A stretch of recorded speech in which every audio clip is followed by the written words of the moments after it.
All right, good evening, everybody. I'm going to call the meeting to order at 4:08 p.m. We are going to go to number 1.1, convene executive session pursuant to ARS 38-431.03, letter A, number 3, discussion or consultation for legal advice with attorney or attorneys for the public body. We have letter A, legal consultation regarding the selection and role and duties of a governing board attorney, and letter B, legal requirements including licensure and certification of social workers, counselors, and healthcare personnel employed by the district, and legal aspects of contractual language in current contracts. I am going to ask to make a motion to table letter A, legal consultation regarding the selection and role and duties of a governing board attorney, to the next meeting.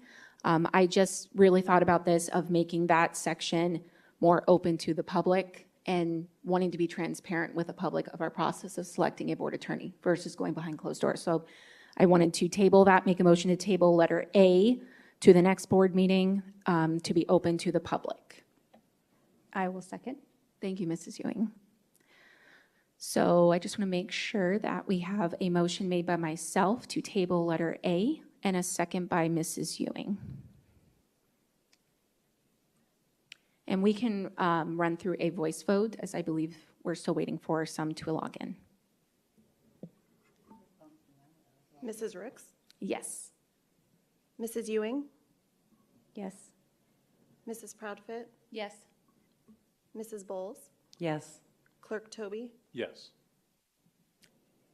Motion passes with 5 yeas. Thank you, board members. So now we need a motion to convene executive session pursuant to ARS discussion or consultation for legal advice with attorney or attorneys for the public body concerning the following: for letter B, legal requirements including licensure, certification of social workers, counselors, and healthcare personnel employed by the district, and legal aspects of contractual language in current contracts. I will motion that we go into executive session for letter B, legal requirements, including licensure and certification of social workers, counselors, and healthcare professional or personnel employed by the district, and legal aspects of contractual language in current contracts. I will second. So we have a motion made by Mr. Toby and a second by myself. And you can run us through a voice vote as well.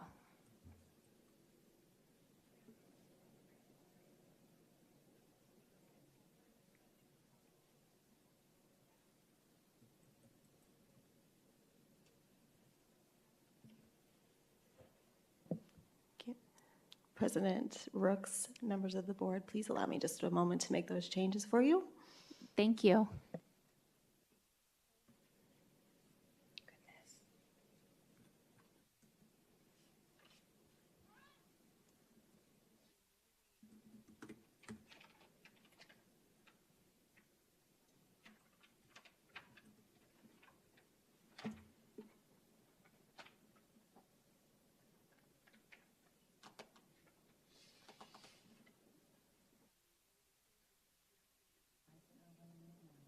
I know.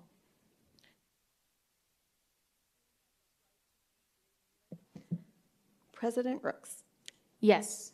Mrs. Proudfit, Yes. Mrs. Bowles, Yes. Clerk Toby, Yes. Mrs. Ewing. Yes. Thank you. Vote passes with 5 yeas. We will convene into executive session and we will return. Thank you.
Mrs. Ewing? Yes. Mrs. Proudfit? Yes. Mrs. Bowles? Yes. Mr. Toby?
p.m.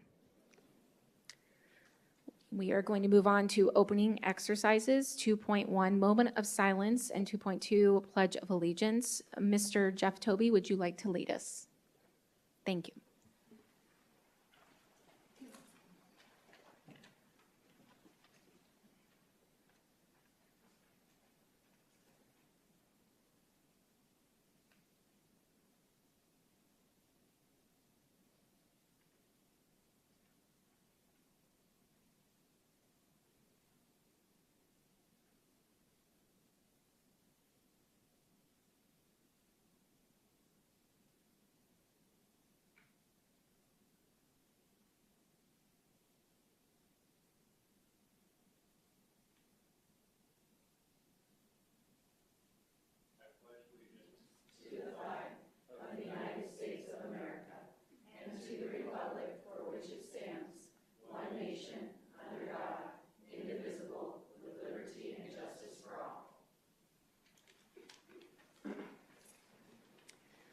All right, moving on to 3, address agenda. 3.1, address board meeting agenda and consider adoption or recommend changes to the order of business. We did have public comment tied to this, but we aren't allowed to have that on that item, so we did move it to the next one, which is 4.1 for that individual. So I'm going to go through each board member. Ms. Ewing, do you have any recommendations or changes you would like to make to the agenda? Not at this point, thank you. Okay, Mr. Toby?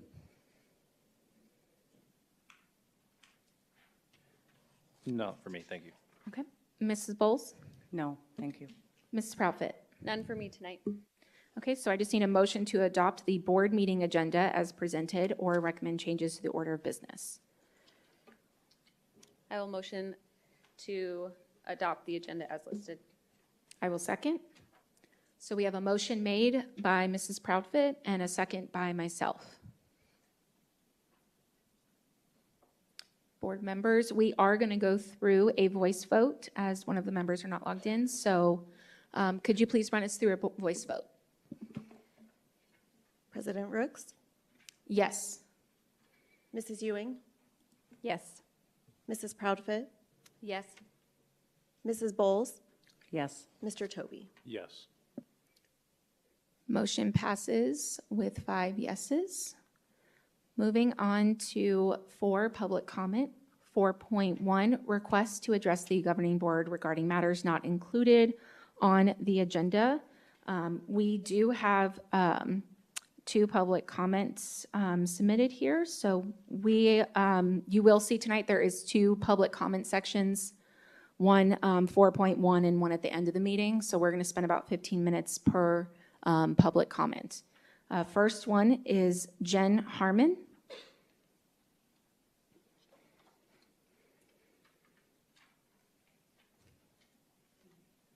And you will have 3 minutes. Sorry, I forgot to say that. Thank you. Okay, thanks for the time to speak during public comment. I'm going to speak as a current teacher in our district who is deeply embedded in PUSD and has been for most of her life. I'm a 50-something.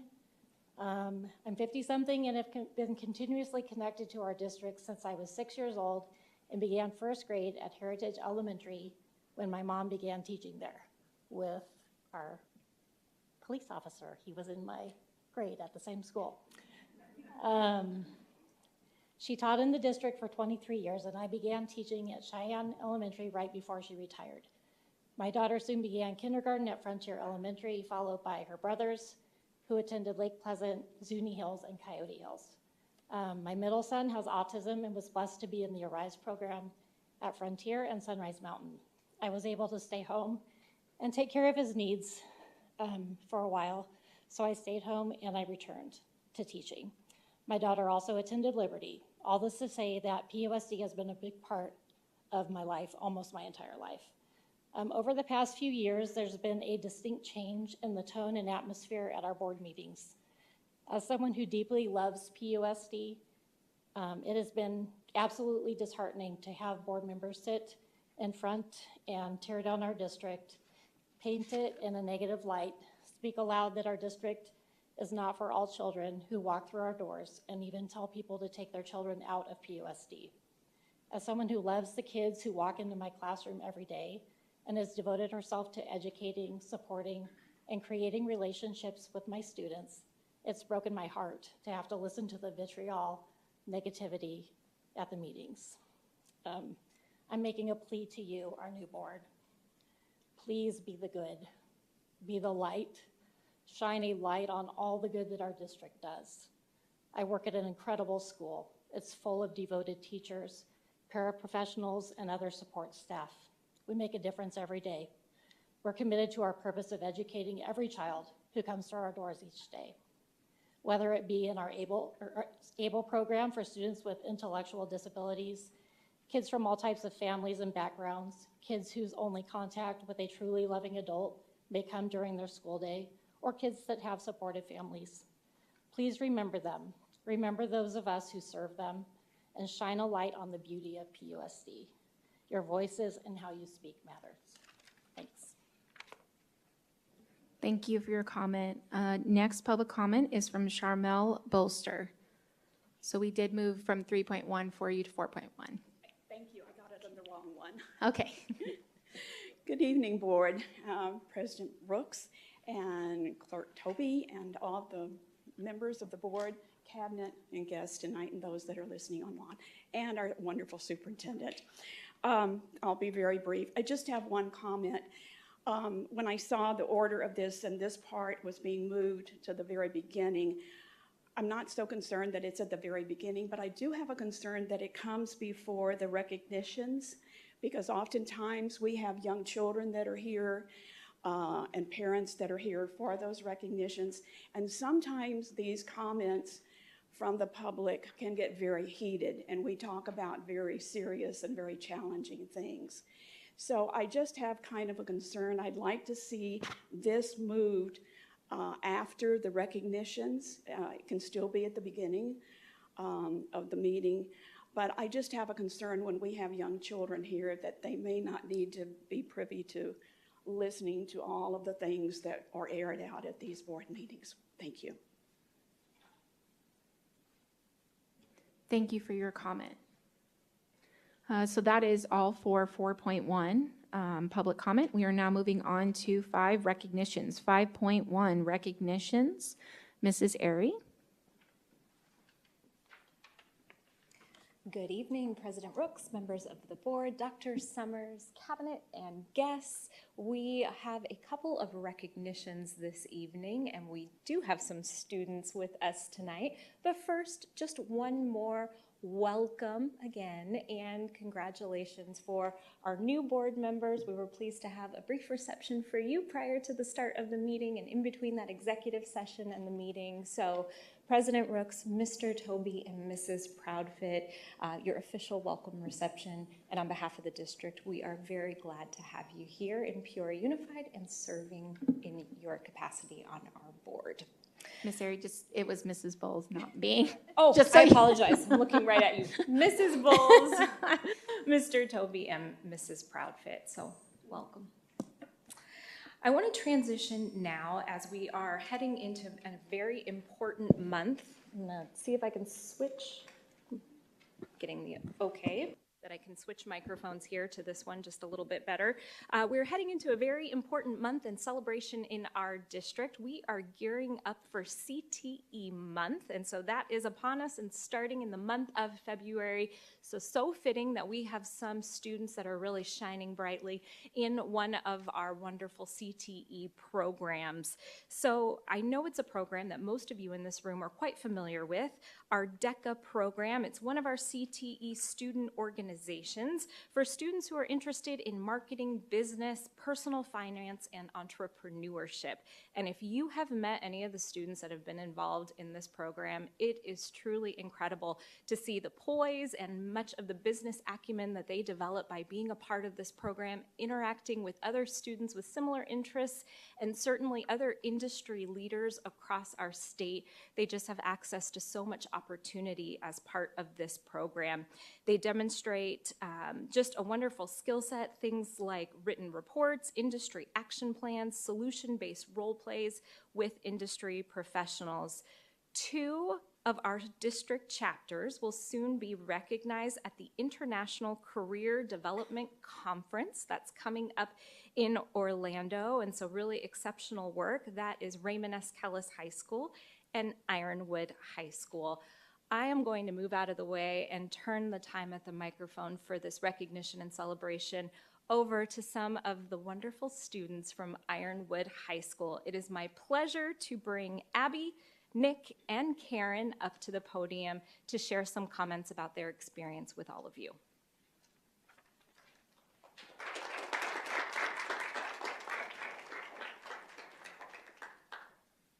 Thank you, Mrs. Airy, and good evening, board members, Mr. Somers, and guests. I am Karen Soto, the president of the Ironwood DECA, and alongside me are Nick Somoseji Soko and Abigail Herrera. Oh, I forgot to mention, Nick is our secretary, and Abby is our vice president of VP and social media relations. It is an honor to be here and speak about the amazing ongoing work that our DECA chapter has been doing. I can speak for specific events of Ironwood, but I know all of PUSD DECA is serving well in their communities and within their schools. Under the leadership of our advisors, the magnificent Mrs. Quantz, and of Mr. Smith, who has been with us. Well, Ms. Quan has been with us for 3 years, and Mr. Smith has thankfully been with Ironwood DECA for over 35 years, but we have truly experienced a remarkable transformation over the year and a half. Through our student initiative funds, our chapter has implemented a series of impactful improvements for our school-based enterprise on the sales floor, or on the Eagle's Nest. These challenges totaling to we did renovations almost totaling to $90,000 to include a complete renovations of the sales floor, resulting in an impressive increase of over 100 of daily profits and an increase over 50 sales per day. The reorganization of our stockroom has increased product storage, flooring, and portable sink, which allow us to expand our product line into fresh fruits and frozen treats. We've upgraded our old residential appliances to commercial-grade equipment. We have elevated our shopping experience by establishing a brand with student-designed logo, upgrading all graphics and visual models, improving the overall aesthetic of our sales floor environments.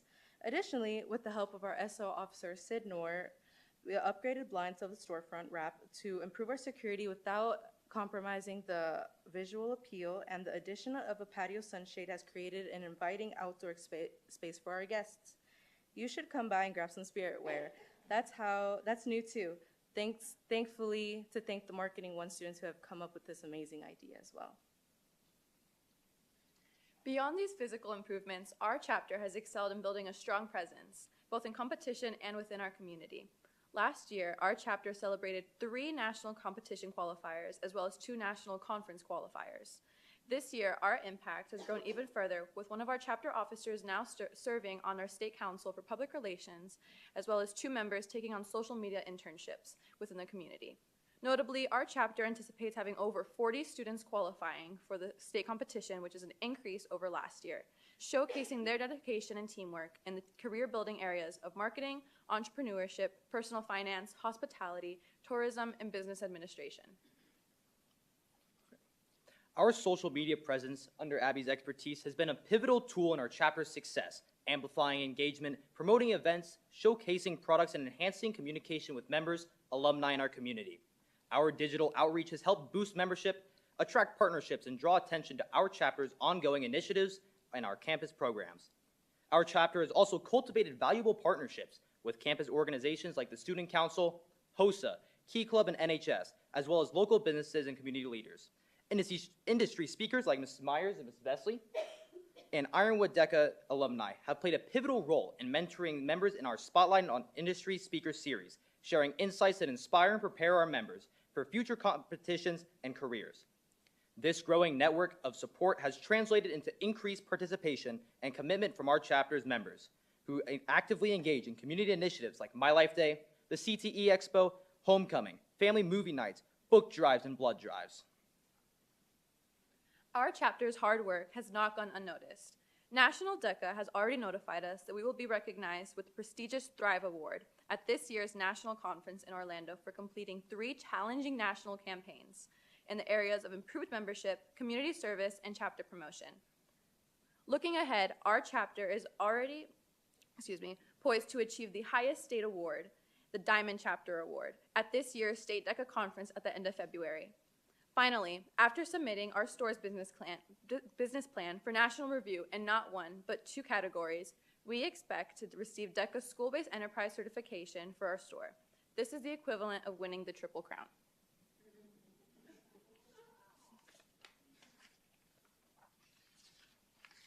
With these accomplishments, our DECA chapter has not only set a high expectations for excellence, but also demonstrates the power of friendships, community building, and community involvement.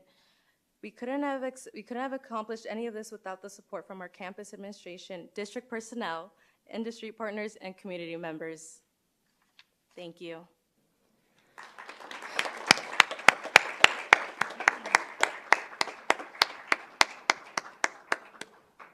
President Rooks, I know you may have comments or questions for them. Before we transition to that, I do want to give just one more recognition to the incredible advisors. I know Mrs. Quant is here this evening, and certainly the work that our advisors invest into our students, the time, the energy, and the effort, it is so appreciated, and so look what you are helping to support. But just, we want to give you a very big round of applause, Mrs. Yes.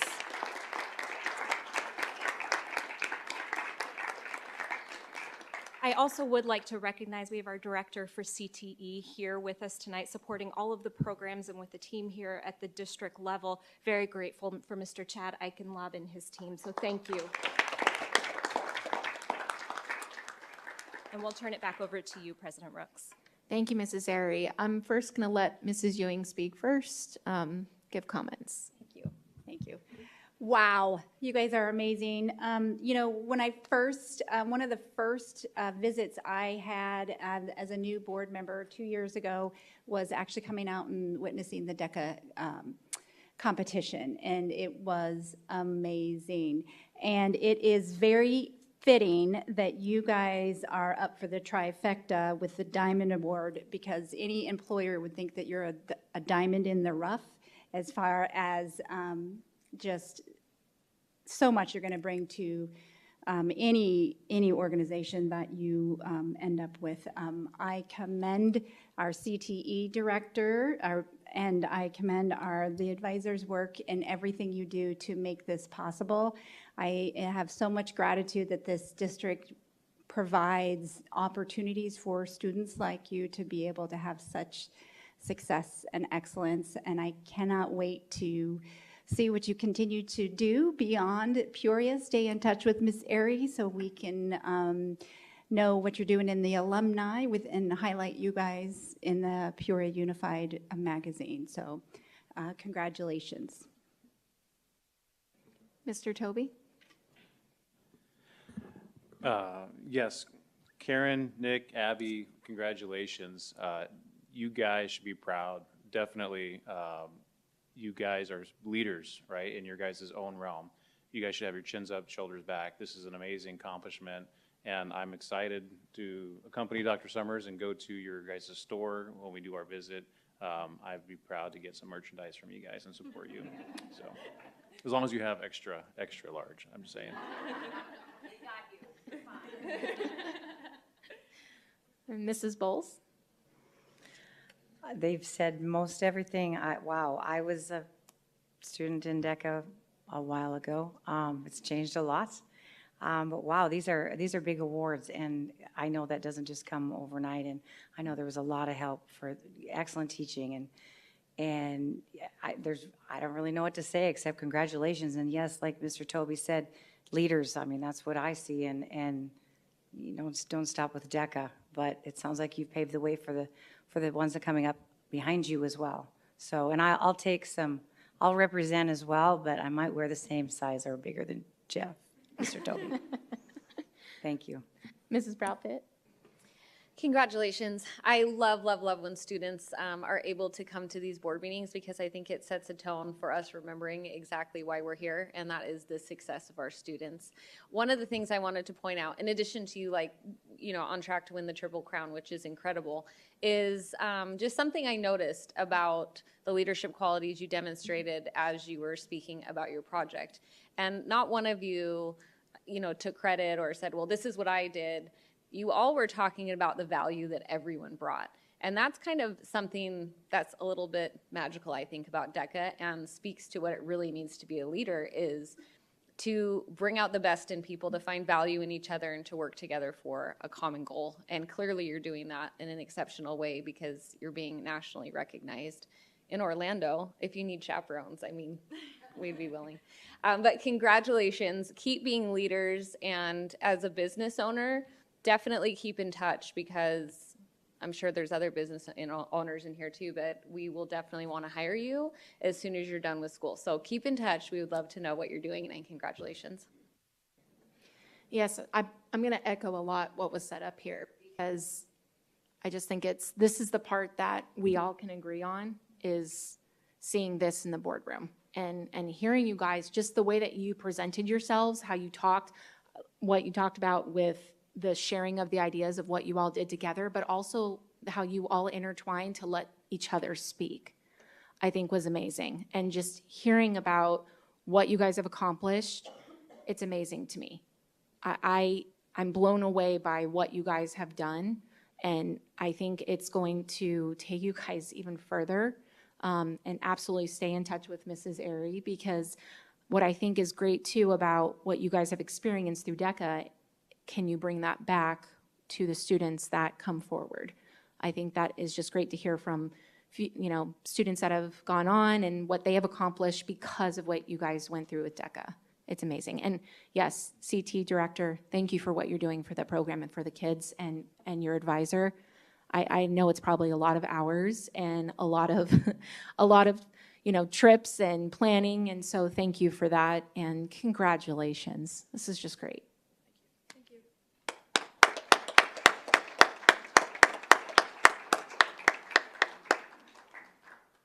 All right, moving on to 5.2, board comments. Mrs. Ewing, any board comments? Let me get to them. So I got to be at, here we go.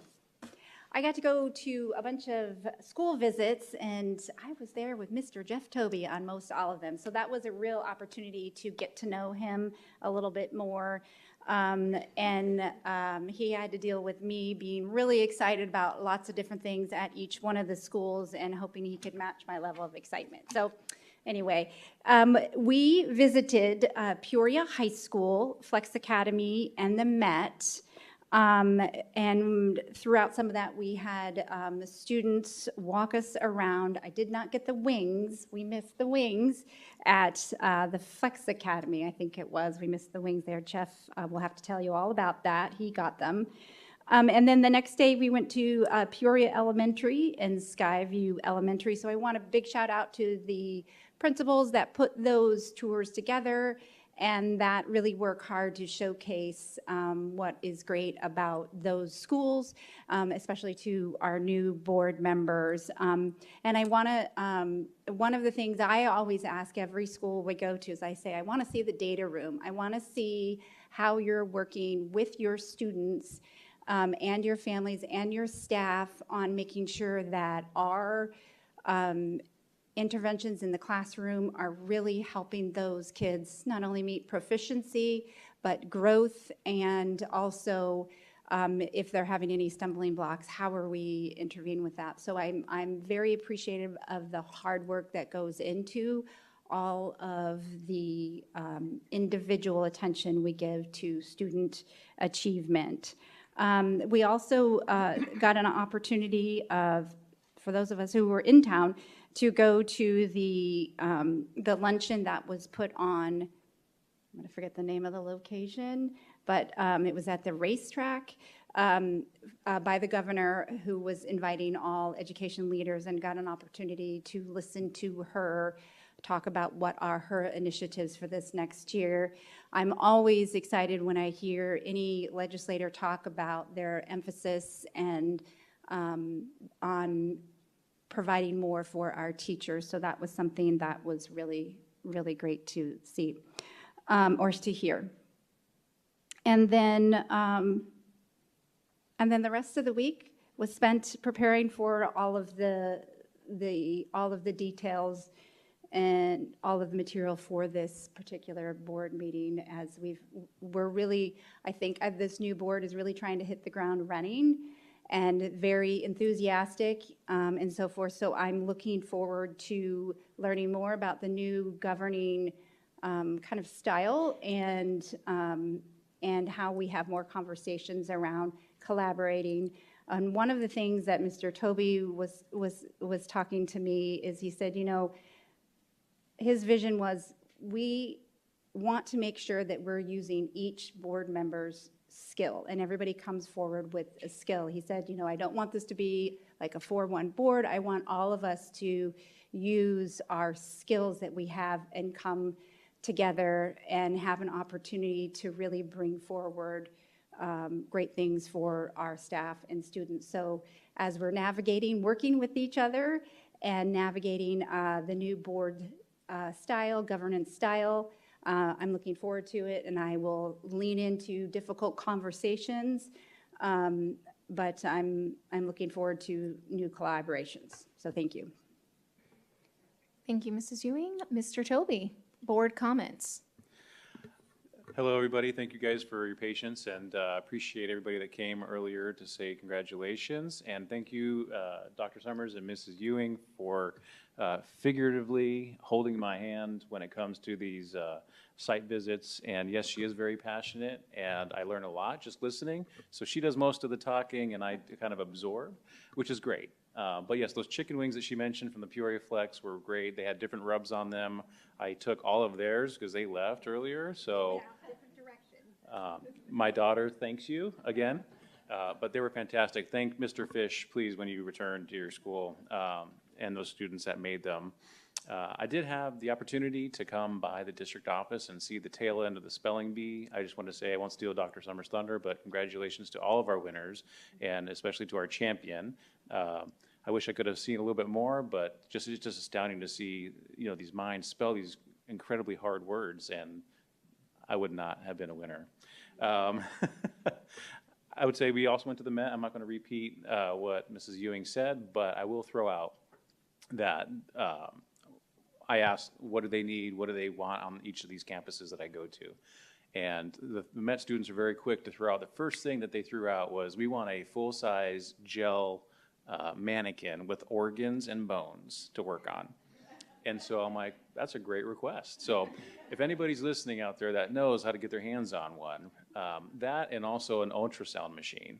So I guess the ultrasound machine at the Met is so old that even the instructor can't operate it to certify them. So I think it's a useful tool to certify our students on how to use the ultrasound machine. So same goes for the, if there's an unaccompanied ultrasound machine that we can acquire, I'm just throwing it out. We did go to Peoria Elementary as well, and one of the things that was the highlight for me at Peoria Elementary, there's a lot of highlights from Peoria Elementary, but their gardening program.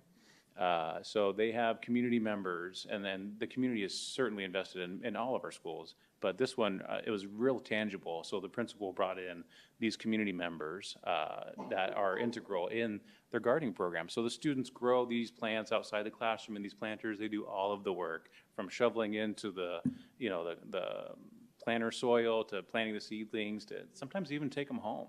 It was very impactful because I remember as a kid growing little gardens in school and elementary, and so that's always stayed with me. So literally they are growing the next generation and I'm planting those seeds in those minds.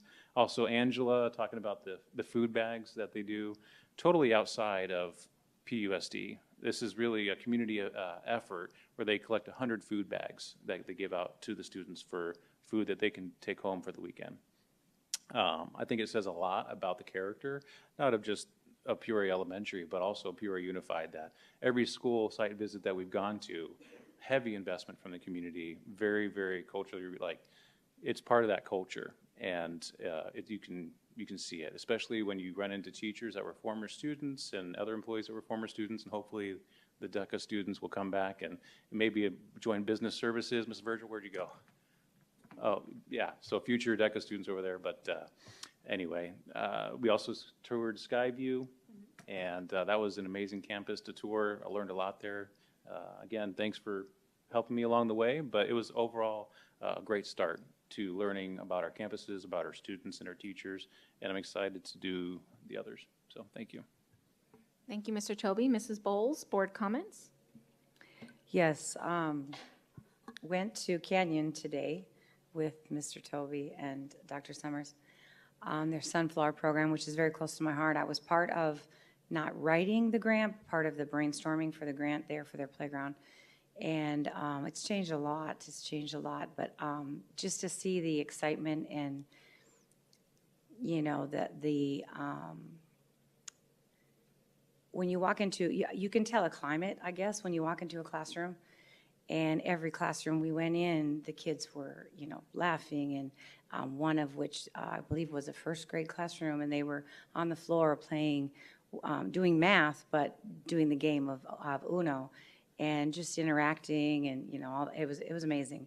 The other school I visited today was Sun Valley. Sun Valley was where my children and my foster daughter attended. In fact, we have a teacher here that was a very big influence in my daughter's life, Mr. Fryer.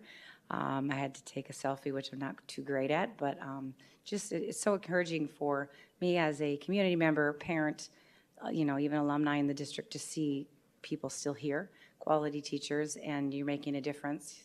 She still talks about, you know, and I guess he was my son's coach. We forgot about that. But the AVID program, we got a chance to go into that classroom, and wow, I am very big on, because I know it works, not because of me, but giving back. Feeling the sense of accomplishment first, and then saying, hey, let's take this somewhere. Let's take this a step further, and let's bring it into the community. And they've got a well-oiled machine in that AVID program of helping other students helping students, learning. When they said wings, I thought it was another program, because apparently they have like the Halo thing going on in AVID, which is really cool. It was a super cool program. And yeah, again, the passion of the teachers is phenomenal. I know it's not, I'm not ignorant enough to think that it's that way every day. But they were excited to show us, and it's an honor. It's just an honor to even be part of those programs. So thank you.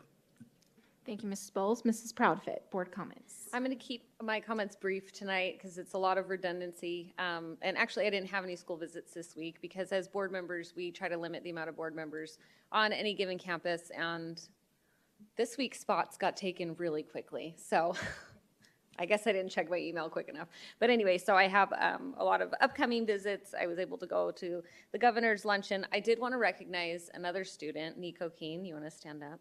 He's here tonight observing, working on merit badges for Boy Scouts. I just love to see students' engagement, and he's a student at Sunrise Mountain. So thank you, Nico, for coming to our board meeting, being a student presence here. I just wanted to tell a little story. So the spelling bees, my scariest thing I think I had to do as a board member was moderate one of those spelling bees. Those kids, you guys, the words are impressive. Like, they really are impressive. And so congratulations to our students who participated in the district spelling bee. And the rest of my time, again, like Ms. Ewing was said, a lot of preparation goes into these meetings. This is a very stacked meeting, so lots of prep, but also spent time visiting. We had a bunch of winter sports assemblies as we're starting to celebrate the beginning of the winter sports season. And so those were always fun. And I don't know if you've ever heard of the Sun City Palms. They're like the most popular thing that ever comes to PUSD. Pretty much my heroes. They're the best ever. And watching the students react to the Sun City Palms is incredible. So lots and lots of great stuff going on, lots to do tonight. So I'll just end with that. All right, thank you, Mrs. Proudfit. So I want to say thank you for the reception, Mrs. Airy and Dr. Summers, for our new board members and putting that together tonight. Appreciate that. I do want to give an apology to Canyon and Sun Valley. I was supposed to tour today with Janelle Bowles and Jeff Toby, but I had car issues and it's in the shop. So I was not able to, and I had to get a ride to get here tonight. So I apologize to them, and I will look forward to rescheduling to go see both of their schools again. So I did want to touch on the agenda tonight. A change in just the way that it was ordered. We do have consent agenda, its own item listed, so that way there is more transparency with what is on consent, having it separate to approve or look at different things off of consent agenda. We also have public comment. I wanted to be considerate of having public comment in the beginning and at the end of the meeting, because I know that there are parents, there are teachers, there are staff that either have to get here right in the beginning to give a comment, or they can't stay late, they've got to get home to kids or pick them up from sports. So I wanted to have that opportunity for everybody's schedules to try to make it as best as possible. We will discuss that later tonight, but that's just what you will see tonight on the agenda. I did want to give a shout out to, we have a new Sunrise Mountain football coach, Santiago Maldonado. I hope I didn't just butcher his name. But I did see that on Facebook page that he was now our new football coach at Sunrise Mountain High School. So I just want to welcome him and say congratulations. And then I did have here, I've just been doing as board president, just doing updates of what is on the agenda, just copy and pasting what's on the agenda for each meeting, and then what is voted, discussed on. I've been putting it just on official pages that I've got for myself, Facebook, Instagram, Twitter. So like just trying to get more out there in the community of what we're doing, what's on the agenda, what we're voting on. And so I just wanted to share that. And give a shout out to I know a lot of our cheer squads at our schools, they had their competition. So I just want to say congratulations to all the winners and for everybody that was able to make it to that. And it's just great to see all of them. I know Summers might mention them, so I won't mention all of that. And then I did want to just, I guess, clarify, you mentioned the governor's thing, but I did have the opportunity to go to DC to witness President Trump being inaugurated. That was for myself and my husband, and it was paid for by my friends. So if you see that, that's what that was for. It wasn't a board thing. But it was just great to see a little bit of hope coming out in his speech of talking about just everybody coming together and working towards solutions. That's just kind of what resonated with me, and I look forward to the future right now in our country and in our state and in our school district. So thank you. Moving on to 5.3, superintendent comments. Dr. Summers. Thank you, President Rooks, governing board members, cabinet guests, good evening.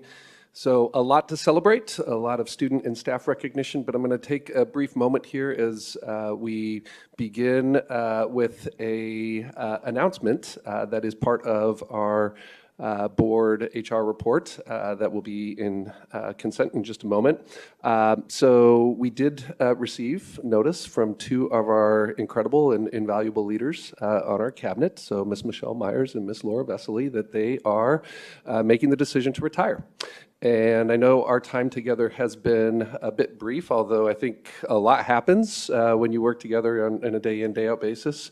So I just want to express my appreciation and acknowledgement for your service for many years. And the impact that you have all had on the operations of our district, certainly, but at the very core of everything that you do is a commitment to what's best for our students, commitment to our families, how we work with our staff and take care of everyone. So you all will be missed. Now you still have a little bit more time with us. This is not the formal recognition, and there will be more opportunity to shower you with those accolades and share that appreciation with you. But I didn't want to go any further tonight without lifting that up, and thank you both again. So we have a number of activities, and thank you, board, for highlighting several of those visits and several of those interactions. I'd like to start by giving a shout out to our student council leaders. So there was a Peoria Unified Unity Day excuse me, that welcomed all of our student council leaders from across all of our district high schools. And Ironwood High School is who hosted this special event this particular year. So it was just really cool to see the theme. It was an inside out theme.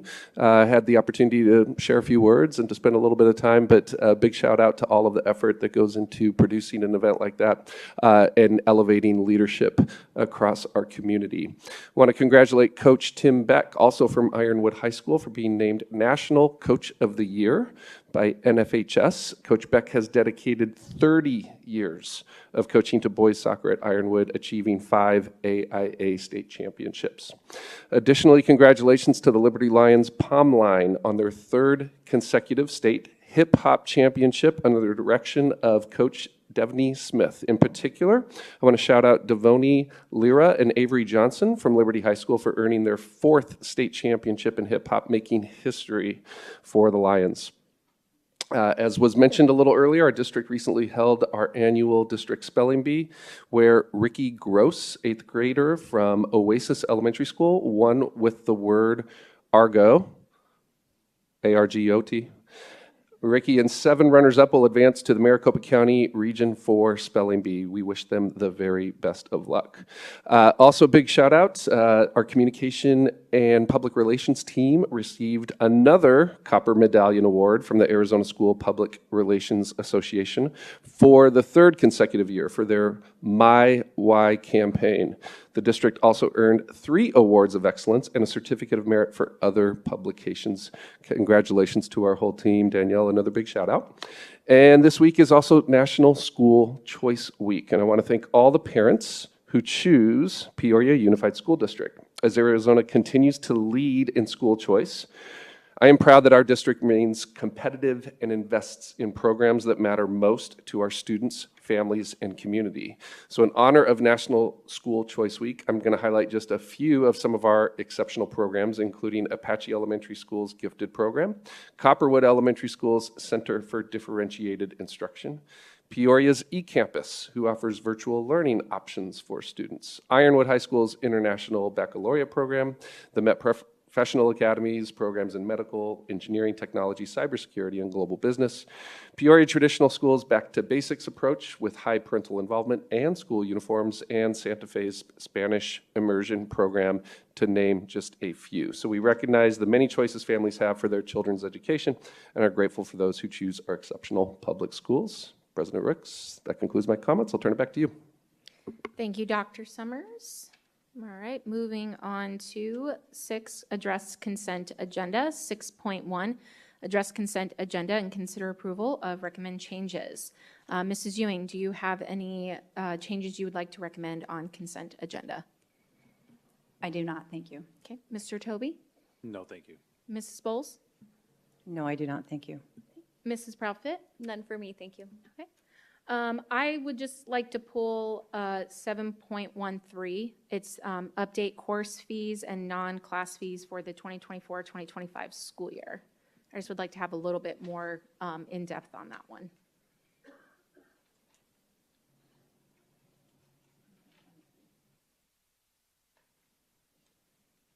So just motioning to approve the consent agenda minus 7.13. I'll second. Thank you. So we have a motion made by myself and a second made by Mrs. Bowles.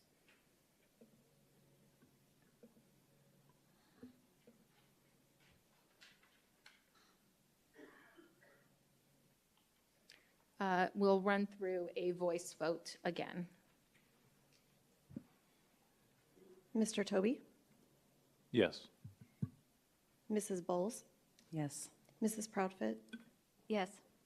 Mrs. Ewing? Yes. President Rooks? Yes.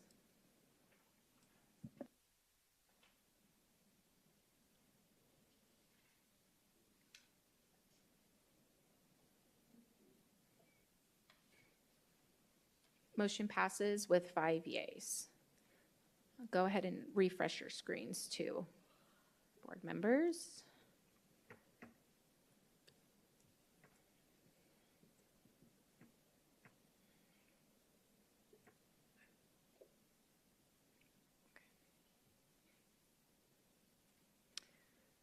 right, so if you refresh your screens, you will have, moving on to 8, items removed from consent. 8.1, update course fees and non-class fees for the 2024-2025 school year. And I believe that's Ms. Myers, Dr. Hernandez, Mr. Nuttall. I just had questions regarding the 2 attachments on there.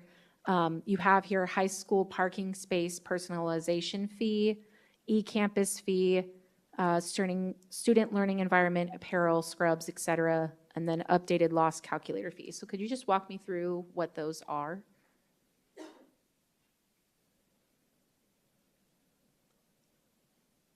Whoever wants to take aim at it. Good evening, President Rooks, members of the governing board.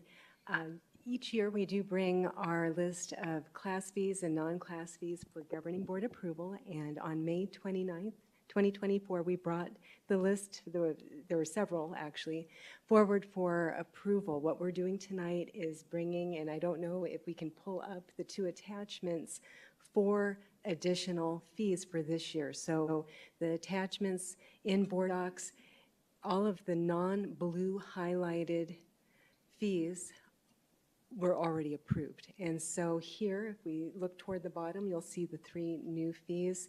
I'll speak to the 3 on this page, and then I'll ask either Dr. Hernandez or Mr. Nuttall to speak to eCampus.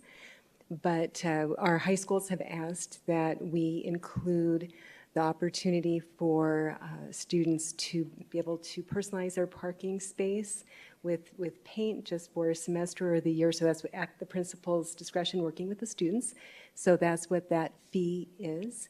And then the new apparel for instruction classes, that's related to things like scrubs that might need to be personalized, showing that it's a Peoria Unified student.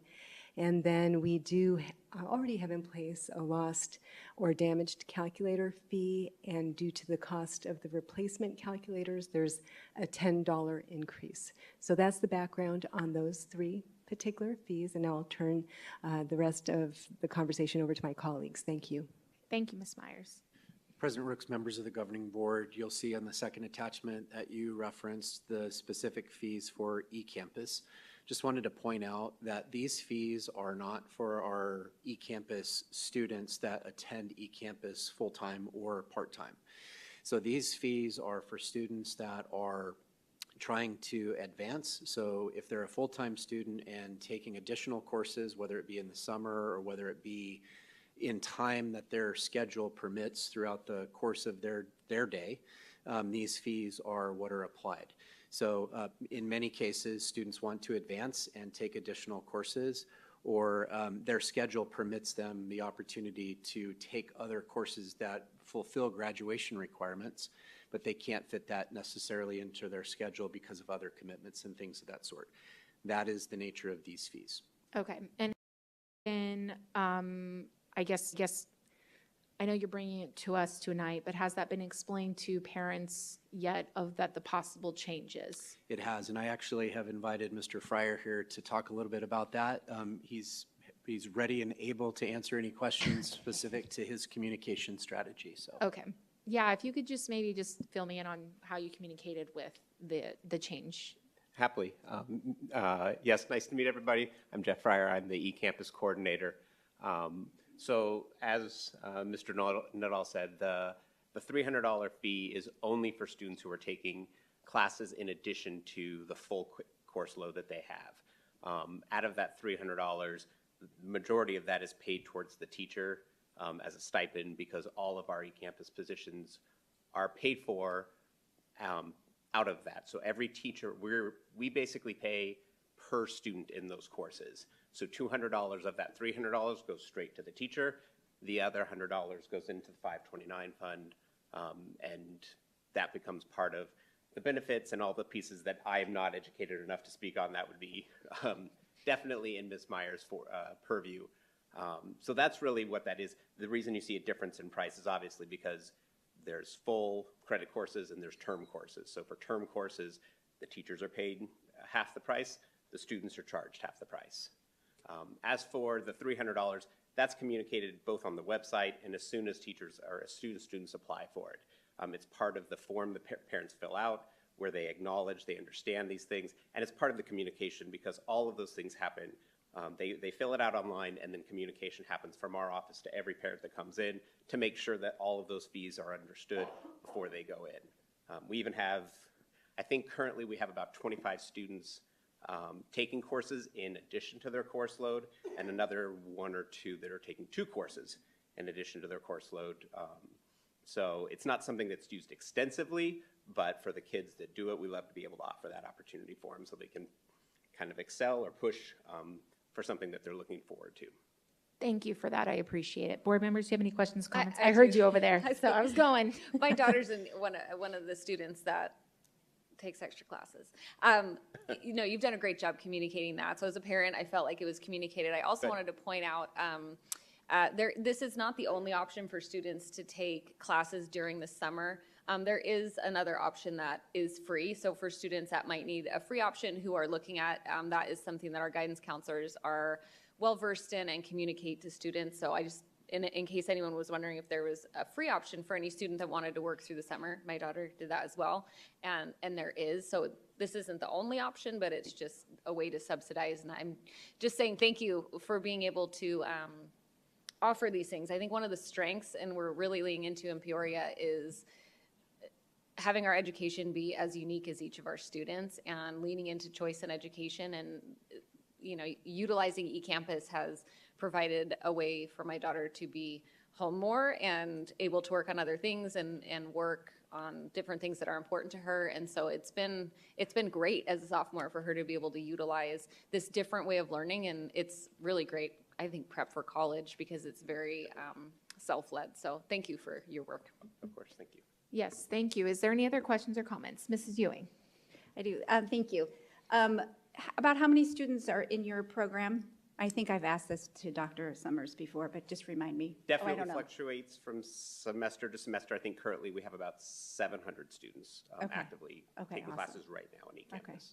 Okay, so that's great. So I love that, just echoing what Mrs. Proudfit was saying, I love that Peoria offers, I feel like education is so different from when we grew up, and being able to offer flexibility for students wanting to progress and get through their graduation sooner by being able to do something like this, or just if they have other avenues that they're pursuing during those school hours, this is certainly an option. And I look at the way that higher education, as far as the colleges, community colleges, and all of the different things they're doing to try to make sure that they're adapting to the learners and the needs. I just really feel like we need to be innovative, and I feel like that eCampus is definitely a good start with that. And I'm very happy that we provide those services. So thank you. Thank you. To you and all your team. Thank you. Any other comments, Mr. Toby, Ms. Bowles? Just one, Mr. Fryer, thank you. It was good meeting you in the hallway. So for students that want to advance, that this might be their only option, maybe for whatever their circumstance, is there a scholarship opportunity that they can pursue to help achieve? Yes, we've had that conversation. I think some of the money that goes into that 529 fund can be used in that way. I definitely think that's something we can explore more thoroughly. But when parents come at us with those conversations, we are always open to how can we help, what can we do? And we have had students in the past, I've only been in the position for the past year and a half, but have utilized that if that's something they need and they really don't have another opportunity. Thank you, appreciate that. Mrs. Bowles, do you have any questions or comments? I have to put a shout out for Mr. Fryer. He was my daughter's 4th grade teacher, and she still talks about him. And I'm not going to tell you how old she is because that'll date me, but I know if you got him running it, we're good. Thank you. I can tell from the questions up there. I just had one more because it was follow-up to him. It popped in my brain. You mentioned the 529 fund, but then also stipend for teachers. How many teachers do you have on staff for this specific? For our high school program, probably about 30 to 35. Okay. Yeah. Okay. Cool. Thank you for answering those questions. Very in-depth. I appreciate it. Sure. Thank you. All right. Thank you, board members, for letting us pull that. So I do need, there's no more further discussion. I do need a motion to approve and ratify the updated course fees and non-class fees as presented. I move to approve and ratify the updated course fees and non-class fees as presented. And I'll second. And we have a motion made by Ms. Proudfit and a second by Mrs. Bowles. Sorry, Toby, she beat you.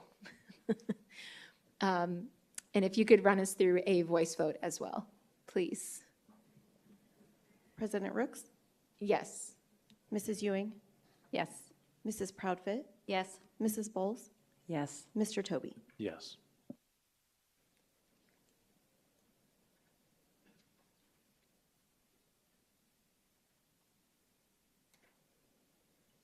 Motion passes with 5 yeas. Thank you, board members. Moving on to 9 action items. 9.1, presentation of the Peoria Unified School District's annual financial audit reports for fiscal year 2024. Thank you, Mrs. Myers.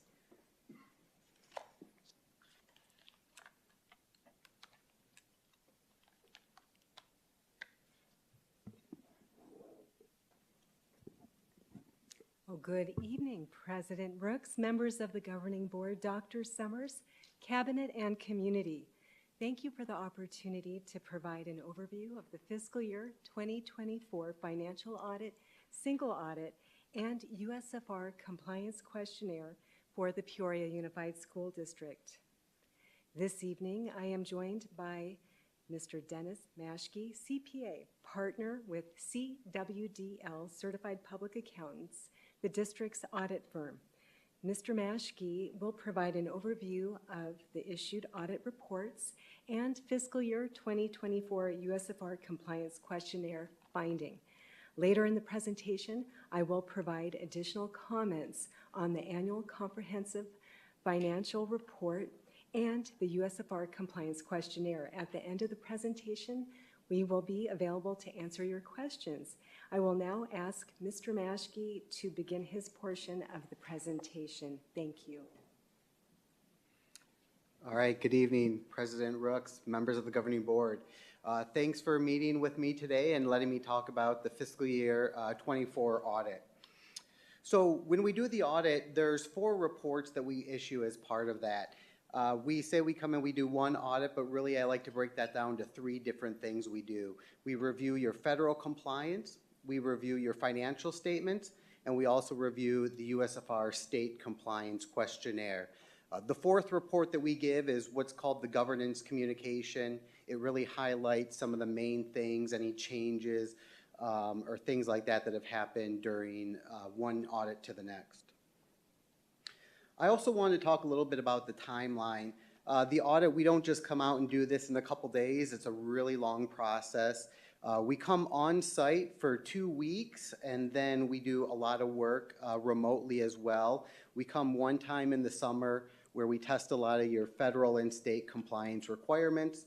And then after the AFR is filed, we come in and we start auditing your balance sheet, your income statement, and those types of transactions. We get that all done within about an 8-week period, and then the financial statements are filed by the end of December, and then we have the board meeting here to present the results. As I mentioned, the governance communication is just a document, high level, saying if there's any changes or disagreements, and we encounter no difficulties, no uncorrected or significant corrected misstatements. There was really no new governmental accounting standards changes for this year, so it was a quiet year in the accounting, governmental accounting area. We do have one change or one statement that will be implemented for next year as it relates to accrued vacation and sick leave, but it's not going to have a material impact on your financial statements or your process of recording those transactions. On the annual comprehensive financial report, we issued a clean or what's called an unmodified opinion. That's made up of the financial statements, the statistical section, as well as the transmittal letter, which is management's discussion of the key highlights during the current year. If you were going to focus, it's about a 100-page document. So if you're going to focus on one area, I would focus on the beginning of it, that transmittal letter. That talks about the key changes from one year to the next. The management's discussion and analysis, that starts on page 4 of the financials. Again, that gives you a lot of the key highlights of the changes from one year to the next. And then if you go all the way to the back of the financial statements, what's called the statistical section, it shows changes within the past 10 years of information. So if you're kind of looking to see what are those trends, that's where you would look for some of that information. The single audit report is a report that we issue for your federal compliance. This gets submitted to the federal government. And again, we had no material weaknesses or no significant deficiencies, which is consistent with the prior year and definitely a really positive thing. Just wanted to point out some key highlights to those federal awards. The district had about $54 million of federal spending that gets reported on that schedule of federal expenditures that gets reported to the federal government. Of that, we tested around 36 million. We tested 2 major programs this year, one being the Child Nutrition Cluster, the other the ESSER funding that related to the COVID-19 funding that was given to school districts. So our coverage needed to be 20%, and we had 67% coverage of the federal spending. The last document that we issue is the USFR Compliance Questionnaire. It's around a 26-page questionnaire of a bunch of yes and no questions that we need to answer, where we look at anything from attendance, financial reporting, transportation, and so we only had one no or exception during that testing, and that was on student attendance reporting. One of the things that we do is we look at sign in and out sheets. So when a student leaves the classroom or when they enter the school, and then we calculate how much time that they were in classroom instruction, and that dictates whether they're reported as a 1 absence, a 0.5 absence based on the guidance. And so we tested 23 transactions out of 4 schools. Again, those schools are sampled. We rotate them on a yearly basis. And there was 2 that just were not properly calculated. Michelle will talk a little bit more about that. But having only 1 finding in that 26-page questionnaire is really, really positive. It's definitely above what we see for other districts. So.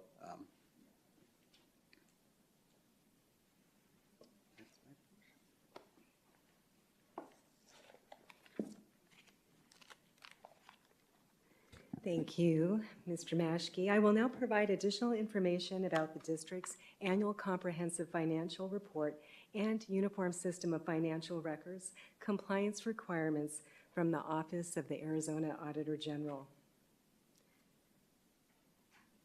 The Annual Comprehensive Financial Report, or ACFR, is one of the most important documents for any government or school district to establish financial transparency and credibility with its community, creditors, and oversight agencies, as well as investors who purchase the district's bonds.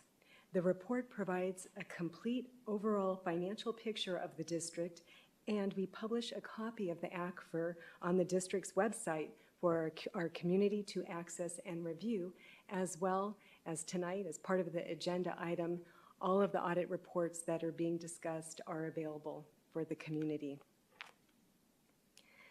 As Mr. Maschke mentioned, the ACFR consists of 3 sections: the introductory, financial, and statistical sections. The introductory portion, if you're reviewing our audit report, that section orients and guides the reader through the report and includes the starting point of the transmittal letter. The financial section includes the independent auditor's report that Mr. Maschke discussed, as well as our opinion, and contains management's discussion and analysis. That's written by the district.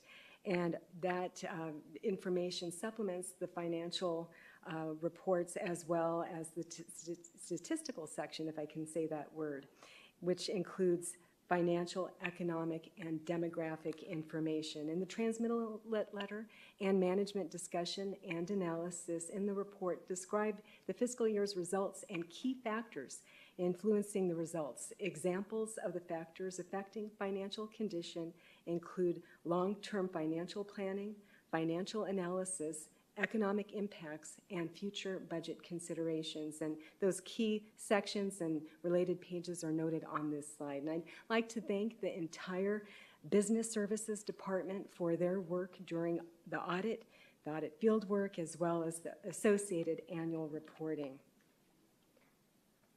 The Uniform System of Financial Records prescribes the minimum internal control policies and procedures to be used by Arizona school districts for accounting, financial reporting, budgeting, attendance reporting, procurement, and various other compliance requirements.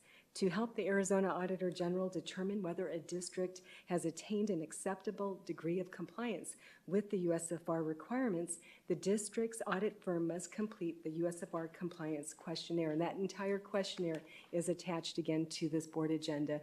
Also, I'll note each governing board member received a complete packet of our ACFR single audit USFR compliance questionnaire, as well as the communication to governance. Arizona Revised Statute 15271 requires the Arizona Auditor General to inform any school district failing to establish and maintain the requirements prescribed by the Uniform System of Financial Records that the district has 90 days to correct the cited deficiencies if non-compliance is at a level of concern determined by the frequency and intensity of the audit findings in a tested area. And from time to time, you'll hear when school districts have not been able to be in compliance, and that sometimes makes the news. I will now review the main areas of the USFR compliance questionnaire. During the audit, over 160 compliance questions were evaluated by the district's external auditors. The main categories of the USFR compliance questionnaire are listed on the next several slides. On this first slide, the 5 areas that were tested related to governing board, management procedures, budgeting, accounting records, cash revenues, and supply inventory are listed. There were no findings in these areas. On the next slide, the areas of property control, expenditures, travel, credit cards, and procurement are listed. And again, there were no findings based on the samples that were conducted. And then finally, there were no findings related to transactions in the classroom site fund, payroll, and financial reporting. There was one finding, as Mr. Maschke mentioned, in the area of student attendance and errors with the reporting that were identified with the sample, and that issue will be addressed by administration through ongoing training as well as our own internal review process. And then in the area of information technology, transportation support, records management, general long-term debt, there were no findings. And compliance with the USFR requirements for public school districts is truly a district-wide effort, and I want to acknowledge the work that our schools do, our secretaries, our bookstore managers, principals, administrators, and certified and classified staff who contribute to the results of our annual audit each year, including this year. And the district will continue ongoing self-reviews of external compliance requirements with the departments and schools. We'll do training. We'll continue to meet with staff and to provide assistance to communicate the requirements related to the USFR and our audit. And also, I'm joined tonight by our Executive Director for Business Services, Mrs. Linda Virgil, and she'll be a key resource in the future with that work. And so with that, that concludes the presentation, and Mr. Maschke and I are both available to answer your questions. Thank you. Thank you, Mrs. Myers, and thank you also for the presentations. I appreciate it. Mrs. Ewing, do you have any questions or comments? Just, I appreciate all of this. It sounds like the student attendance reporting piece is maybe just a process change that needs to happen. Not really sure on that, but not from your end, but just from the school sites maybe. But I do have a question kind of looking forward. Do you have any sense if, you said basically this year nothing had really changed with the procedures and so forth. Do you have any sense if some of these regulations and so forth are going to be changing in the next year with a new administration? Thank you. I'm going to ask Mr. Maschke to speak to any pending changes with generally accepted accounting principles or generally accepted auditing standards. Mr. Maschke. Yeah, like I mentioned, there is one related to accrued vacation and sick leave. They call that compensated absences. It's a new governmental accounting standard. The way most districts do it, it's not going to change anything how you're calculating that and keeping track of, who's taking sick days and vacation days and how they're paid out. So they're just giving more clarity on those. As it relates to federal compliance with the new administration, there is one change that starting next year, we only need to test programs on a rotation basis that have over $1 million of spending. That used to be $750,000. For a district your size, that's not necessarily going to change too much because those programs that have that significant of funding were already over the $1 million. So we're not anticipating at this point much change for the next fiscal year, but in the future years, yeah, certainly things are always changing. And I did want to offer, I know you mentioned that there have been some other districts that have made the news, so I just want to say thank you so much for making sure that we are hitting all of the compliance needs with our financial requirements, and I just appreciate your attuneness and expertise in that, so thank you. Thank you. President Brooks, Mrs. Ewing, members of the governing board, it is every employee in this district who provides that support. And I just want to say thank you again to our field for the work that they do, and we'll continue with the business services team to offer training and to ensure people are aware of our requirements. You mentioned the student attendance finding, and there's a set process, and sometimes it's simply a training issue, or it could even be human error. And you look at that and you say, okay, how do we make sure people understand our procedure or the process? And then you provide the support. And so our administrative team will do that. Thank you, Mrs. Ewing. Mr. Toby, questions and comments? Mrs. Myers, thank you so much again for the presentation. And Mrs. Ewing is correct. There's a lot of turmoil and issues with other districts. And so thank you for keeping a steadfast watch on our finances and making sure that we're positioned in a position of strength. And obviously it's reflective in your audit report, fairly spotless audit.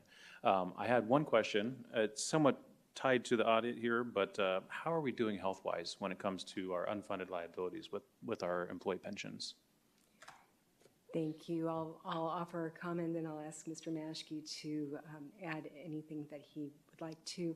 So you'll see within our annual comprehensive financial report a pension liability related to the district's participation in the Arizona State Retirement System, as well as what is referred to as an other post-employee benefit, OPEB, which is related to our retired employee health care benefit that we offer, and it's described in the notes to the financial statement. In regard to Arizona State Retirement System, very, very strong system in the United States. And as far as our contributions and our percentage, each district, each government entity that participates, their percentage of that liability is in the audited financial statements. And so we have seen our net position improve year over year as it relates to our portion of that liability, and then our post-employment benefit for our retirees is on a pay-as-you-go system, and we make those payments annually, and it's a monthly benefit. And with that, I'm going to ask Mr. Maschke to add any additional comments. Yeah, so those figures that reported are based on the actuarial report that gets done on the Arizona State Retirement System.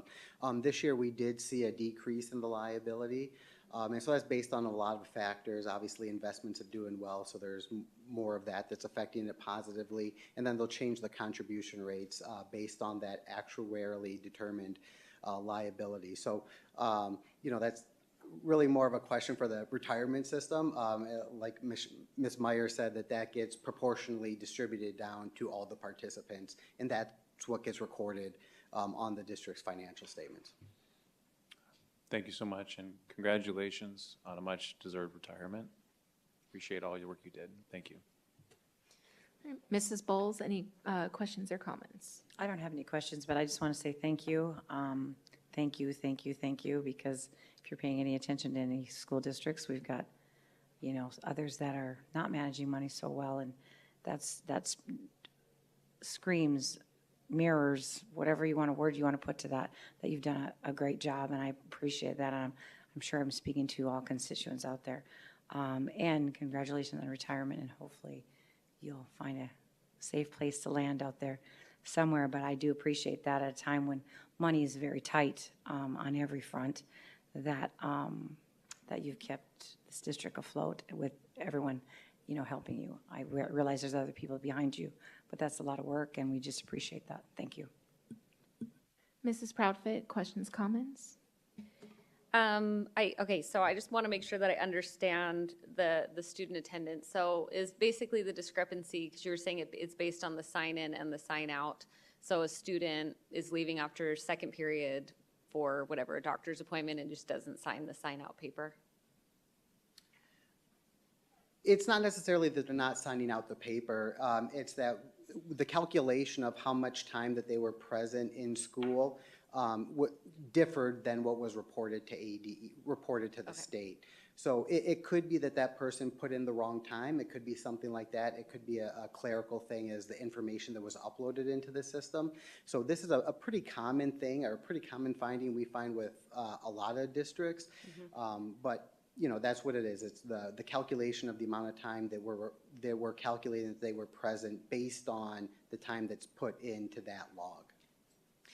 Thank you. As a parent, I just wanted to understand that better to ensure that, you know, I'm tightening up and that my children understand the proper procedures so that these kinds of clerical errors don't happen. One thing I just like to say is, sitting up here as a board member, I never am afraid when we get these financial reports that we're going to find out that we are not in compliance. That is not even something that crosses my mind, because you are so detail oriented and lead such a talented team. And so thank you for being such a steady force in this district with so much going on with education. This is one piece that we never have to worry that the money's gone or that we're not in compliance. It's been such a joy to be able to work with you, and certainly all the years you put into PUSD. Very incredibly well-deserved retirement, but we are going to miss you tremendously. So thank you for this report and for all your reports. Thank you. Ms. Myers, I know you know that I like to ask questions, so I'll ask one more to follow up from hers with the attendance. Is there going to be anything back from that finding? Is there anything that we're going to have to follow up on with that finding? Thank you. President Brooks, members of the governing board, typically when there is a finding, business services will develop a corrective action plan to address the finding, to ensure that the deficiency is remedied in the following year. Okay. All right. Well, thank you. And yes, echoing, I hope you have a wonderful retirement and peaceful with your life. So thank you for everything that you have done for this district. Thank you. All right. And if there is no further questions or comments, I need a motion to accept the results of the fiscal year 2024 audit reports and compliance questionnaire.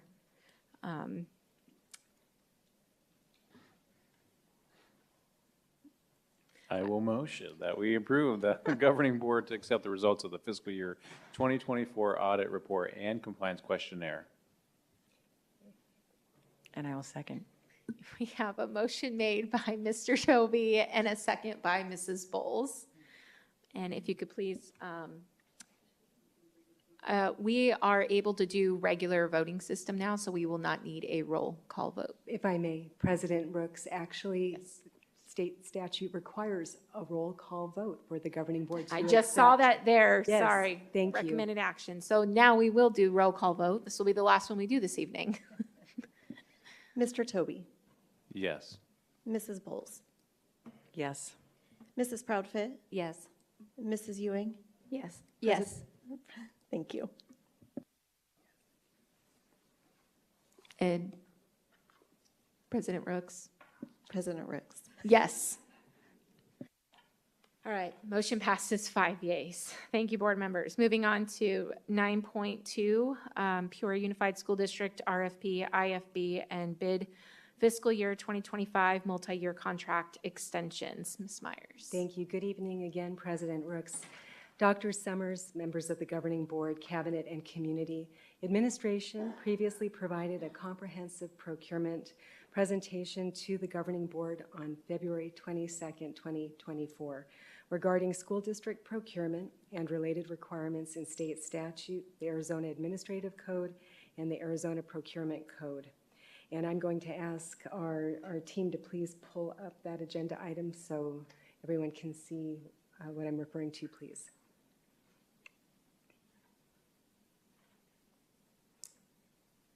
Perfect. Thank you very much.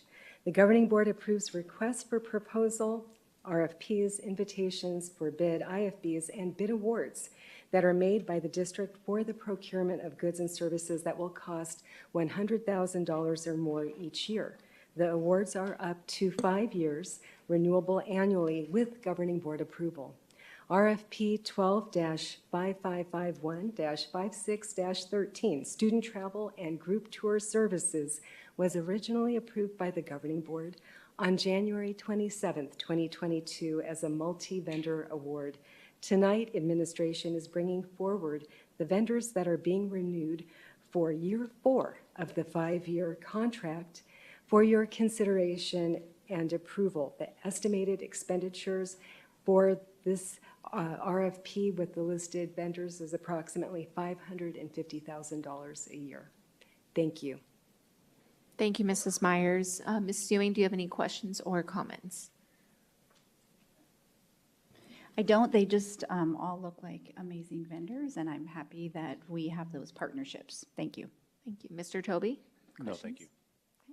Mrs. Bowles, any questions or comments? No, thank you. Mrs. Proudfit, any questions or comments? None for me. Great. I don't have any as well, but thank you, Mrs. Myers, for presenting. So I will need a motion to approve and ratify the Peoria Unified School District fiscal year 2025 request for proposal, invitations for bids, and bid contract award extensions as presented for the renewal period. I will motion to approve and ratify the Peoria Unified Fiscal Year 2025 request for proposal, RFP, invitation for bids, IFP, and bid contract award extensions as presented for the renewal period. I will second. So we have a motion made by Mrs. Ewing and a second by myself. Now, board members, you can cast your votes.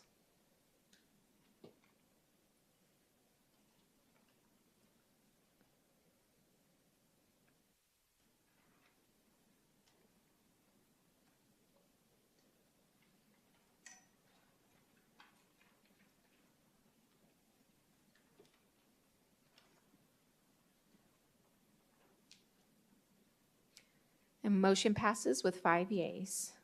Moving on to 9.3, approval to add cooperative contract 1 GPA 25-07P-25, visitor, volunteer, and emergency management systems. Mrs. Myers. Thank you.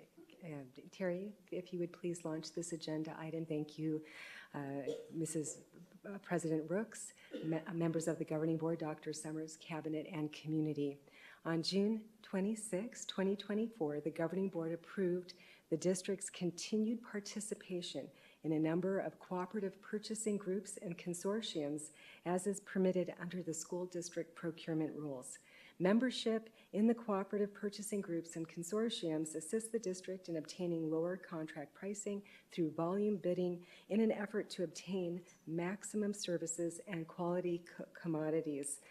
Before a cooperative multi-term contract is used for purchases at or above $100,000, the district's governing board must take action to approve the use of the cooperative contract and awarded vendors.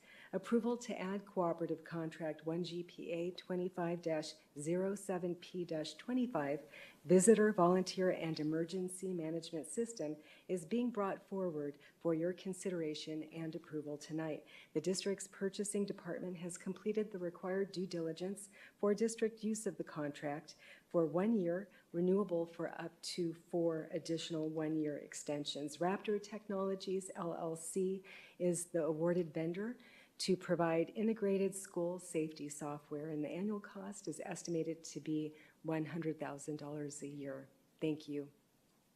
Thank you, Mrs. Myers. Mrs. Ewing, do you have any questions or comments?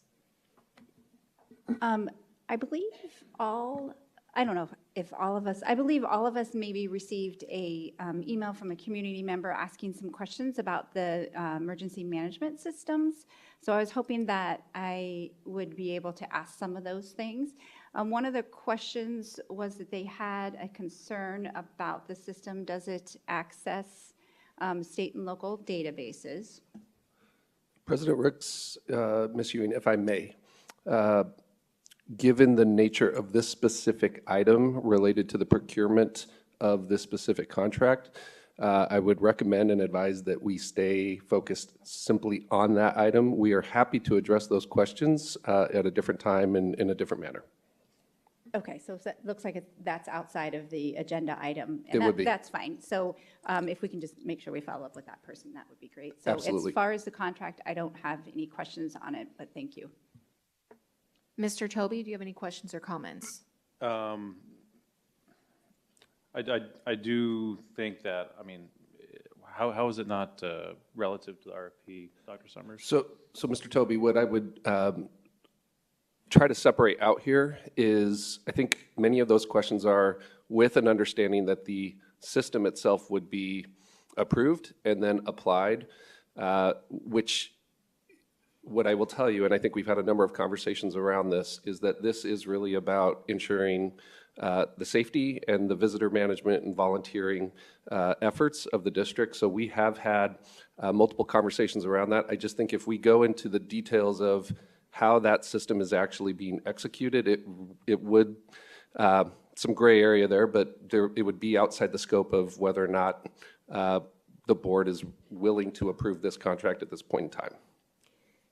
President Rooks, members of the governing board, Dr. Summers, if I may add, Raptor Technologies is already a district vendor. We've already issued POs to them in the past under an existing cooperative. What this new procurement item allows us to do is to have continuity approving the new 5-year cooperative to allow us to continue to procure the vendor. That's the scope of this particular agenda item. Mr. Toby, did you have any other questions or comments? And you can always come back if you need a second. Come back. Yes, yeah. Mrs. Bowles, do you have any questions or comments? I do. I have a question, I guess, or a statement or something. Your procurement, and help me understand this. What I see is that we're approving Raptor Technologies. Is that correct? President Rooks, Mrs. Bowles, it would be approving the cooperative contract that's awarding Raptor Technologies as a vendor. Before the district, whenever there's a cooperative and there are vendors that are a part of that contract, the governing board can award the contract with all of the vendors or a few of the vendors. That doesn't immediately provide the district access to use the vendor. What we then need to do is issue a PO and go through our process. So as part of next steps to utilize a vendor, if there are questions about the product or service that's offered, that can be identified before we would issue a PO. This is truly a procurement agenda item, allowing us to either accept and approve the cooperative with the awarded vendor, and then as a district we look at next steps. Do we issue a PO? How do we use that vendor? So again, and I am understanding what you're saying. I'm very familiar with procurement and all that process. Raptor Technologies is the only one that is a vendor right now, or I heard you say that we have them already in the district. Are there others that we should be looking at? President Rooks, Mrs. Bowles, what I was simply stating was Raptor Technologies is named under this new cooperative. The district has previously done business with them under another cooperative. That cooperative is sunsetting, so this one would take the place of that particular That makes contract. sense. Thank you. Mrs. Rooks, if I may. Yes, of course, Mr. Molina. Mrs. Rooks, members of the governing board, Dr. Summers, Ms. Myers, and guests. Last year, when we were searching for a volunteer and visitor management system after evaluating several vendors, we chose Raptor. We brought the 1GPA contract, which was 19-19P-02 to the governing board. We knew that contract expired, I believe, in March of 2025. but with implementation timeline to getting it in place, we knew that before that deadline of the prior 1 GPA contract expiring, we would have to bring back the new one once it was awarded from 1 GPA to Raptor back to the governing board for procurement purposes. So at this time, I would propose that if the board would consider the approval of 1 GPA contract, I don't see the number, 25-07P-25, so we can continue with the implementation. We are scheduled to go live with the volunteer management portion of Raptor on February 1st.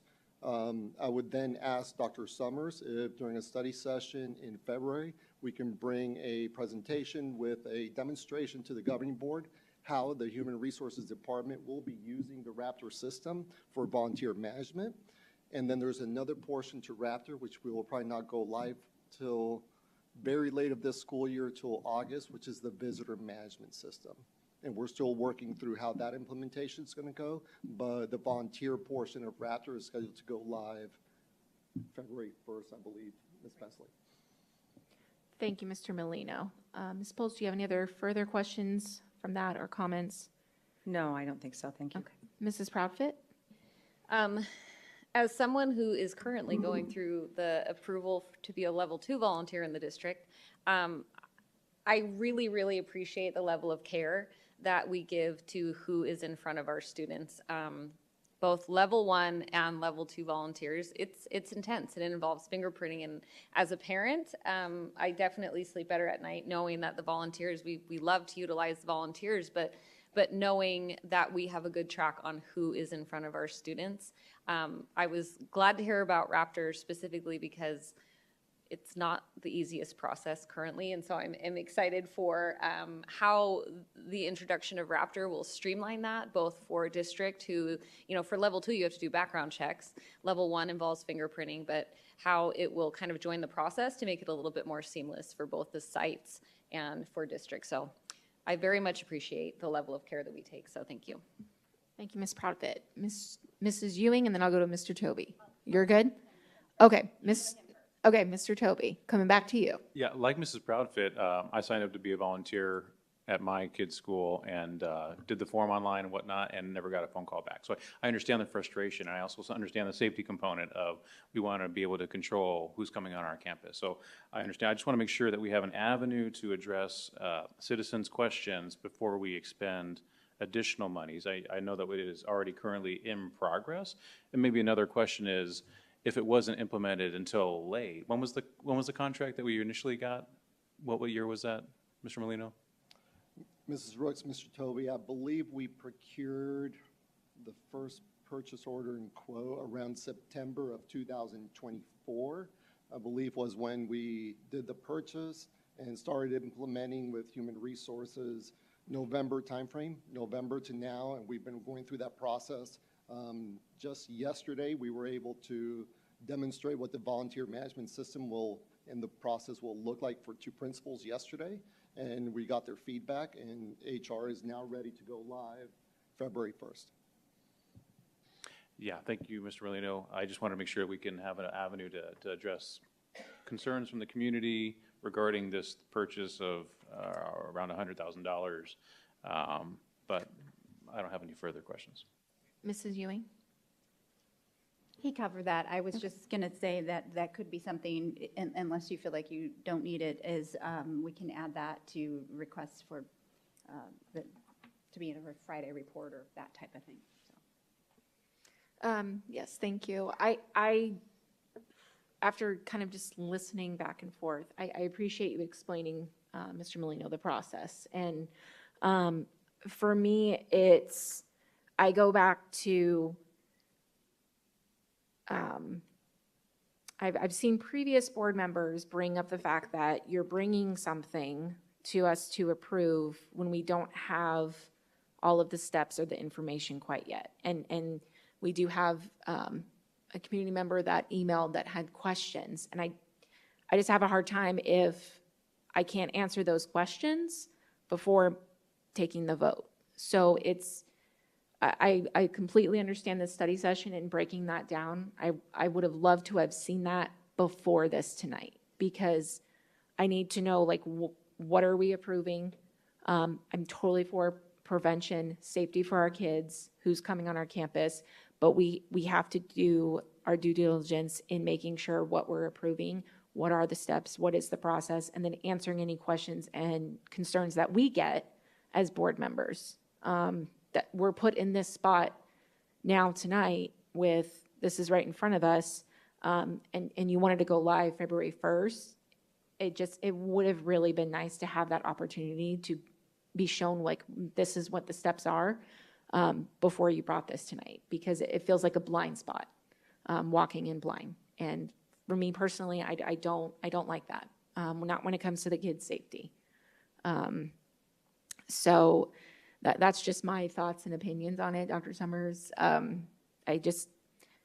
It's hard when you get those questions as board members and not being able to answer them with tonight, with the agenda item. So, Mr. Shelby, I see you looking to your mic, so I don't know if you're wanting to speak again, but that was just my comment surrounding this.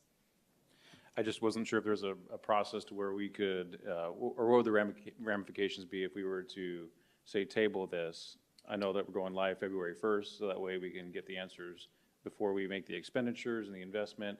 And even if we did an electronic vote to be ratified at the next meeting, something of that nature, what are your thoughts, Dr. Summers, as far as being able to accomplish both? President Rooks, Mr. Toby, I think the simplest way for us to, or for the board to proceed, would be to table this item until a future, we can call it study session. We're looking at February 13th as that next meeting. I think at that time we can certainly add an item to describe more of the details of the application of the system, I think is what we're essentially talking about. I just want to be sure, and I'm going to check with Ms. Myers and Mr. Molino here, that the implications of that is, number one, we would not be going live as early as February 1st. I want to make sure that I also understand any contractual dynamics that we just have to certainly put in front of you for your consideration with that in mind. Mrs. Rooks, members of the governing board, Dr. Summers and Ms. Myers. Ms. Myers, believe the current contract is valid until the end of February, Yes. March. So based off the 1 GPA 19 dash, the current 1 GPA contract, we would be covered. That is correct, Mr. Molino. In fact, we certainly can table this agenda item and bring it back because the procurement's in place at this point under that existing contract. Oftentimes there's a timing component with board meetings where there might need to be an action with a purchase order, et cetera. But in this instance, please, if you need to table it, we can bring it back. And yes, Mr. Molino, we're covered. And Mrs. Rooks, Ms. Besley, Mr. Snow just texted me, I guess he's watching online. And the February 1st rollout is a soft rollout to get feedback from schools and community members so we can, and to test out the system and just to get more feedback. So we can definitely pause, wait till the 13th during that study session, show it to the board, and then at that time bring back this contract that evening for board's consideration. Well, tell him thank you. Thank you. He's watching. And thank you, Mr. Molino. I do appreciate it. It sits better just being able to answer those communities' questions and concerns. So I appreciate that. So I'll motion to table the motion to approve the addition of one GPA contract 25-07P-25 visitor, volunteer, and emergency management systems for the period of 1 year and renewable for up to 4 additional 1-year extensions to the next meeting, February 13th. I'll second.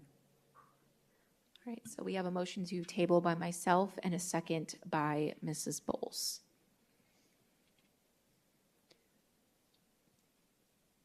Board members, you may cast your votes.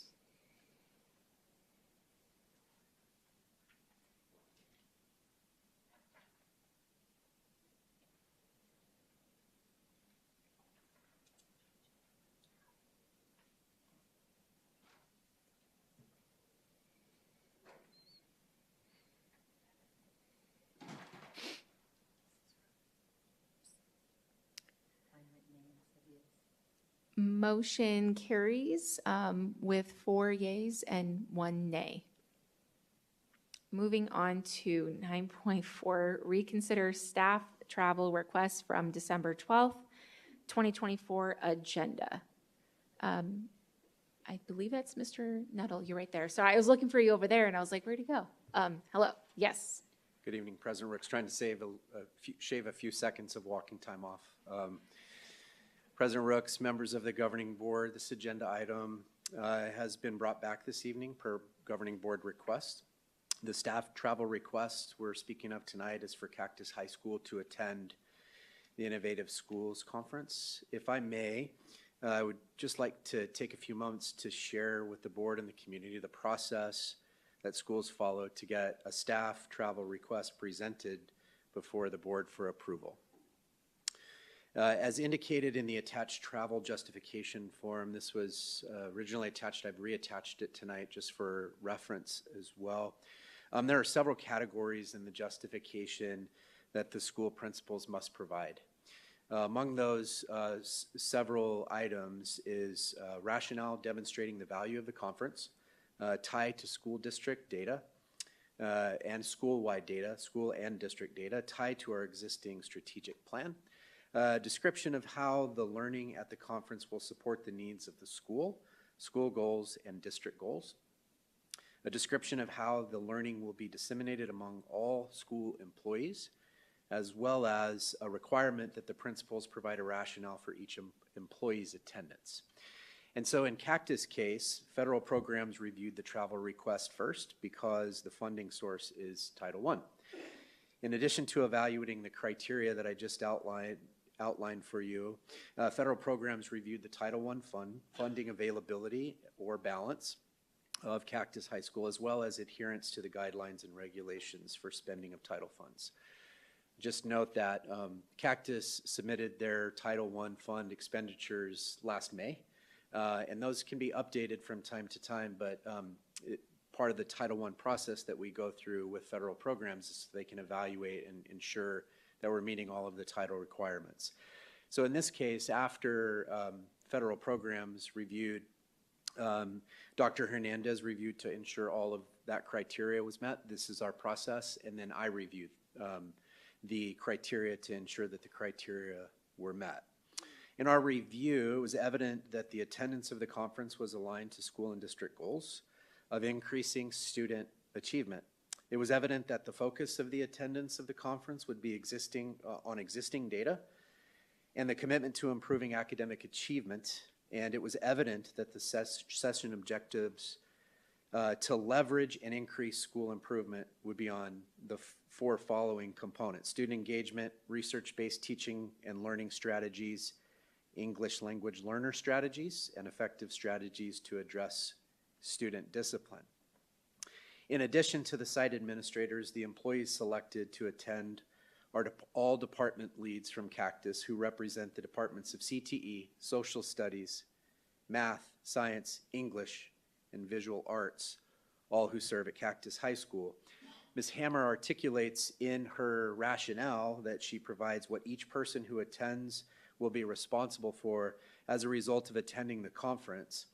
Through the rationale, you'll see references made in these rationales here that are posted here to student accountability, standards implementation across multiple content areas, best practices in using student assessment data, which we have discussed several times as STAR data, best practices in utilizing that to drive student achievement, action research for professional development, lesson planning, target to task alignment, effective checks for understanding, as well as small group instruction.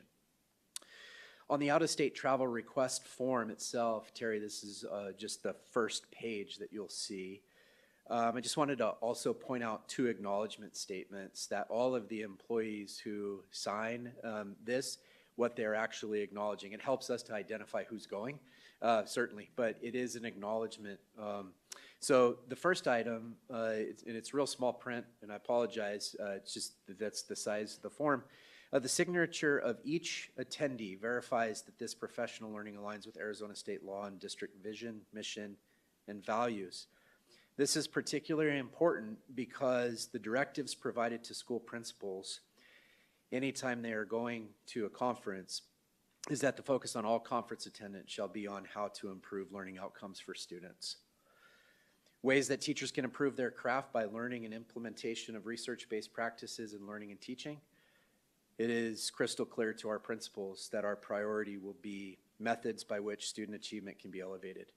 Signatures verify that employees understand the purpose and intent of the attendance of the conference. Number two, the signature of each student attendee verifies that they are aware of the district's travel procedures in advance of the trip. This is in association with Governing Board Policy GCCE. In addition, Business Services Department has assembled and made available the Staff Travel Handbook. That's 22 pages. So if you'd like an electronic copy, I can certainly provide, but that staff handbook for travel is available for all of our employees, and the handbook is updated annually. So you'll see that the handbook is updated.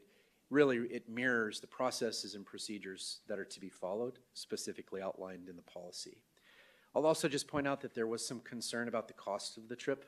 On the out-of-state travel form, there's a section that's titled projected cost per person. Terry, scroll down just a touch on that document. You'll see some numbers there, projected cost per person. There are individual fields for hotel, transportation, registration, meals, and estimated cost per person. In the initial posting for the December 12th board meeting, the estimated cost per person was actually not correct. It said $16,970. That is absolutely not the cost per person. However, when we total up all of those individual fields, that is the total cost. And that was, the comma was in the wrong spot, and 17 people who vet the process missed it. Imagine that. It was just a comma error. And so we reposted what you see now in advance of the December 12th board meeting. And so when you divide the total cost by the 10 number of people going, that is $1,697. Finally, I'll state last summer, the board approved 2 schools to attend the Innovative Schools Conference from last summer. Desert Palms Elementary was approved on February 22nd, and Kellis High School was approved on March 14th to attend the same exact conference. I think it's important to just point out, Desert Palms had a 19-point growth on their overall school report card and moved from a B to an A. This was the highest growth of all elementary schools in our school district. Kellis High School had an 11-point growth on their overall report card and moved from a B to an A on their letter grade as well. This was the highest of all of our comprehensive high schools. Don't want to leave out PFA. They had the largest. I just wanted to reference the comprehensive high schools. I've invited Ms. Hammer, principal of Cactus High School, and Ms. Adrienne Perry, assistant principal, tonight to answer any questions that you might have specific to how the impact of this conference, they attended it several years back, has had, and her plans that she has to continue along her positive trajectory as well. They're an A school and rocking it all over the place. And so I would just invite them up to speak briefly, and then we'll be prepared to answer any questions that you may have. Thank you. Thank you. Good evening, President Rooks and governing board members. First of all, I'd just like to say, Mr. Tobey and President Rooks and Mrs. Bowles, you will be joining us Monday for our site visit. So I got the t-shirt sizes, although President Rooks, I didn't get yours, and chicken wings. I can't guarantee the chicken wings. Thanks a lot, Miss Jacob over there, for setting that bar so high. But we look forward to seeing you guys on Monday for our school visit. I would like to start out by saying we attended this conference 3 years ago, and it absolutely reformed our thinking about what some of the processes and procedures we were using both in our classrooms and our approaches to students with discipline and encouraging them to make great choices, on our campus. And so we're going to talk a little bit about our data of what it did on our campus. We moved from a B school to an A school and have maintained that A as well. Currently, we are one of the highest ranked Title I schools when it comes to our data for growth and proficiency. And in the district, we're ranked 3rd for our growth and proficiency as well. We're the highest ranking Title I school for the high schools. So we are excited about that. We also, in those 3 years of some of the transformative things that we did on our campus. We saw an 84% decrease in our student discipline, so for major discipline on our campus. So it was huge in really allowing us to spend more time educating kids in the classroom and less time dealing with maybe behaviors that weren't productive for our students to really move them forward with their academics. Mrs. Perry is also here, and she was diligently taking notes on all sorts of things. So I don't want her to miss out on an opportunity to share all the wonderful things she wants to talk about. Good evening. Thank you for taking the time to hear us out. She actually said all the things that I was going to say, because my part was about our implementation process, and that when we went to the conference, you know, we always feel like as an administrative team, whenever we are choosing a conference for a professional development opportunity, it's really important that if we're going to spend the money to go, then we intend to grow and bring back whatever it is that we have learned to transform our campus, and that's exactly what we did. When we looked at our implementation year, after we went to the conference, we did see an uptick for sure in our major referrals, and that's because we were tightening things down and we were making changes and kids getting used to what the new normal was going to be in their benefit, right, or to their benefit. That following year, we saw a sharp decline, and just as Ms. Hammer was sharing, from our implementation year all the way to this being our third year to date, we have seen an 84% decline in our major referrals, which has really led to our first core value of that we value instructional time, and our students are benefiting from the fact that they're able to focus and function in their classrooms, and our teachers are really able to teach. So we are very proud of the work that we are doing, and we are hoping that we have the opportunity to go again so that we can grow and continue to reshape our thinking and bring back innovative strategies for our students to learn. Thank you. Thank you so much. I will go to Mrs. Ewing. Do you have any questions or comments for them? Oh, I have lots of comments, but this was something I was very excited that our staff was going to be able to go and take part in. So I think I would like to hold my comments until I can hear from the other board members on what some of the concerns were on why we were bringing this back again. So I'd like to hold my comments. Okay, Mr. Toby. Thank you for being here. It shows a lot that you guys are taking the time to come out and advocate for your people. So it's what good leaders do, and I appreciate you guys taking the time.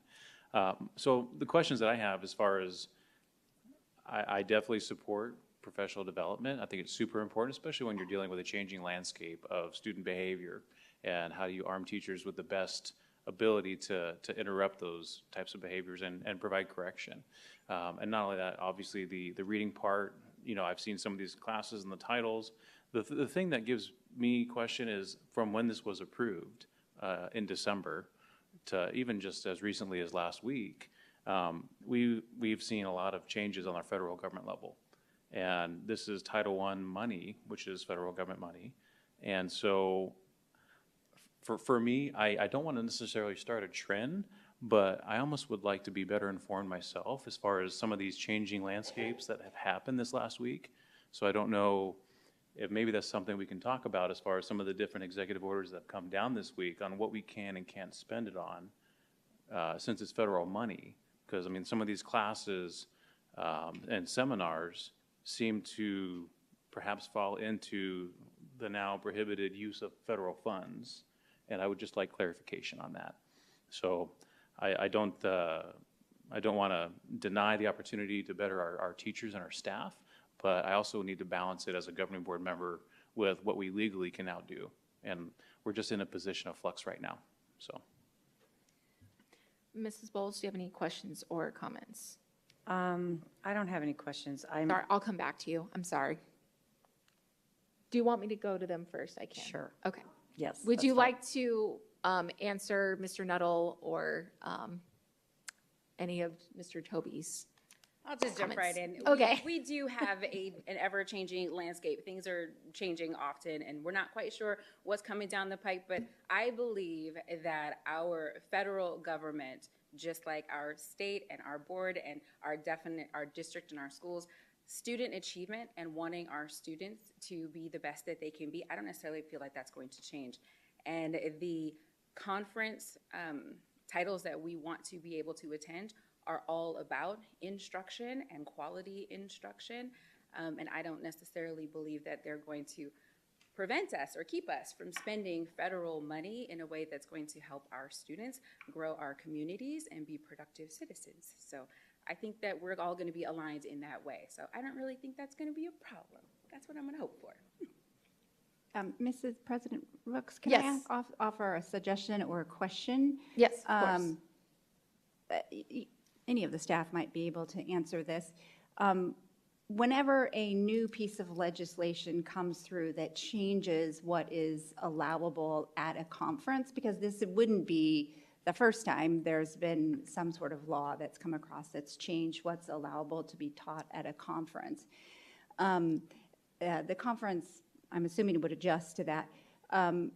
Are we then notified, hey, due to this new legislation, this particular item won't be available, and instead we're offering that? And if there is a change to what follow my thinking here, if there is a change to what is offered due to laws, does the conference provide an update to the staff that then they could provide to us? Do you see where I'm going with that? Yes.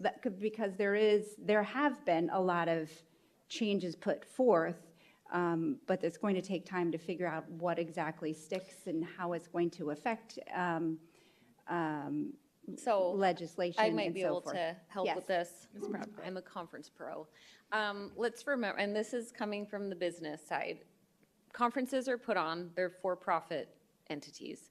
And so when stuff will change federally, we would not be the only district that would be affected. This would be every participant. And so at that point, the conference would change. It would adjust to the market, essentially, is what I'm saying.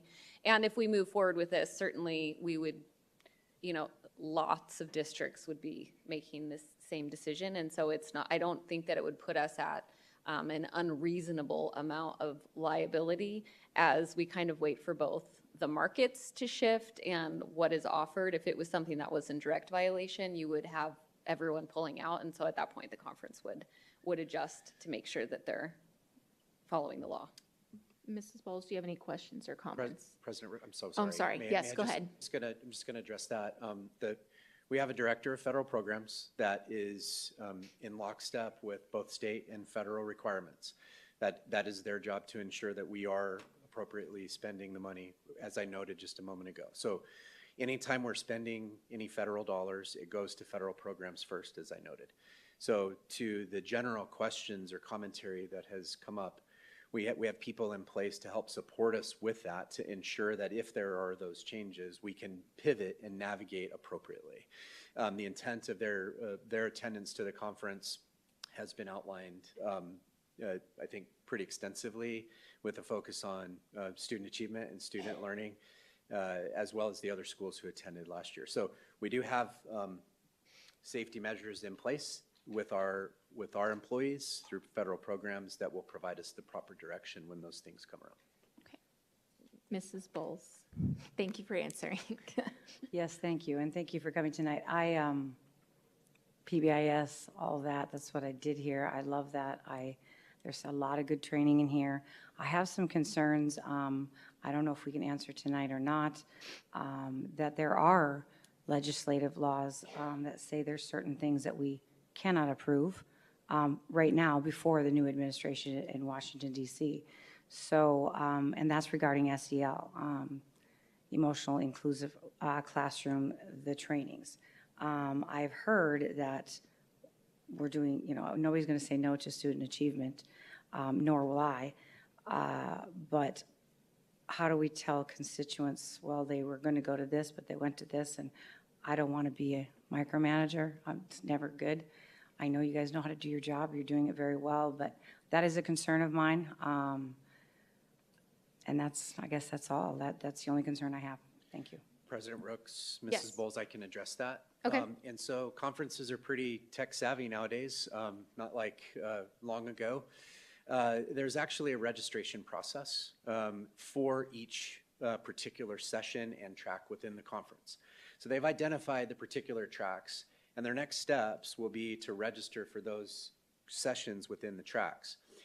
When they arrive and check in at the conferences, they receive a badge that has access to the actual sessions that they have registered to attend. And so what that means is and people who have attended conferences recently, if they attempt to go to a session that they aren't registered for, it essentially, the doors slam shut right in their, not really, but that's what happens. It does not permit them in. And the reason why they do that is several reasons for it, but the primary reason is within each session there are limited seats available. This is a nationwide conference, and so it's almost kind of like first come, first serve to these particular sessions that they've committed to do. And that will permit them entry into those particular sessions. And so there is a level of accountability within that, not only internally, to your point, Mrs. Bowles, but there's a level of accountability for registering for the actual sessions that you're intending to go to, as well as ones that you haven't, so that they can ensure that the seats are maintained for those other folks. I have a quick question follow-up for that. The 30 pages that are uploaded up here on the screen, and you scroll down and you see all the different workshops, are those the ones that you're talking about signing up for?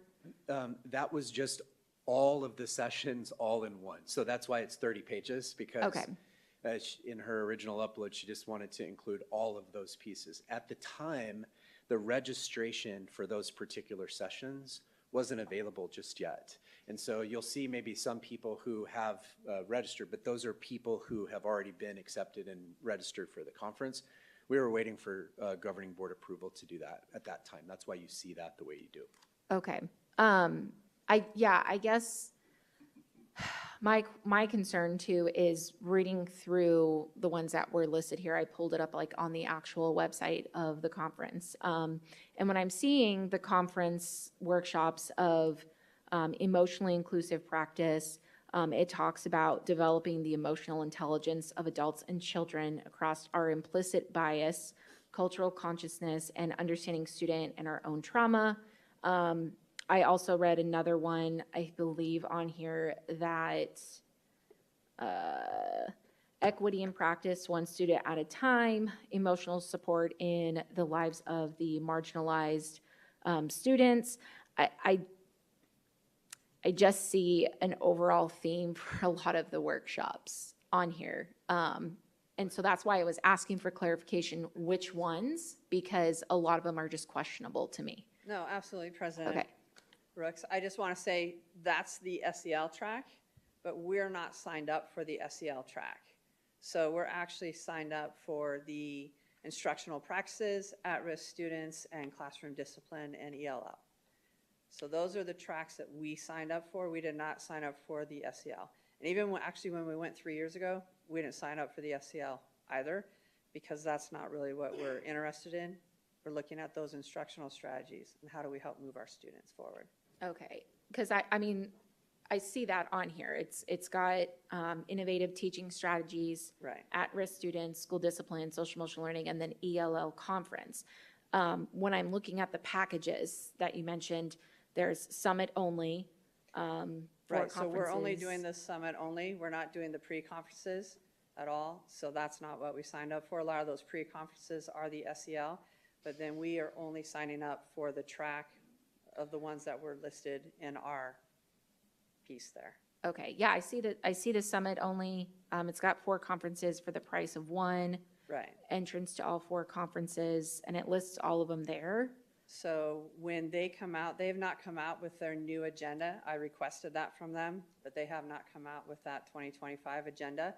If you would like, we can submit the classes that we've signed up for at that time with you, but everyone knows that we're only looking at the ones that we listed in terms of really looking at the innovative strategies. Sorry, go ahead. No, so even though there's 4 that's listed there, we would attend the 3 that are actually aligned to our focus, and then we as a collective team get together and we debrief and we actually start coming up with our plans, and we use that as work time in like a separate available conference room or something that's there.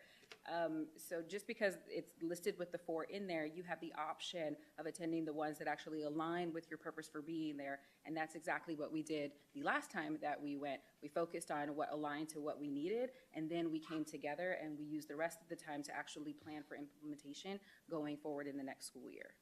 Okay. Sorry. President Rooks, I have yes, a question. Yes, go ahead, Mr. Toby. I did too, but go ahead. Don't forget yes. about me. I won't, sorry. I don't want to forget my question.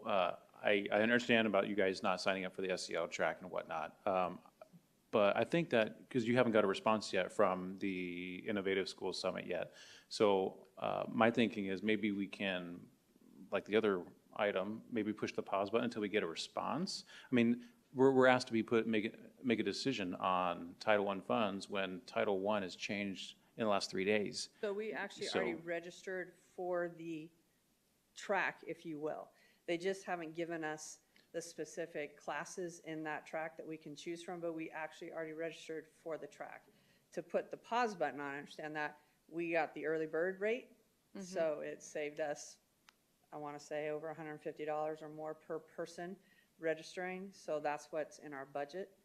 So that's, that's the other piece. Sorry, I have Yes. with that. Is that okay? Yes, Okay. and then we'll go to Ms. Bowles. Okay. Oh, sorry. Did you have more you want to say? Okay, so maybe I want to give a little bit different perspective here. As we look at the markets adjusting, again, these are for-profit businesses. We're going to see things shift and change. That being said, because the market demands it, every single conference is going to have an SEL component. And at that point, it comes down to what is our process within the district and how are we engaging with our admin to ensure that they have what they need to succeed. So as I read through, there are some sessions in there. One, I hope that if you get to go the technology addiction and how to combat digital heroin as a person who teaches teenagers, would be really love to hear some feedback. If you guys head to that one, there's one about teaching resiliency, things that I see as an educator too. But more than anything, I just wanted to say to you, Principal Hammer, as I read through every piece of this, as a board member, I first want to see that this is tied back to student achievement, 100%. It's tied back to STAR assessment. You mentioned the ACT scores and wanting to increase ACT scores to even higher above what they can get to ensure that our students have opportunity and have choice in their lives. And then another big word that stuck out to me is culture. And you kept bringing up the culture, and in the 3 years, how you have transformed your culture. And one thing for sure, and I'm really excited for Mr. Toby and Mrs. Bowles to be able to visit Cactus, because Cactus has a culture of Ohana, and it is felt on that campus from the second you pull into the parking lot to the second that you leave. And if this conference 3 years ago, in addition to, lessening your behavior issues by 84%, which is incredible, if it helped to create that culture that is having such a driving force behind our student results, then I can trust as a board member that you are being responsible with the funds, that you are guiding your staff to the sessions in this conference that are going to move the needle for our students. And I just wanted to commend you, because truly, I know I've told you this 100 times, but Cactus has that feeling that every student is truly invested into the whole of the community. But I think that that's kind of the sweet spot in education, is where every student not only feels ownership over their own educational experience, but they feel part of this larger culture where they're missed when they're not there, where they're valued, is really kind of the soil that can be fertile to help the students truly grow to their potential. And so I just wanted to give that perspective. What you're doing at Cactus is exceptional, and what you're doing is working. And so any way that as a board member I can support you with that, I'm happy to do so. Are you trying to make me cry? Because she does. I just wanted a t-shirt. My size is You got it. medium. I'm in menopause, I cry easier, so, help Me out. too, girl. We Me too. appreciate that. Thank you. We do work very hard. Thank you. I just want to say, first of all, sitting up here, both my children graduated Cactus, go Cobras. My son got a football scholarship. My daughter graduated top 3% of the class. So both had scholarships going to college, great school. I have to say this because it's the elephant in the room to me. I don't like being in a position to tell someone who is a professional that I trust, even with my own children, because you were principal when my daughter was there, that we have to micromanage what programs you're going to. And it's unfortunate that we even have those PBIS and SEL together. Personally, I wish they didn't, and I'm hoping that changes. But we have to, we're on a different seat up here and having to account for the constituents and how the money is spent and where we're going. So I have a suggestion. To avoid all the micromanagement of us trying to track down or whoever, because I'm sure we have plenty of extra time, tracking down what classes you take, is it possible for those who are attending this conference to sign something saying you will not attend the SEL or anything in question? Because there are legislative laws on the books that we do have to, I'm sure you're aware of that. That's where I'm coming from. So I am sorry, first off, that we have to even micromanage someone who obviously does a very good job at what you do, and that's the last thing I want to do. But unfortunately, they, kind of dumped everything together. And I venture to say that down the road is probably going to change. PBS and a lot of these programs I've taken myself. So I just want to say that if it's something we could do, maybe, or something else that we don't have to track down what, first I'll just say sorry that we even have to mention that, so. I'm just going to echo off of, just for me personally, when you're making these big decisions, if it's kind of like what I just talked about, I don't like walking in blind. And so for me personally, I would feel more comfortable having what breakout sessions the conference, if they get back to you, what those are, because I don't want to take that risk of approving something and then coming back on me, holding me accountable of, hey, this is what you approved this, and this is what happened. And so that's where it's coming from me. I agree with her. I don't want to tell you what to do, but this is my name going on this item. And so I have to look at all of those factors. And you talked about statute. There's an ARS in Arizona of not using public money for a lot of these things that are discussed in there. And for me personally, there's a lot of these conferences, it's just really frustrating to see that, because I don't want, with these types of conferences and the agendas and whatnot, I don't want to focus on that, the DEI, the SEL, all of that. I want to see the student. And so I just get really frustrated with these conferences and the agenda titles. I don't want to focus on all of that. I just want to focus on the student. And so for me personally, I just would love to see which ones are the ones that you were dead set on going on under those categories that you mentioned. I see you're pushing, but let her answer and then I'll come to you. Okay. Quit pushing your buttons. She's pushing the button. President Rooks, absolutely, and Mrs. Bowles, I appreciate just the idea that, we can sign a waiver if you would like, saying that we won't attend these. As soon as that agenda comes out, we can absolutely submit that agenda to the board of what every single person has signed up for. They've all signed up for under a topic, so you can already see that in our registration, because we've all have already registered. But when that agenda comes out, we can absolutely send that over of what everybody has signed up for, if you would like. Okay. Mr. Toby, I want to make sure I come back to you. Pushing your No, thank you for that. And I do think that would be a lot cleaner, right? So that way it gives you time to get a response from the Innovative Schools Summit. Good question. What's the refund policy with this summit if we were to go ahead and move forward? The problem is, sorry, President Rhodes. No, you're fine. Go ahead. Mr. Toby.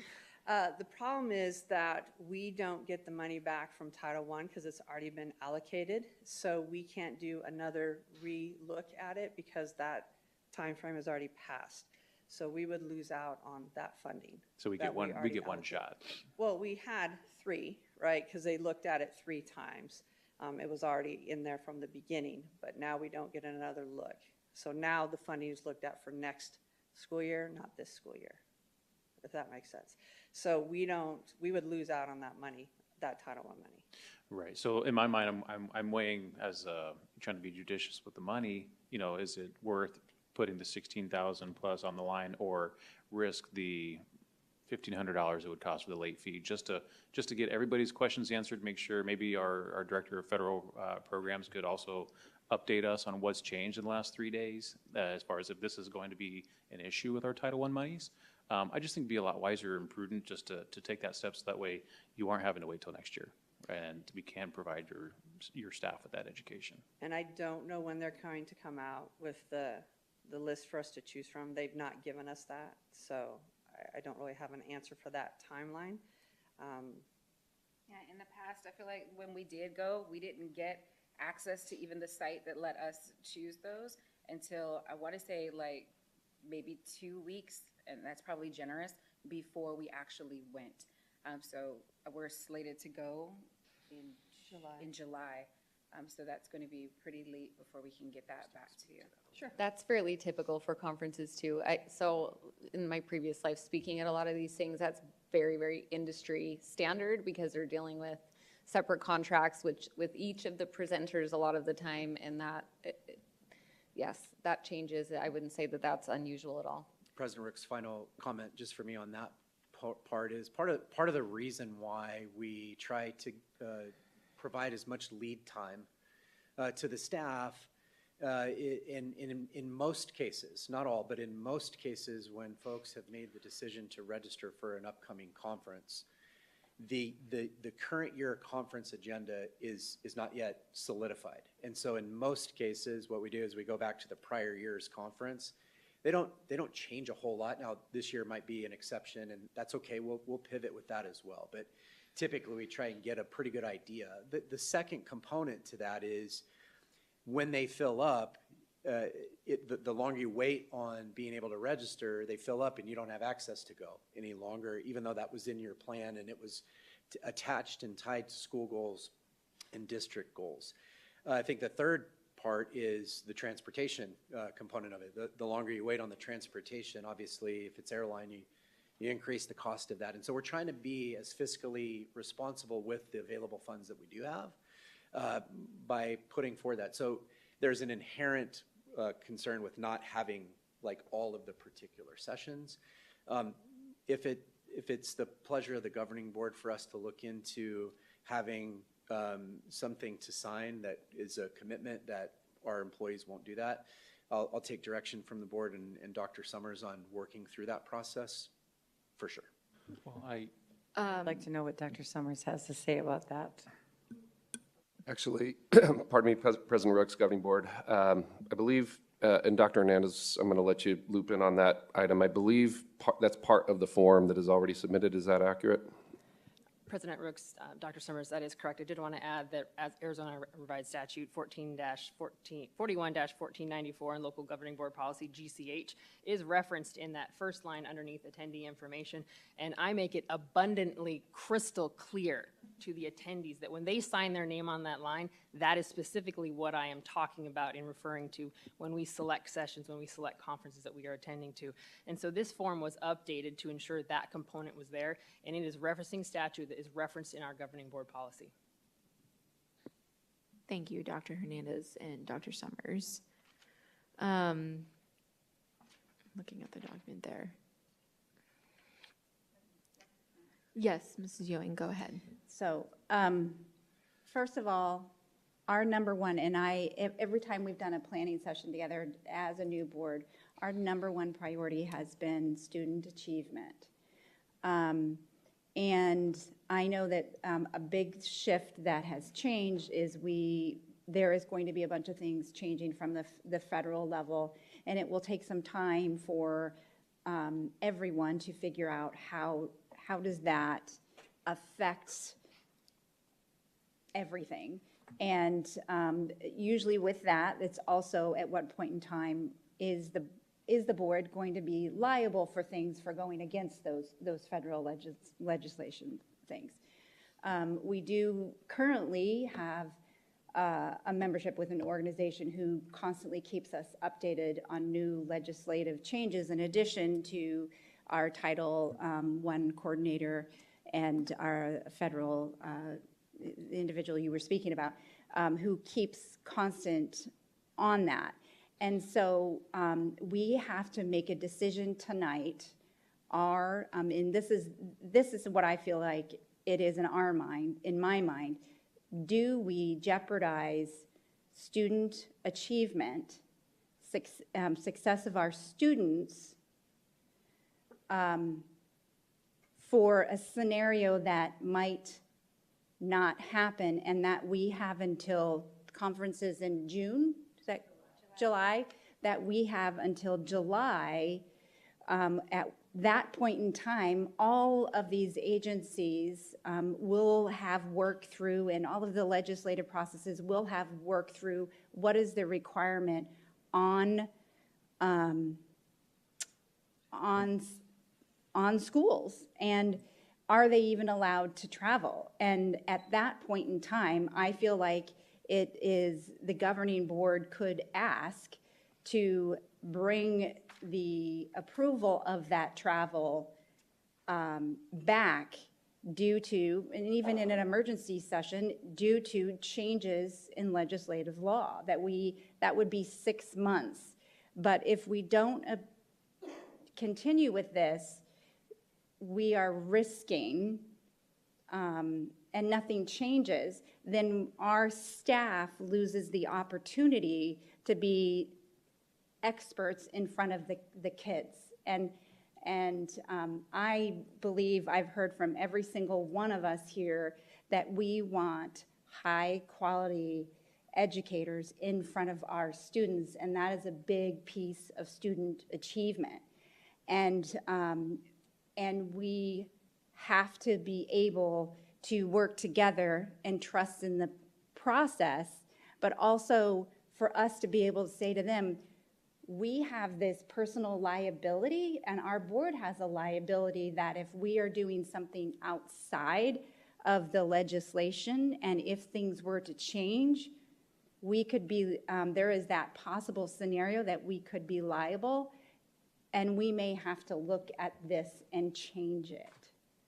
So I don't know that I'm comfortable making that decision, that it's okay fiscally to spend the $1,500 when there are so many positions, things in this district that money is needed just everywhere. And so I think it would be fiscally irresponsible of the board to not go forward with this, and it's irresponsible to our students, who are our number one purpose for all of us being up here, to not provide our staff the opportunity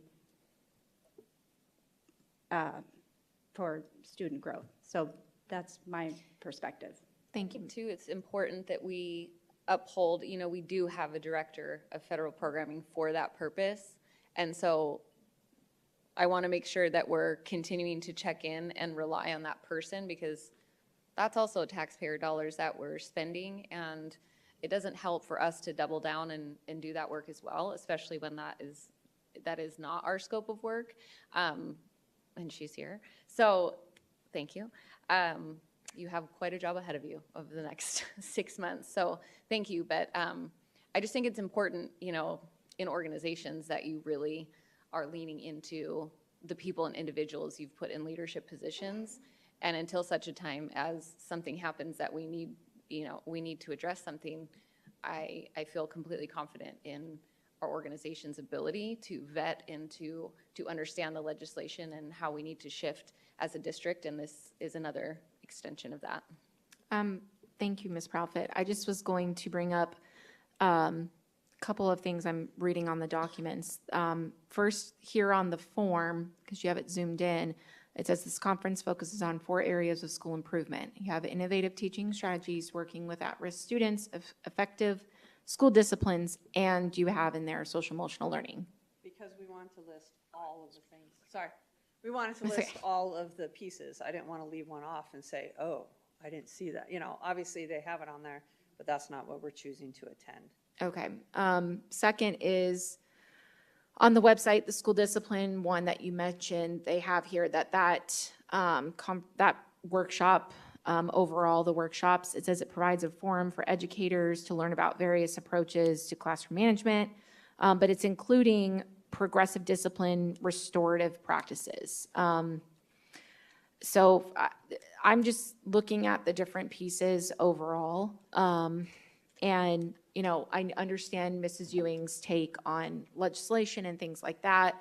But with how our new federal administration is coming out so quickly with all of these things, making a very strong stance on what can be used with those federal dollars, and taking a very hard line on the DEI, all of that, all of the content from that, I'm also concerned about that as well, because like you said, we don't know, but what if it does come back on the district quickly?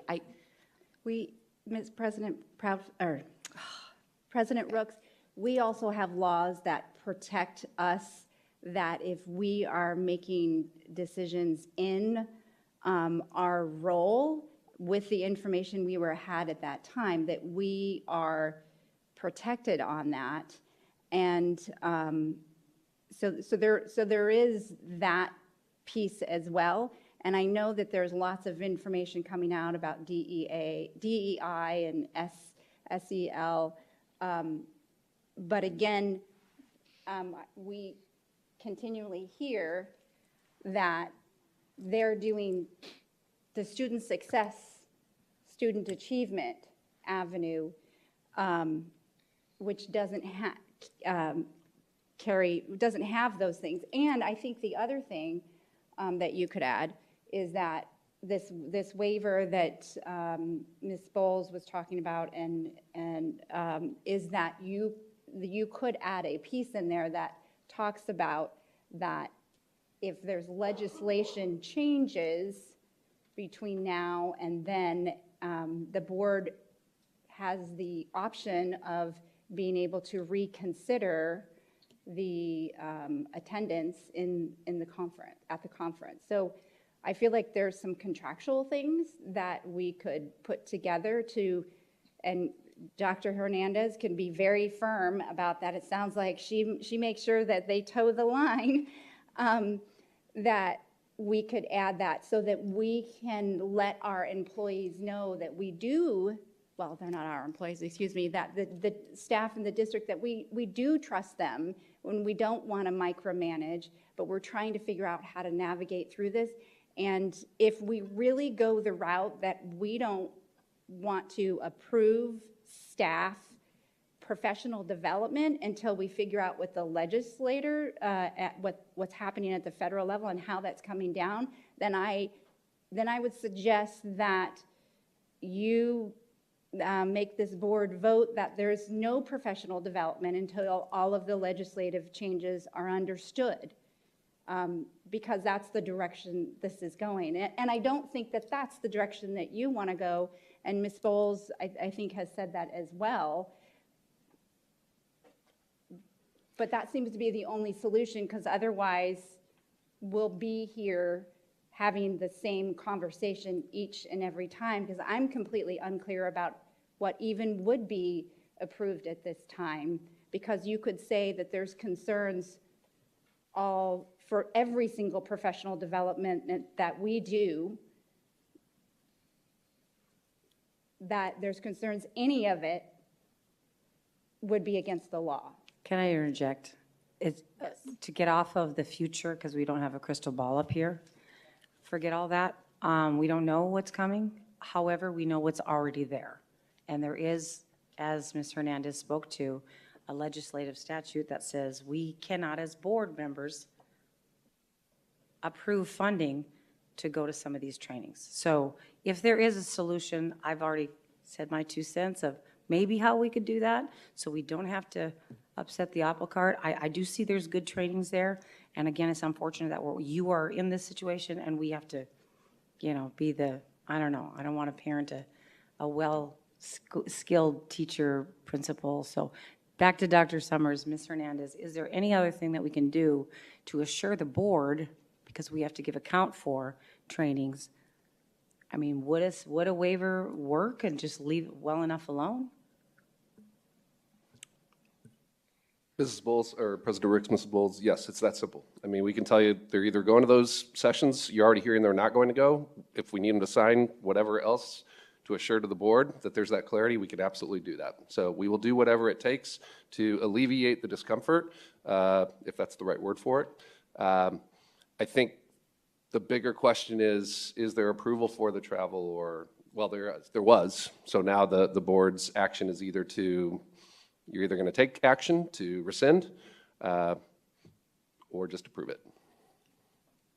Or leave it alone. I guess that's the other way to look at that. Okay. Can we make a motion to approve with on the condition that this waiver is comprised and put together and signed by all individuals? Would that be appropriate? I'm just a little confused about this waiver because Dr. Hernandez made it clear that when they signed their name on that paper, that was what they were signing. Are we just saying we want that same thing just in very specific written form? I mean, it seems redundant, but I mean, if that's what the board needs to make it more comfortable, fine, whatever, like that's fine. But is that what did I misunderstand? Okay. So. We are happy to assure, as I mentioned, I don't know that an additional waiver is necessary, but whatever we need to do to say these are the sessions they're going to attend and these are the ones they're not going to attend, I think we can certainly share that information. And there's sessions that we don't know what they're attending yet until they get back to you. But they would still be under these topics. So they would still be under either the innovative teaching strategies and whatever those individual sessions are.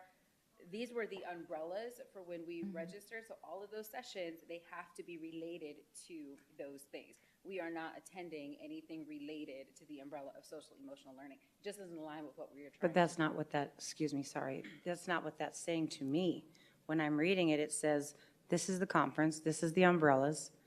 It says these are all the areas of focus, not only at Cactus, but in our district. 3 years ago, you attended a conference and it radically transformed our thinking about education and culture on our campus and core values. We absolutely seen the benefits from our attendance and are looking to move to the next level of growth. That doesn't tell me I'm not going to those SEL. Like that, I'm just being transparent. It doesn't tell me that. President Rooks, Mrs. Bowles, we understand that there's that particular component. We can always get better in what we present. I think the reason for the justification form was to get down to a more granular level about what that means, which was explained a few times tonight and is there for the public and the board to review. So that was really, that's the focus. Certainly we can tighten that up as well. I mean, we're always trying to look to get better at it, and we'll take any direction the board has. Well, if there's no more questions and comments, I just need a motion on the floor. Yeah, if I may, so I'll force the issue. I will motion to approve staff travel of Cactus High School, their travel request, previously approved December 12th, 2024, subject to the signed letter by the attendees with subject to being brought back should the law change. I will second. We'll both second. All right, Mrs. Bowles. So we have a motion made by Mr. Toby and a second by Mrs. Bowles. President Rooks, members of the board, please allow me a moment to make those adjustments to the motion. Yes, of course.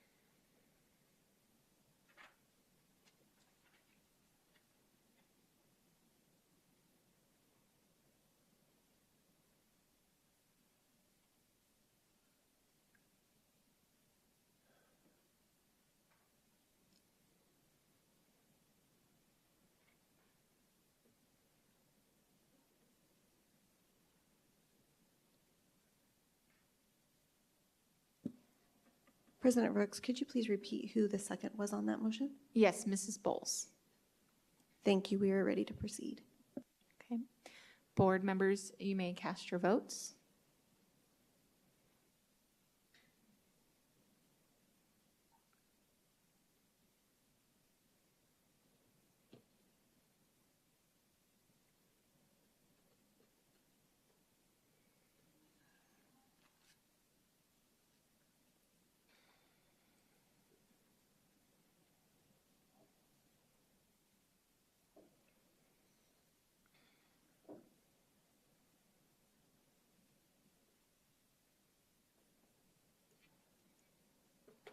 Motion passes with 4 yeas and 1 abstain. Thank you, board members. Thank you. Moving on to 10 discussion items, 10.1. We are going to take just a 5-minute recess so that the other board members can take a break, use restroom, so we'll be right back.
Of the board meeting coming back from recess.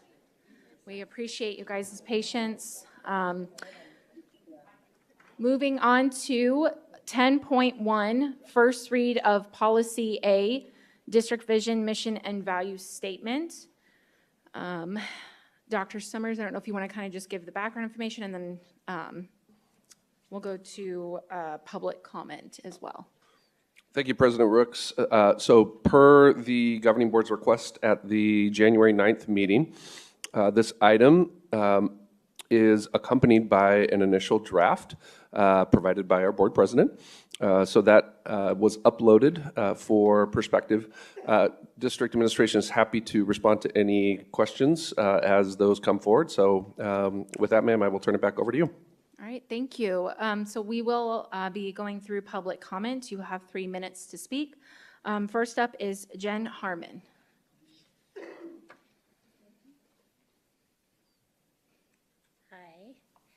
Hi. Right away, I know that some of you are not going to like what I have to say. So I was able to see a draft of proposed changes to the district vision, mission, and value statement, and I have a couple of questions and concerns. First of all, as a stakeholder in the district, I believe that a new vision, mission, and value statement should be created collectively. I would hope that the board would not make a unilateral decision about what should be in it without a vast array of voices from students, community, and staff, and that we would all be included. This is the part you're not going to like just because of the last discussion. And I'm really good talking in front of the students, not so much adults, so.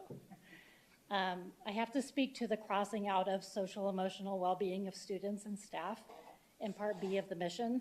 I hope we've all learned enough by now to know that social emotional does not mean CRT, nor does it mean DEI.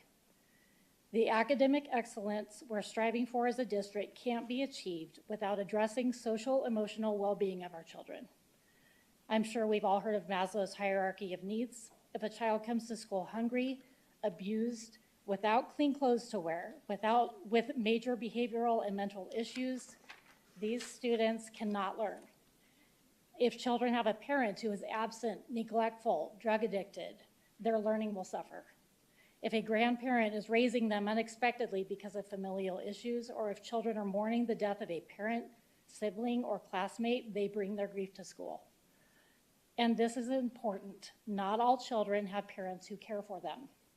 So whether we like it or not, these issues do come to our schools. And if we really are focusing on academics, these things need to be addressed or learning will not happen. Please leave social emotional in our mission. A specific law is in the proposed mission as well, and there are many specific laws that could be included, so why just that one? If our primary focus is our children in the district, who are our #1 priority, if a specific law is mentioned, it seems it should be child-focused, like the Child Protection Act, or laws about housing assistance, or welfare, or laws about child abuse prevention, or laws about determining neglect. I could go on, but you get the idea. Thanks for your time and consideration when thinking about changes to our mission. Thank you. Next public comment comes from Jennifer C.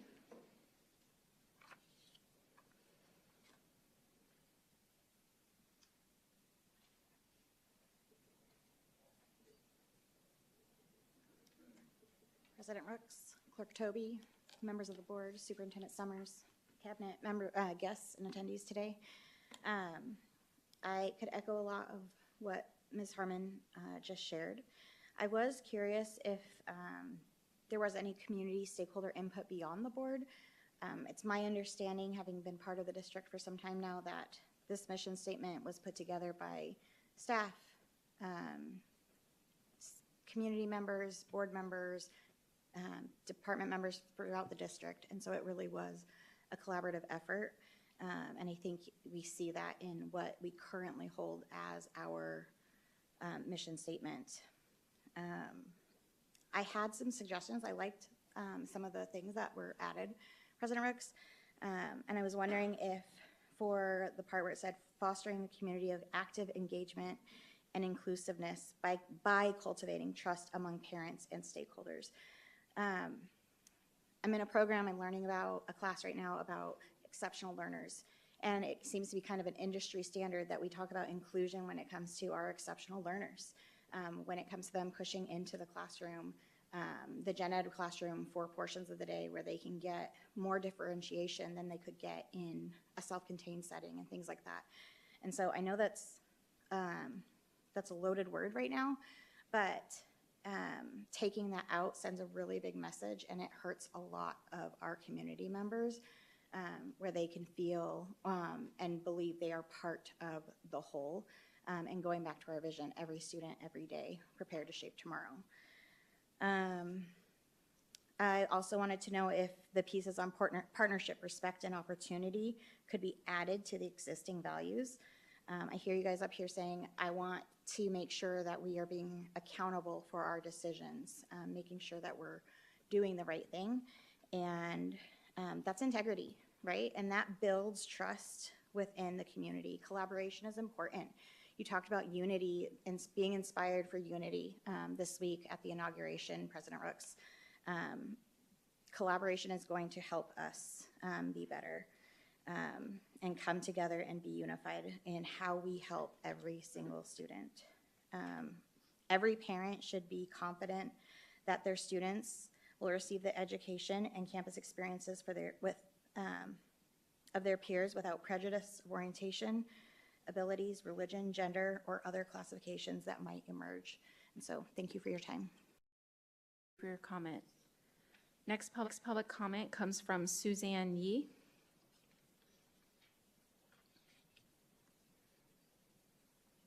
Good evening, Madam President, members of the board and cabinet.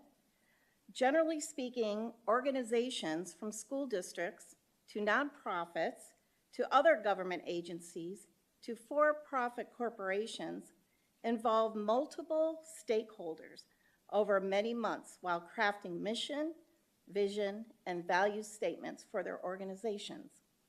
In a neighboring district, the process took about 4 months and happened in a series of study sessions open to the public. Best practices in crafting the mission, vision, and values for a district involve many steps, including gathering stakeholder input by conducting surveys, focus groups, and meetings with students, parents, and teacher groups, as well as community leaders and business partners. The purpose of these surveys and meetings is to identify issues and desired outcomes. Once gathered, all stakeholders should brainstorm the values important to them and that represent the district's guiding principles. Only after these surveys, meetings, and data gathering take place should the crafting of the mission, vision, and values begin.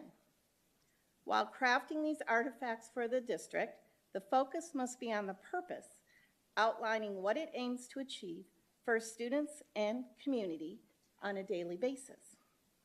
I appreciate that this board has recognized the need for revisiting the mission, vision, and values of the district, as these items should be revisited regularly.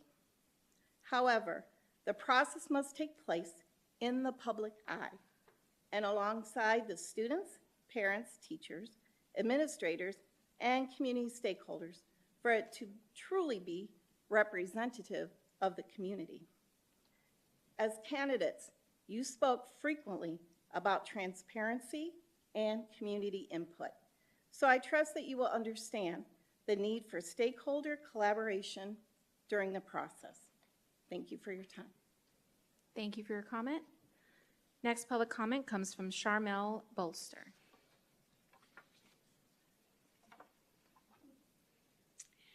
Thank you, President Brooks and board, cabinet, Dr. Summers, and guest. Just a couple of things. I did listen to your day of, I want to say recollection, but it was retreat. That was the word I'm looking for, your day of retreat. And this particular part, I guess, when you were talking about some of these things really did stand out to me.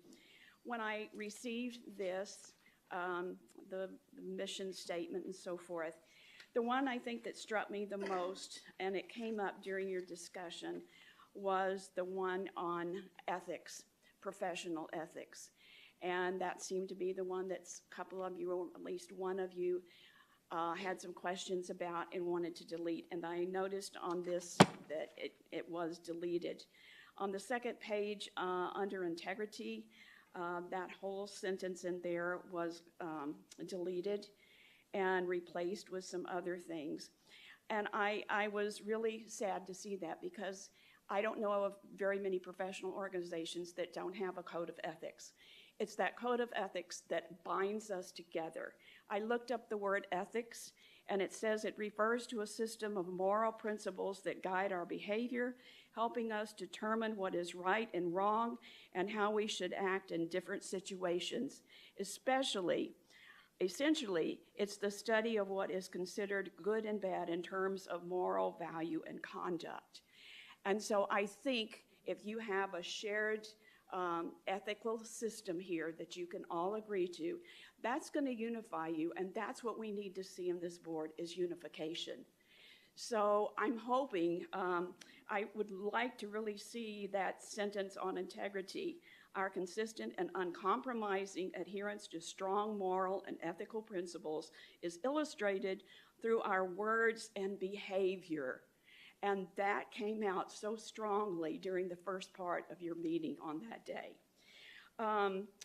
The bottom sentence down there under respect, it states that respect of personal differences creates a culture of dignity, compassion, and understanding. That's true. To me, though, those were just words. My first thought was, how do you convey this respect? But that very sentence under integrity, to me, states it, because it specifically says it is illustrated through our words and our behavior. So I would encourage you to please put that, if you don't do anything else, put that one sentence back in there. I think it could be a very unifying force, and that's what we need to see so we can be unified out here. Thank you for letting me speak. Thank you for your public comment. Next public comment comes from Trina Berg.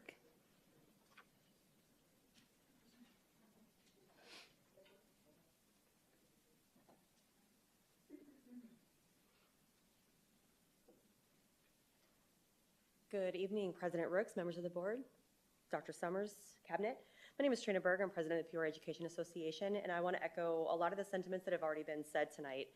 I listened to the retreat, and one of the things that was stated a couple of different times was, like, this needs to be a time to heal, and we need to start coming together and moving forward and making change.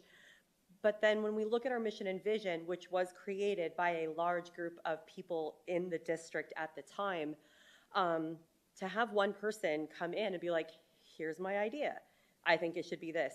It comes across as a power flex. And that's not the way to unify and to start moving forward and to start to heal and start to move this district in a direction we want to go. I agree that revisiting these things from time to time is absolutely necessary. That mission vision statement has been there for a while. Does it need to be updated? Absolutely. Are there things that could be taken out and put in? Absolutely.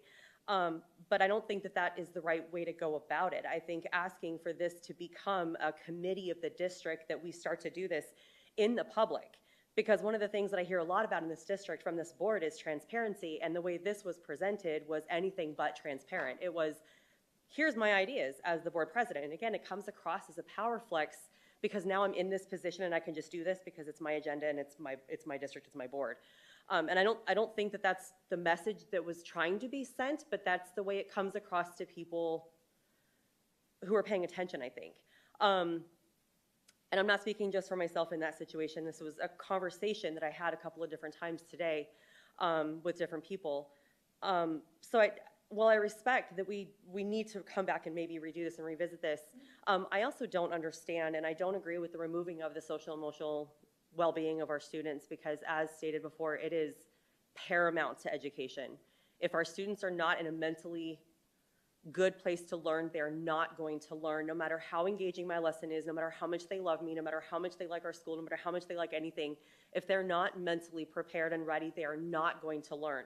We as adults experience that ourselves. If we are in a heightened emotional state, we are not in a place to learn or to absorb new things. So to just completely remove that from the educational setting is not a good look. I agree that the ethics statements and integrity. I mean, I heard in the study session, like, we don't need ethics. We were elected, and our people knew what they were expecting when they elected us, and that's every organization has ethics. Our elected officials have ethics. They have ethics statements they have to follow, and removing those things from our mission vision statement doesn't make any sense. So I implore you to table this and ask for a district committee to move this process forward. Thank you. Thank you for your public comment. I'm just going to kind of go through the thinking on this mission value statement. First, I want to clarify there was no board ethics ever on this mission value statement. That is a separate policy that was discussed at the study session. So they're two separate things. So governing board ethics was never removed from this policy being presented right now. The mindset was just bringing it forward to have a discussion as a board as a first read. This isn't I'm coming in here and we're going to approve this tonight. It's a discussion of the idea formulation, because as board members, we do work on policy. We develop policy, we discuss it.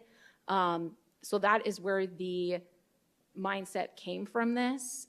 It's not a power thing. It's hey, I do have an idea. As a board member, we come up with ideas for policies or solutions or whatnot, and we want it to present it to the rest of the board for a first read, and then you discuss it, look at it again, go back for a second read at a future meeting.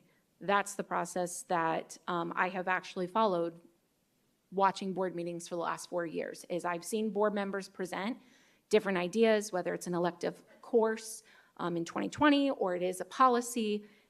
There are things that the board members want to bring forward to the rest of the board to have that discussion. So that's kind of the background on that piece. So just wanted to clarify a few of those things and then go through each board member questions or comments. So I'll start with you, Mrs. Ewing. Thank you, Mrs. Rooks, and thank you for the, President Rooks, thank you for the clarification on that.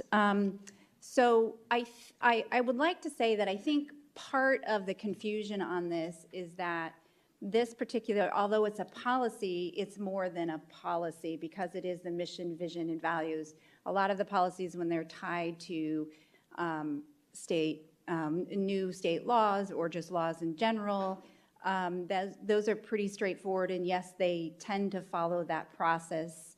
Or if it's just a new process that the board would actually like to create a policy to be able to put guardrails on and on a particular process, they will bring that forward.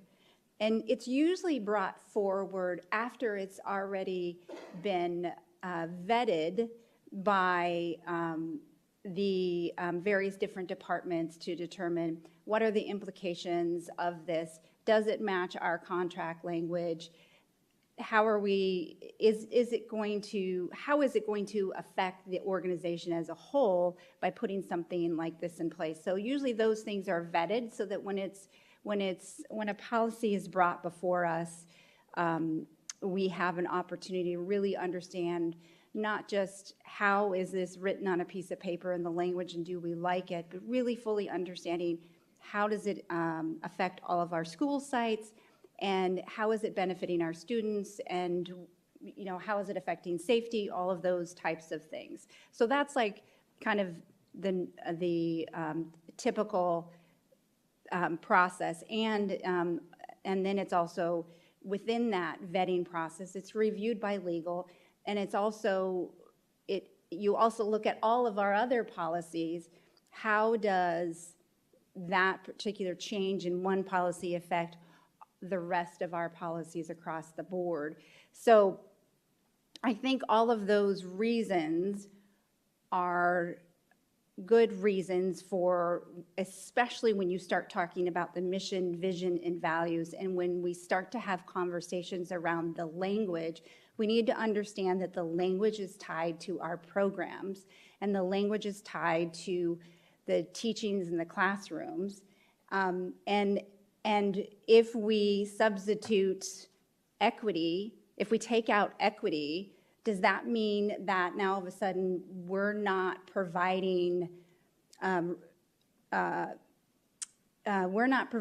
interventions to our students who are on IEPs? Because if you say that you want to substitute equity with equal, well, you can say, well, here's a basketball. I'm going to give that to a student to play basketball who's in a wheelchair, or a student that is fully able to walk around. You're giving them equal opportunities, but it's not equity. And if we take that out, and if that's not one of our principles, does that affect how we service students, what students we're affecting? And I don't think that this board has that value. And so when we are looking at changing something as core to the organization as our mission, vision, and values, I respectfully request that it be given proper vetting. That's one of my non-negotiables, or that's just we need to really understand the implications across all of our other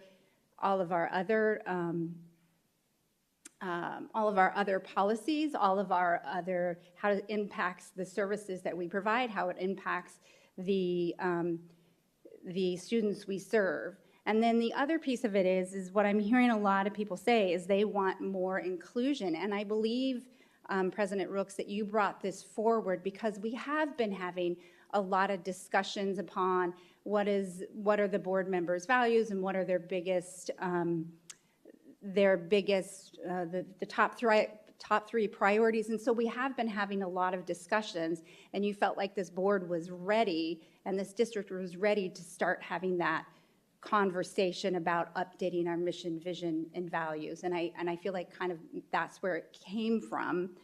And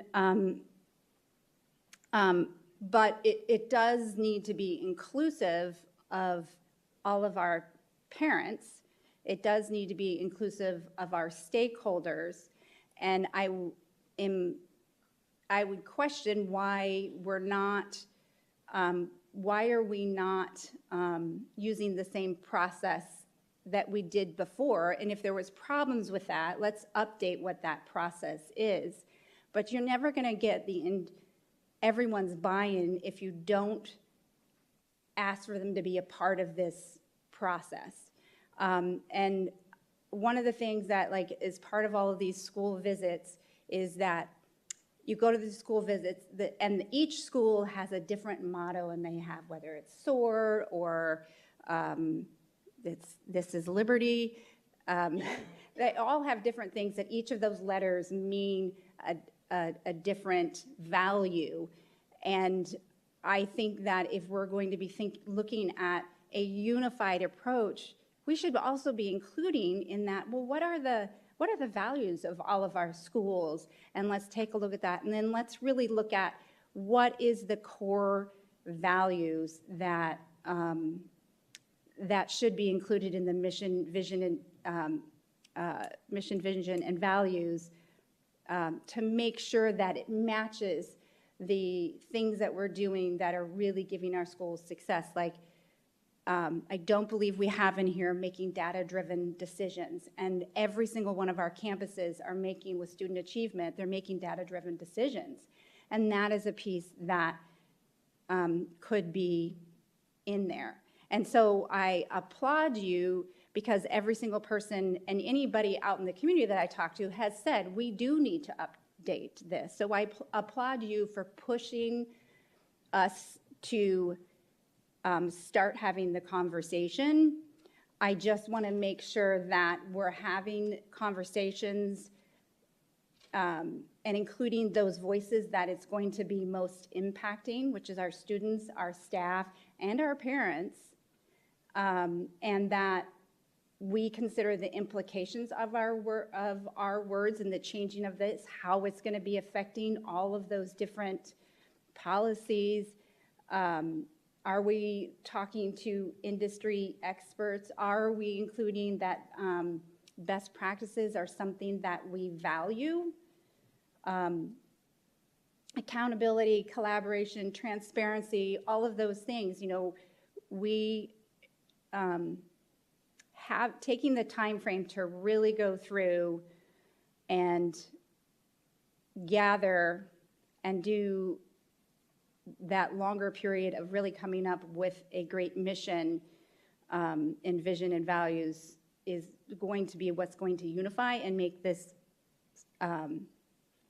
this district successful. Now, a side note that I would suggest, because I think this is the other piece of it, correct me if I'm wrong, or let me know if my thought pattern was not where you were going with this.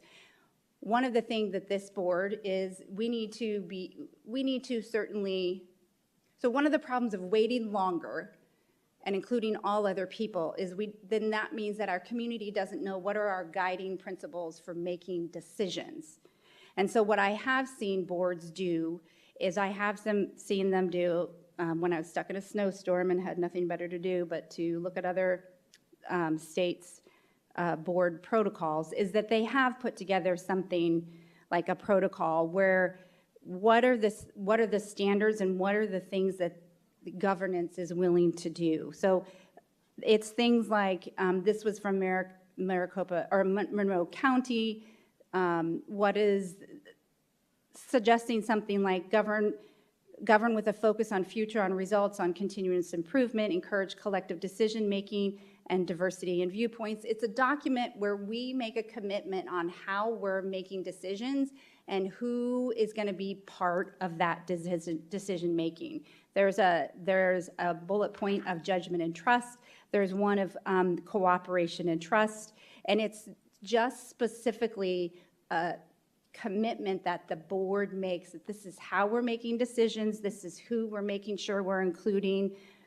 We're agreeing to things like maintaining confidentiality and communication and effective meetings in there. How are we guaranteeing and saying we're making the commitment? So I almost wonder, and I know I'm saying a lot and taking up a lot of time, but I almost wonder if one of the purposes when I ask what is the reasoning for doing this revision and what is our goal and what do we want to get out of it, if you're looking for it to be the guiding principle of how we make decisions as a board, I would suggest that we put together, I think, Dr. Summers, I've talked to you about those types of outlines before, but that we put together a guiding principles for the board where we identify our vision and values and so forth, while you have a committee set up to really be inclusive of the entire district that would go into our actual policies for mission, vision, and values. And I know I said a lot, and I've got a whole bunch more, but I'll leave it at that. So thank you. Okay. Before I go to Mr. Toby, I just want to point out, I think you brought up students with special services, IEPs, that somehow takes them out of the mission value statement with the word equity, but we already have the mission is achieved by, it's already in there, providing experience-based, innovative, individualized learning that meets the needs of every student. So I just wanted to read that piece on it's letter B under the mission is achieved by, and then Mr. Toby, you may go. Yeah, I thank you for bringing this up for conversation. I think that it was the intention of it, and I do think that our intention is also to solicit the input of the community. Obviously, as a board, we want to lead with excellence, and I've said that before, and I'll say that continually. So this policy, I believe, was to start that conversation, and like you, I do also want to hear other input. I'm not the most creative writer myself, but I will say this is not a very large document, but it provides that overarching umbrella from which the other policies follow. And I think that's what I heard you say earlier about the local schools and them dovetailing off of this vision and values. So I would recommend too. Sorry, they're actually the reverse of us making sure that we're looking at what are their values that they have already formed an entire community around, and making sure that we're capturing it in our mission, visions, and values so that it can be unified, that is part of the vetting process. So not the reverse where we put together our mission, vision, and values, and then based upon what we put together, then the schools can create theirs. So I just wanted to Thank you make for sure. that clarification. I don't envision us formulating or approving a policy that would contradict any of the local schools and what they currently are. I do want to highlight that it is in policy that any one of us can recommend policy and it shall be considered. That's policy. So what President Rooks brought forward, we're doing exactly what the process and what policy is. We're considering it. And so one way that I would suggest, President Rooks, that we might solicit community input, because committees sometimes are great for certain things, and committees are a little bit not, as you said, inclusive. So, for example, it's obviously very limited time, space, whatnot.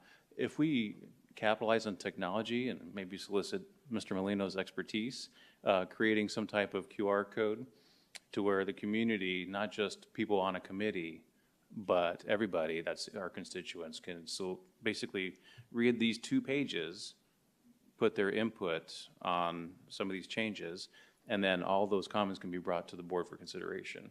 I do think that that is more of a wider net, especially when we have a community that's so vast and different. I would like to see that when it comes to something as large as our vision statement and, well, not our vision statement, our mission and values. So I don't know what the rest of the board's thought is on that one, but I will finish with this, that ultimately it is the board, right, that steers this district. And so we will have to decide based on everybody's input what is going to be the feel or the flavor of what Peoria Unified is. And so while we want to be mindful of all of our constituents, like, we are the ultimate deciders. And so I don't think that we have to have enough leadership and lead with excellence to decide on these things and not just rely on the community to tell us what we should do. Thank you, Mr. Tobey. I did like what you brought up in that plan of community feedback, but I want to make sure I give enough time to Mrs. Bowles, and then Ms. Proudfit will come to you next. Thank you. My understanding is, first off, these were changed in 2019. It's what, now going on, I guess, 5 years ago or so, right? 6 years, I guess we're in a new year. But so they haven't been around forever, for sure. But after reading this, and correct me if I'm wrong, Ms. Rooks, President Rooks, it mirrors very much what it used to be in the district, not what was changed in 2019. Am I correct? Yeah, I did take a couple of pieces. I mean, so the word excellence has our actions are driven by clarity of purpose, a focus on results, and an unwavering commitment to continuous improvement. I kind of changed it just a little bit around because I have heard a lot from the study session, the verbiage of leading with excellence. So that's where I kind of pulled it from, was from the study session that we recently had. The respect piece was kind of coming from the word integrity, because I know that respect is taught at a lot of our schools by the staff or the students in the classroom. So I kind of pulled that. And then opportunity in pulling in from the equity, the thing that I look at is we're ensuring that all students will have that opportunity to strive to their highest potential as a student, and that we're going to encourage them along the way. And so that's where that piece came from there. And then, I mean, the most of it is adding on, prioritizing relationships. I wanted to maintain and advocate supporting for each school site. I wanted that to be added in, and their staff, because I know each school site is different in their needs and improving student success. So I added that in. I believe there was questions around partnership, keeping at the forefront of following Arizona Parental Bill of Rights, ARS 1-601 and 1-602, keeping that at the forefront because the parent is right here. Like, they're up here, the student is underneath the parent. The parent is who's sending their kid to school to receive an education, and they're entrusting us with the education of their child. And so I want to keep at the forefront, yes, I know it's in statute, I know we have to follow law, but I feel like just reminding that message in our vision and mission value statement that we are keeping at the forefront the parental bill of rights, which is ensuring that the parents have the ultimate decision under that word of partnership, because we're partnering with the parents in their child's education. So that's kind of where that kind of came from, if that gives a little bit clarity. Thank you. I would actually agree with some who have spoken to the integrity piece. And I'm just going to, again, I have a hard time just dancing around things if you haven't figured that out. Integrity is in the eye of the beholder. I'll just straight up say that. But I think I have been, I've ran statewide agencies and came up with mottos and all that. Typically, it's not all the entire employees and everybody in the company that comes up with the motto. It's typically the CEO, the program manager. It's typically the people at the top. We're not a business, I get that. Too much is too much. I think we can all agree that we need integrity in our district, and I do like what it says. The unfortunate thing is, it really is in the eye of the beholder, and that meaning what's integrity to you might be different than that is integrity for me. But I do think keeping that in there does give us a anchor, and ethical principles. I mean, again, it's in the eye of the beholder. Good to you is different than good to me. So we could dance around that all day long. I do like that it does mirror a lot of what we had prior to 2019 overall. But I would like to see integrity, some part in there. And that's it. Thank you, Mrs. Bowles. Mrs. Proudfit. Lots of thoughts. So first, I just want to clarify, the point of bringing something forward as a discussion item is to open the discussion. So I truly believe that that was the intent. I appreciate the public's input of, yes, a vision, mission, value statements are incredibly important, and we should not be doing this without vast community input. And I think to Mr. Tobey's point, that probably goes beyond a committee. When we say our values, what we're essentially saying, our Peoria district is owned by every single resident of Peoria. So when we say our, we're not just talking about our students or our teachers or our admin. We're talking about every single person that lives in Peoria. That being said, and I'm just going to be abrupt when I say this because it's late, we are making this so much more complicated than it needs to be. And when you make a vision and mission statement so complicated, it almost like renders them useless. Because if you asked any student or any parent what maybe they could come up with every student every day prepared to shape tomorrow, maybe. We need to be careful, like creating mission statements, and this goes to kind of my training in organizational leadership. This is actually a skill set of being able to gather all that data and come up with the most concise, recognizable mission statement so that it actually can be applied. And I guess what I'm saying is I feel like we're making this way too complicated. I would love to open up a series of town halls. I know we've talked about that. We can do it as part of another initiative. I would love to see that and then see this really hammered out by the board after we spend the next few months collecting data and collecting input through visits, through all these things as we kind of wear the hats of this conversation's being opened. And then as a board, we have summer retreat that we really could collect that data, gather that data, and then go through the process of really hammering this out. But we're heading into contract season. We're heading into a lot of other things. I just don't want to spend too much time addressing this when really our next step sounds like it is getting a lot more stakeholder and community input. But thank you for opening the conversation. I know you kind of put yourself out there just putting forth an idea, and that's difficult. So thank you for doing that. It absolutely needs to be revisited. That's all I have to say. Thank you, President Proudfit. Thank you, Mrs. Proudfit. 9:42. Okay, so Mrs. Ewing, yes, go ahead. So is there, so what I would love to see, and maybe trying to figure out how to go forward with this, because this, right now, the way it's set up is like, this is a first read, and the typical process, when it's a first read, we have a conversation, we make a couple of edits, and then it comes back for another read and so forth. But it sounds like that process doesn't really fit to what the end product really needs to be, that it is a longer process. So I know that we've had lots of different ways that, creative ways that Ms. Airy and our district have gathered feedback through, whether it's the superintendent hiring, what are the feedback of the district. We have a lot of already data out there from our community that relates to values. We have Ms. Airy who just did the Why Peoria. You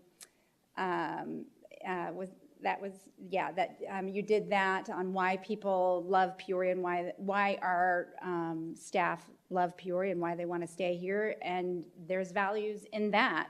And we also have I believe, correct me if I'm wrong, Dr. Summers, we have a policy, GBB, that says staff involvement in decision making. And that although it says encourage employee participation in decision making, we do have that in our policy. So it seems like we do have a lot. Not only is it in policy, and which is a value that our employee contributions and their voice is important to us, as is the parents, but we almost need to identify what is the best process for gathering this and making it like that. You know, if you think about a rubric in a classroom, what is going to get us to that A-level district vision and mission grade, so to speak? You know, we could do this minimum over here where the 5 of us just figure it out and get a little bit of input, but that's not going to give us a stellar, amazing district vision, mission, and values. And the best practices is going to give us best practices of gathering all of that information. So is there a way to say, okay, we see all of these things are important, let's direct our superintendent to come up with a plan, just a plan of how can we be inclusive, where we can start having the conversations, well, what are the advantages and disadvantages of gathering information in this way, and who are we missing, and not who are the voices that we're not hearing from, and how can we capture those voices, because we do have like our business council, our faith council, our the Met, we have several different councils, but we can be getting things through that as well, where we can talk to our community partners. So can we, it's a long way of asking, can we please make a motion that we are directing the district to come back with us for a plan, a data gathering plan that would provide us community input on this mission, vision, and value. And we challenge them to make it as representative of our community as possible so people can feel like they're heard. And then the only other point I would make, and somebody made this point to me, they just said, be really careful whenever in something like the vision, mission, and value, when you're referencing a law, in case there's any part of that law that changes that you don't end up liking, that isn't a part of your value system. And so I said, but you know, parents, where we collaborate with parents, they are a big part of our decision making, but it is the responsibility of students, parents, educators, district personnel, the board, we're all responsible for student success, so they should have a piece in this district vision, mission, and values, because we haven't even talked about student voice. How do we capture that? But that I'd love to see us put together what is our commitment to parents, and could we come up with our own board commitment to parents that would be inclusive of a lot of the things that are already in the, and possibly go above and beyond what's already in the Parents' Bill of Rights. So those are just some suggestions. So I'll just make note, this is just a discussion item. We don't need like a motion because we're not voting on it.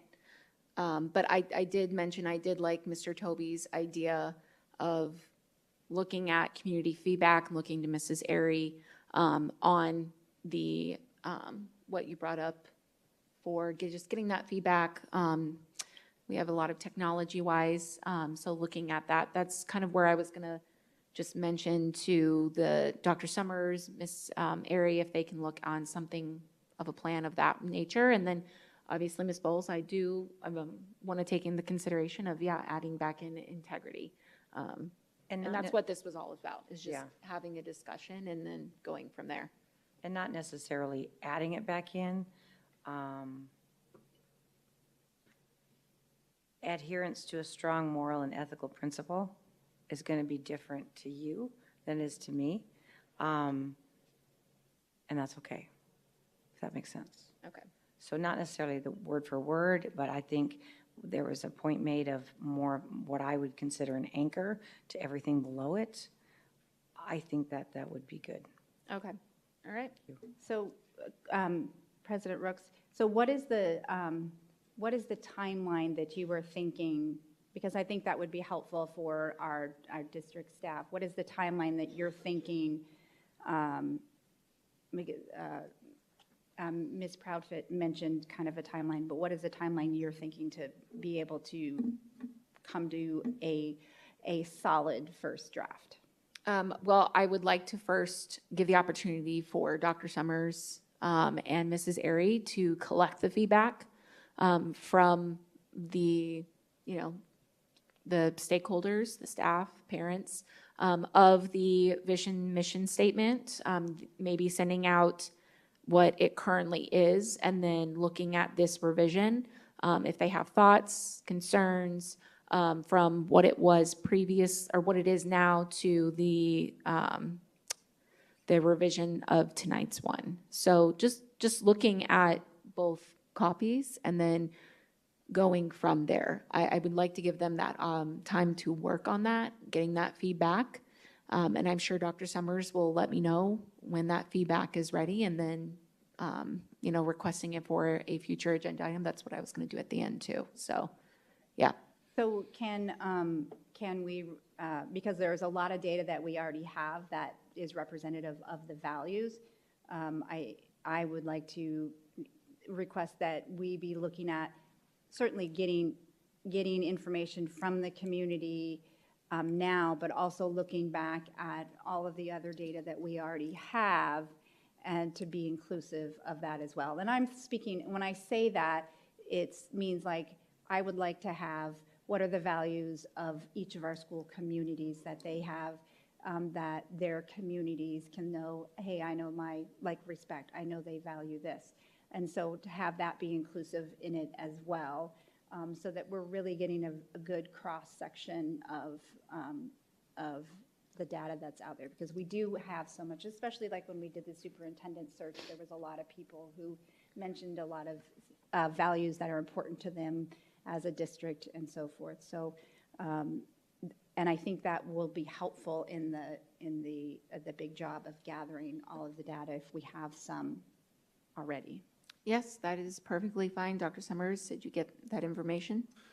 President Rooks, Governing Board, yes, I think we're clear on developing a series of next steps to incorporate community engagement based on the initial draft. And the only other thing I would add is that there's also an opportunity, as we look at the revision or refinement to our strategic plan, that this really sets in motion some of those next steps as well. So we will get to you And it could be as early, well, it won't be tomorrow's Friday report, I'll just tell you that, but soon, just an outline of what those steps will include, how we'll engage with stakeholders in that process, make sure that our governing board is kept up to speed with that, certainly answer any other questions that you all have. Can I offer a suggestion? I think, Janelle says no, it's getting too late. Again, we're making this really complicated, and I don't know that the average parent is gonna like get this and understand how this fits in. This is just a suggestion, so take it with a grain of salt. One way that businesses do this with the mission statement is asking like top 5 values. Even if we just ask community members if that's it, we want to know your top 5 values or words that you want exemplified or words you'd want included. I think that would take much less time. Again, I'm kind of being a little bit protective. Like as superintendent, I don't want you to be spending a big chunk of time on this because we're trying to get feedback from the community. And I know, again, we're heading into contract season and a lot of very important things coming up. So just, I know for me, that would be much easier than trying to have everyone rewrite it and then figure out, I mean, that will be a nightmare. But we can do the writing, but just if we had those core values, I know that would be very helpful. President Rooks, if I may just add on to what Dr. Summers shared in stating what plan we might put together, if it might be helpful for the board, considering we do have new members, I'd be happy to compile kind of a history of the kind of evolution of our mission, vision, and values, at least dating back maybe the last 15 years or so, and we can include that in a Friday report for you as soon as tomorrow. Okay, thank you, Ms. Harry, I appreciate that. All right, so we will move on to 10.2, first read of new policy presented by Mr. Jeff Toby, licensure requirements for school social workers and mental health counselors. So I don't know if Dr. Summers, you want to kind of give background and then we'll let Mr. Toby. President Rooks, Governing Board, I, again, will start by saying at the request of the Governing Board at the last meeting, this was a future agenda item that was listed, so there is a draft that has been provided to us by Mr. Toby. And with that, President Rooks, I'll hand it back off to you. Okay, and Mr. Toby, we do have public comment first, so I'm going to go through the public comment. You have, each speaker will have 3 minutes. So our first one is Anthony Campbell McDonald.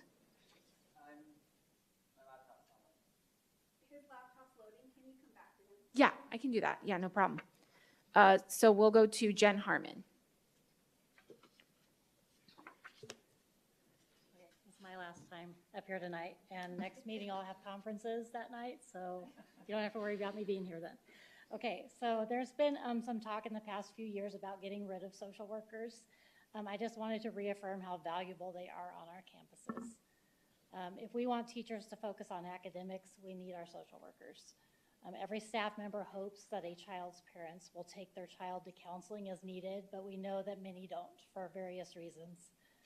It could be financial reasons, transportation issues, their own mental state, or they just don't have the time to get necessary help for their child. So I hope we'll not make it more difficult to get social workers into our schools, as this may be the only help these kids may receive. I also believe social work interns are valuable assets to our schools. As they work under the guidance of a certified social worker, their education and help is also necessary. I hope we can make it easier, not more difficult, to get them into our schools and help our students who need their assistance, and to also help school staff who are in contact with these students each day. Thanks. Thank you for your public comment. Next public comment comes from Jessica Fisher.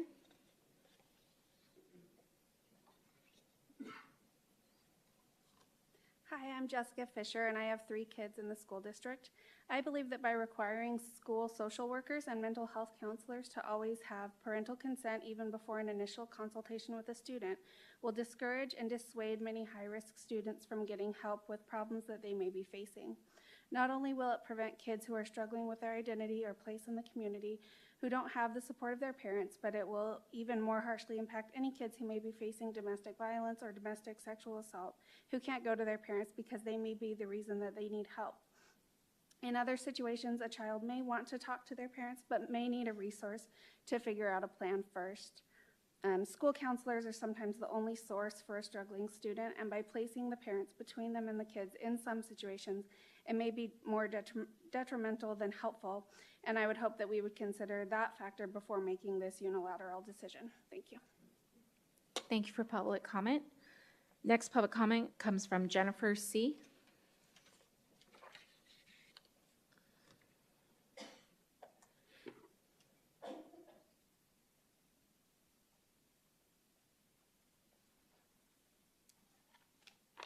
Last one tonight.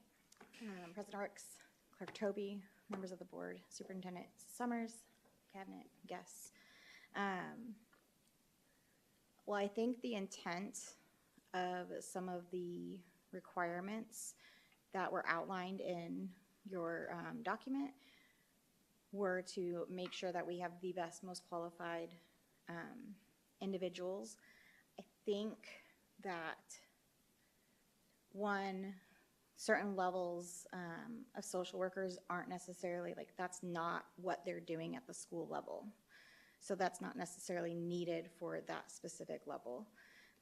We have excellent social workers that are, that do meet those requirements, that we're overseeing interns and whatnot. And I think that we have an opportunity to, in an industry much like teaching, where there's a shortage of individuals to meet these needs.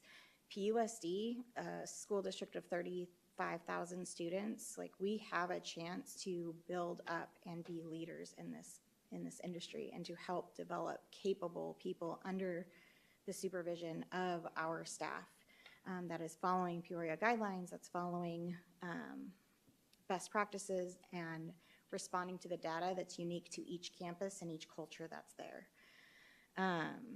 The description that is listed, though, as is going to impact the number of individuals that are available for social worker positions. As a parent, I've signed consents for 4 of my children to see the school social worker for very different reasons, which are private to my children. My concern is if we set the standard and eliminate other levels of licensure requirements, we don't have the option to provide the services, and parents who are offering consent don't have a chance to even do that. So we're taking options away from our community, away from the parents, away from our students to even do those things. I'm concerned because parents and teachers and the community members have spoken about this earlier this school year. If you recall all the hearts that were represented. And this seems, because of the issues with the grant being taken, that this is a way to get rid of social workers altogether without saying that's what we're doing. And that's how it's coming across to me as a parent. Thank you. Thank you for your public comment. Next public comment comes from Charmel Boster.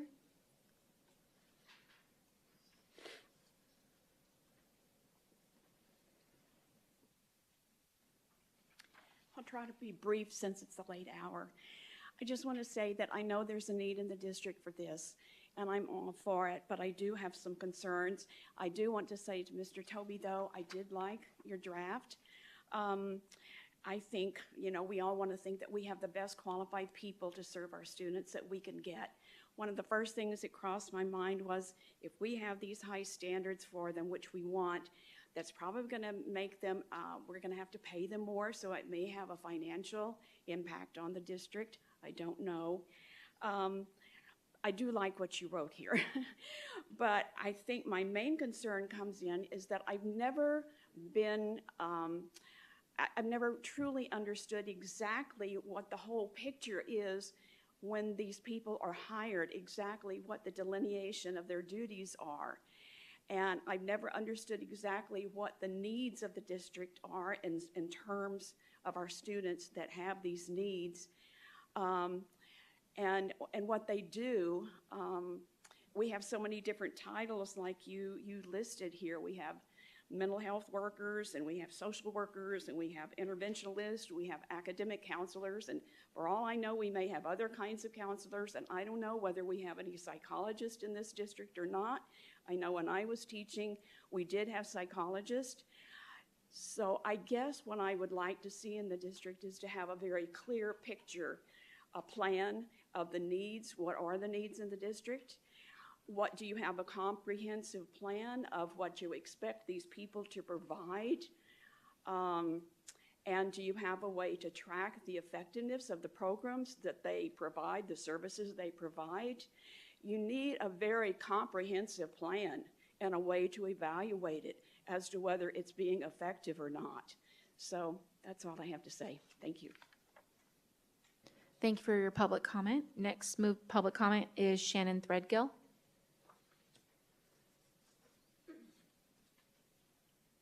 Hello, my name is Shannon Threadgill, and I am one of the social work field instructors in Peoria. As was the case in September when I spoke at a meeting, I'm here to speak on behalf of my incredible team of social workers and mental health counselors. To be clear, I am a licensed clinical social worker who is licensed by the Board of Behavioral Health Examiners since 2005 and also certified by the Arizona Department of Education since 2021. In regards to the policy being introduced, I wanted to be sure our community has factual information about the positions of social workers and mental health counselors in our district. First, all of our social workers and mental health counselors have master's degrees from accredited universities and are certified by the Arizona Department of Education. To obtain a master's degree in both fields, you must complete an internship of 700 to 900 hours, depending on the university requirements. In PUSD, all of our social workers and mental health counselors are funded by the Arizona Department of Education School Safety Program Grant. As stated in ARS 15-154, which is a statute for the school safety program, school social workers and mental health counselors hold a valid school social worker or counselor certificate issued by the Department of Education. They do not require a license by the Arizona Board of Behavioral Health Examiners. Our school social workers and mental health counselors fulfill the job requirements as listed on the official job description and have signed contracts for the 2025-2026 school year. The Arizona Board of Behavioral Health Examiners is the governing body for behavioral health professionals and provides licensures for social workers, counselors, marriage and family therapists, and substance abuse counselors. The process of obtaining a license can take a minimum of 60 to 90 days, as this includes approval from the Board of Behavioral Health Examiners, fees of up to $450 for the exam and the licensure, and passing of a national test that needs to be scheduled. Additionally, licenses must be renewed every 2 years by completing 30 continuing education credits and paying a $325 renewal fee. If the board would like to require licensure for social workers and mental health counselors, which is not required by the Arizona Department of Education, I am asking for you to sit down with our department to talk about this process to ensure the best outcomes for our students and families. This would include an appropriate time frame to allow this to occur and a salary increase to account for the higher level of expertise required of licensed behavioral health professionals. As I mentioned at the meeting in September, our department is more than happy to talk with any of you about our roles and responsibilities and the work we get to do to support students, families, and schools. Just as you guys want transparency and not to be blindsided, my department would also like that in reference to this policy, and we would love to have some more discussion about this. Thank you. Thank you for your public comment. Next public comment comes from Aaron Bagwell.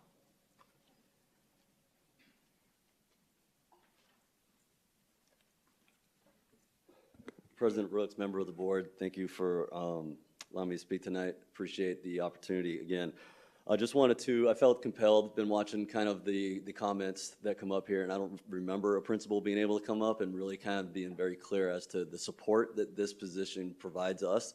I know I've spoken to a lot of my colleagues, and I can pretty much safe to say that I can speak for a lot of them. I'm not going to say all of them, but really I'm going to direct most of my comment today about how it supports my campus, which happens to be the largest elementary school in the district with close to 1,300 kids. I will tell you that I've been a principal since 2012 in some capacity, and I will tell you right now the hardest part of this job is discipline. And then most of the time we're put in a spot of having to, hey buddy, it's okay, you shouldn't have made that choice, here's what you should do better, and we get them to that great spot of, okay, I understand what I did wrong, and then we get to turn around and say, by the way, you're suspended for 5 days, right? And next thing we know, so we have to be the counselor and the disciplinary at the same time. I'm telling you, I think you guys all have children. That is a very, very difficult thing to do, is to discipline, but then also love your children, all right? I want to do both, and I want to be able to do that in an effective level. My first year at Lake Pleasant with close to 1,300 kids, I was running around chicken with my head cut off, guys. I had kindergartners throwing stuff, hitting other kids. I have over 300 middle schoolers, and I'm sure none of us want to go back to middle school, but I'll tell you the drama and the hours that is to try to calm two girls that are yelling at each other because one called this one or that, it's hours and hours and hours. And I'm telling you, without my social worker, guess who was doing that? Myself or my assistant principals. And guess where we weren't? We weren't in classrooms coaching teachers, looking at data, coming up with good PD plans, all that stuff, all right? Mr. Toby, I'm looking forward. I know that you and Ms. Bowles are coming to my campus on Thursday, so I look forward to a little bit more time to kind of answer any questions and go maybe into further on this. But I will tell you that when I got my social worker that second year through the grant, it completely changed for me. She has been that buffer. I've been able to have her help me with so many things and be able to work things out, and I just had to come in and make a decision as to what we're going to do. Hey, I need a plan. Well, the plan's created. I just have to meet with the parent and figure out how this is going to work. It's already done for me. I don't have to do that, and I'm telling you right now, I've been in classrooms, and if you look at Lake Pleasant's data over the last 2 years, I've had a social worker. I think you'll see that the academic results are there, and that's my biggest concern. I have 30 seconds. So really the biggest concern, I don't think there's a problem with basically saying this is what we want our social workers to do, here's what we don't. My concern is that the need to up the license, we're not going to be able to hire these people, and I'm going to lose the ability to hire them.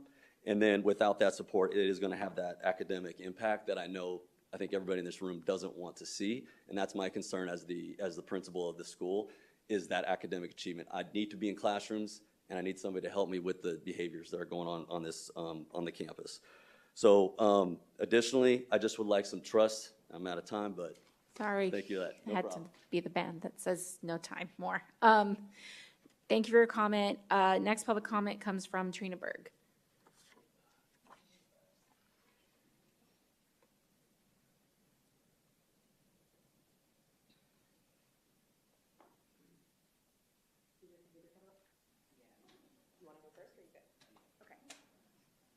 Sorry, my name is Trina Berg, President of Peoria Education Association. Thank you again, President Rooks, members of the board, Superintendent Dr. Summers, Cabinet.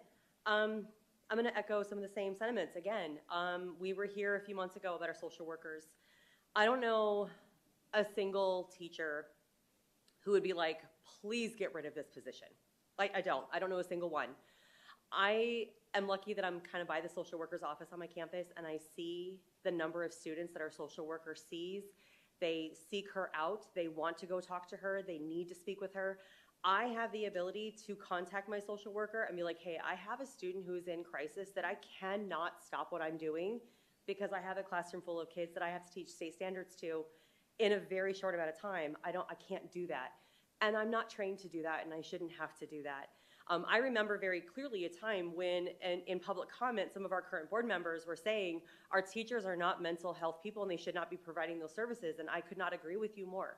We can't do that, and if you remove that position, you're putting that back on your staff, because we're going to have to, because the stuff that they do is not going to go away. It's just going to fall to us, and now you're asking us to do more. I know that there was many public comments before. Mr. Toby, you said that we were breaking laws because we had our social workers providing psychotherapies and whatever, and that's not what they do. And I understand if that's what they were doing, they would need the appropriate licensure, but that's not what they're doing. They're social workers, and they have the appropriate certifications to be a social worker. I'm going to also echo the idea that there are times where the initial contact with a student is going to have to happen potentially without parent permission. I think based on the data that was presented to you in September, a vast majority of our parents agree to have their kids talk to the social worker. Yes, there's going to be some that say no, and if the social worker contacts parent and parent says no, then that's the end of that. But you have to, trust needs to go both ways. You have to trust that we are not going to be doing something nefarious, because that's not what we're setting out to do at all. But you also have to trust that we have students who need that person to go to, and unfortunately, we have students whose parents are not the safe person that they can go to. And those students exist on our campus, and we have to always keep those students in mind. The vast majority of our parents are okay with their kids talking to the social worker. Please do not remove a position that the majority of our parents who are asked, is this okay? They say yes. So that goes back to that parental rights. They're saying yes. They're giving us the message that we're okay with this. Please do not change the current certification requirements. Do not touch the policy. Let things go. Let things stay the way that they are currently, and continue our social workers on our campus. Thank you. Thank you for your public comment. And last public comment is Anthony Campbell McDonald. Hello, board. Mr. Sandel, Mr. Summers, sorry. I'd like to address the board on the mental health service changes they're planning on implementing in our schools and why I think they're not the best ideas. Well, mainly one idea, the changes to the qualifications of social workers and counselors. I don't know much about, Ms. Berg does, we talked a little bit, but the changes to parental consent, requiring students to ask their parents to speak to them, I feel isn't a great idea. That lady over there, I forgot her name, but she also talked about this a few minutes ago. Last month, I did talk about something similar to this, about how notifying parents on changes about their child could be harmful, especially to LGBT students. Not letting them talk to a social worker or a counselor at all without parental consent is also not the best idea. Sometimes students just aren't ready to tell their parents things like, I'm gay or I'm trans, and that's perfectly okay. Maybe their parents aren't accepting of those kinds of things. Maybe their parents will put them in harmful situations if they knew about that. Maybe they even have parents that are supportive. They're just not ready to tell them yet, and that's all okay. LGBT students who have those, LGBT students who have parents who would not support them, they need resources like counselors and social workers to just help them mentally, just help their well-being. Having that sort of roadblock is not going to do any good for them or any student. It doesn't have to be LGBT related. Maybe they just want to talk to the counselor about wanting to express themselves a certain way their parents may not like, or just have someone to talk to about things at home that maybe they can't talk to their parents about. Taking that away from them or just making it harder to obtain even by a tiny bit, it's going to have negative consequences. And it's going to do a lot more harm than good. If you accept these changes as is, this is going to negatively affect students, especially LGBT students, but just any student out there who wants to talk to someone about a problem they have that they can't talk to their parents about. I know Ms. Bowles has listened to me talk about similar issues before, Ms. Proudfoot and Ms. Ewing as well, and I ask that Mr. Toby and Mrs. Rooks, you do the same. That's all I have to say for tonight. Thank you. Yield my time. Thank you for your public comment.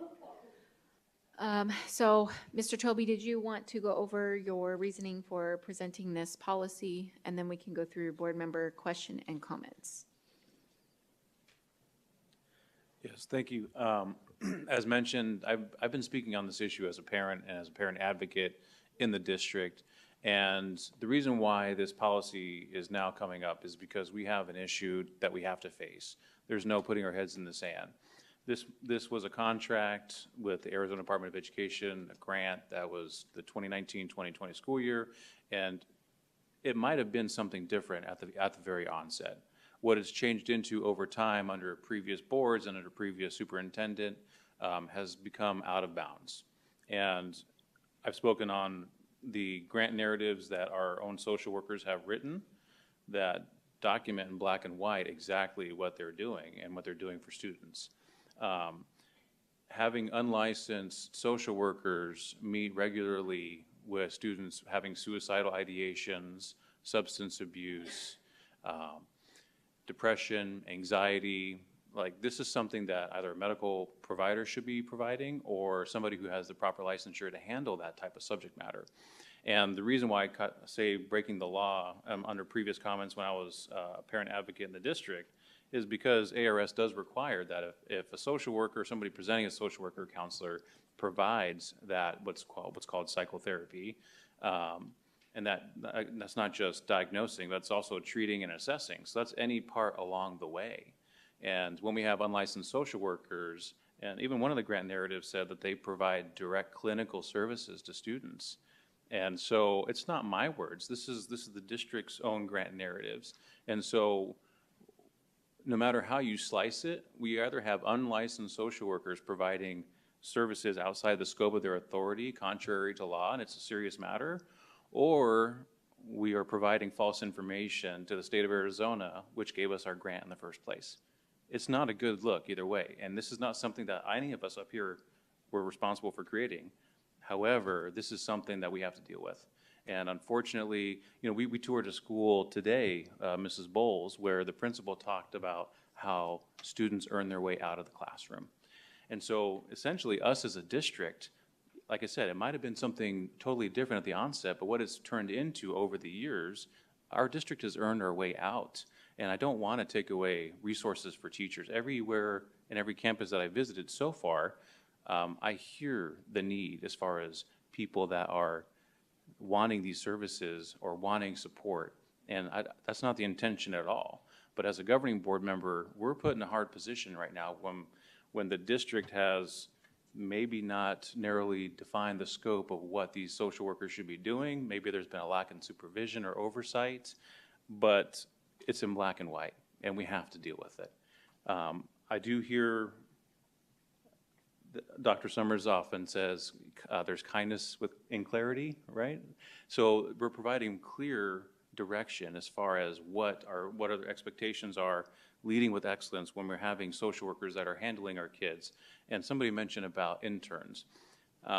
If people who are licensed or people who have degrees in social work are engaging in this type of behavior who are not licensed, we're not ready for that. We're not ready for those interns to come in to teach them what they should be doing or give them those hours.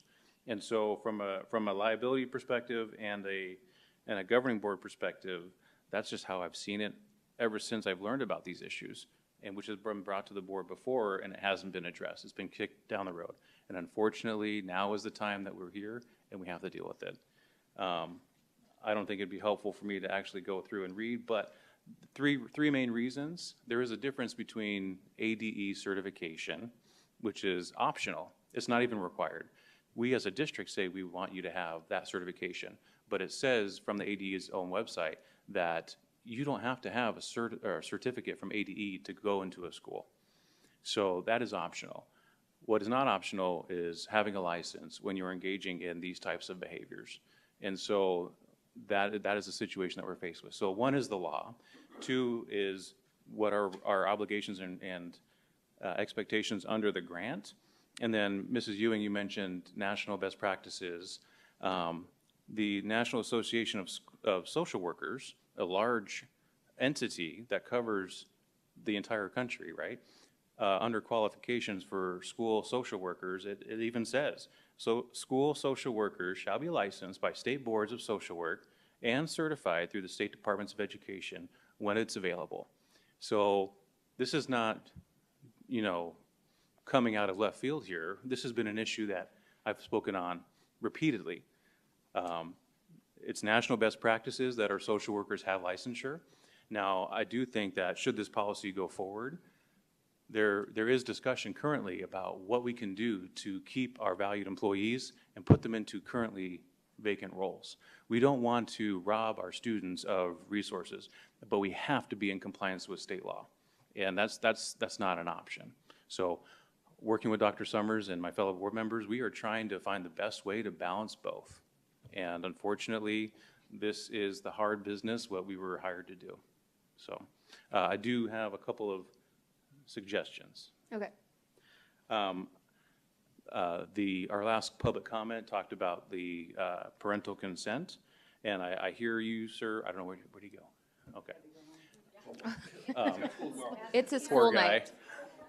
And so I think the traditional practice has been, you know, somebody goes in for, you know, triaging, right? And they have that initial what's even going on, and then following that comes the consent. So maybe we can word that better so that way we're not trying to limit that initial contact with students, but subsequent and continued visits with a school social worker or school mental health counselor, that would require. So I think we can tighten that up. I think that young man provided a good point, and I like what he had to say. Another option, modification that I myself would like to make is maybe putting an effective date on this. Having this policy, the new 25, 26 year, technically, what, July 1st, Dr. Summers? So if we make those modifications and then obviously cascade that down into very clearly job description, job duties, and expectations, that way everything is in alignment, those would be my suggestions, President Brooks. Okay, thank you, Mr. Toby. I'll go to board member comments and questions. Mrs. Ewing. Thank you. So I just want to thank you for going through that description, but I do want to let the community know that we had a long conversation with our lawyer to really understand, and also between all of the board members, and I congratulate all the board members in making it through our very first, very difficult conversation. Everybody was really great because it took a lot of conversation to have what is the problem we're seeing, and how can we make sure that our decision we're making is what's best for the student, and how can we make sure that, how do we understand basically all the implications of this? And so there was a lot of discussions around that. We tried to, Ms. Rooks had to rein me in a couple of times, but we tried to keep it on the legal aspect and so forth, and what are the implications and ramifications of that. So I know that we have some things to work through as far as contracts and all of that to really understand. But one of the core issues that came up is that we need to make sure, in whatever that process is, we need to, well, first of all, and I want to emphasize to the entire community, and hopefully I can speak on behalf of the board, there was not a single person across the board that said that we want to take these services away from the students. And so there was a full agreement, which really allowed us to move forward. Those services are definitely needed, and we understand the students and our families and communities need that support. The second thing is we need to have better tightened control over the scope of the position and how that matches our job descriptions and what's in the contract language, and really understand the supervision and who is responsible for the oversight of those individuals. So there was a lot of conversations about that. And that led us to a larger one, which I'm really excited about. Charmaine, who came up and talked up here, the things that she was requesting, I was like, well, that's kind of what Dr. Summers said, so great job on that. Is that really everyone said that we know these services are needed. We want to make sure everybody is practicing within their scope, but a big part of this is how can we put together a comprehensive plan for the district of how do we provide for all of these needs, because that is something that I think we need to expand upon to get to, and to how do we also deal with the safeguard against well, there's no other providers, they're having to have such long waits, so I'm providing this service because I don't feel like there's anybody else. Well, that's a problem with the system that we need to figure out.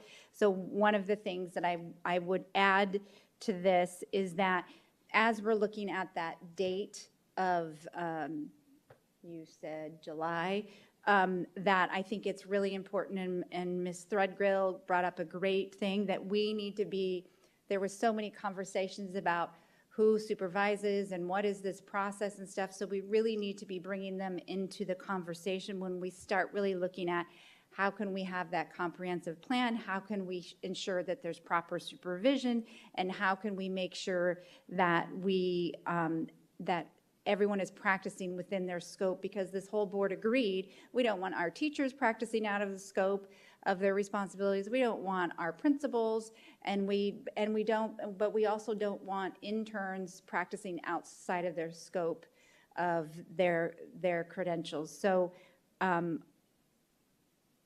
I am a strong advocate for school counseling, and we also had pointed conversations President about Brooks, Mrs. Ewing, quick point of order. I just want to make sure we're not sharing executive session content. Okay. So just thank you. Quick okay. note. So and how about I just summarize? Thank you, Mrs. Zeri. Thank you.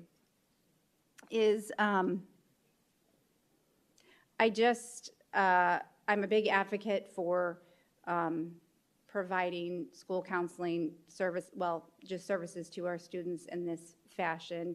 And I have full confidence in this board and our superintendent to help come up with a plan that works for everyone. And it's in the best interest of the student. So thank you.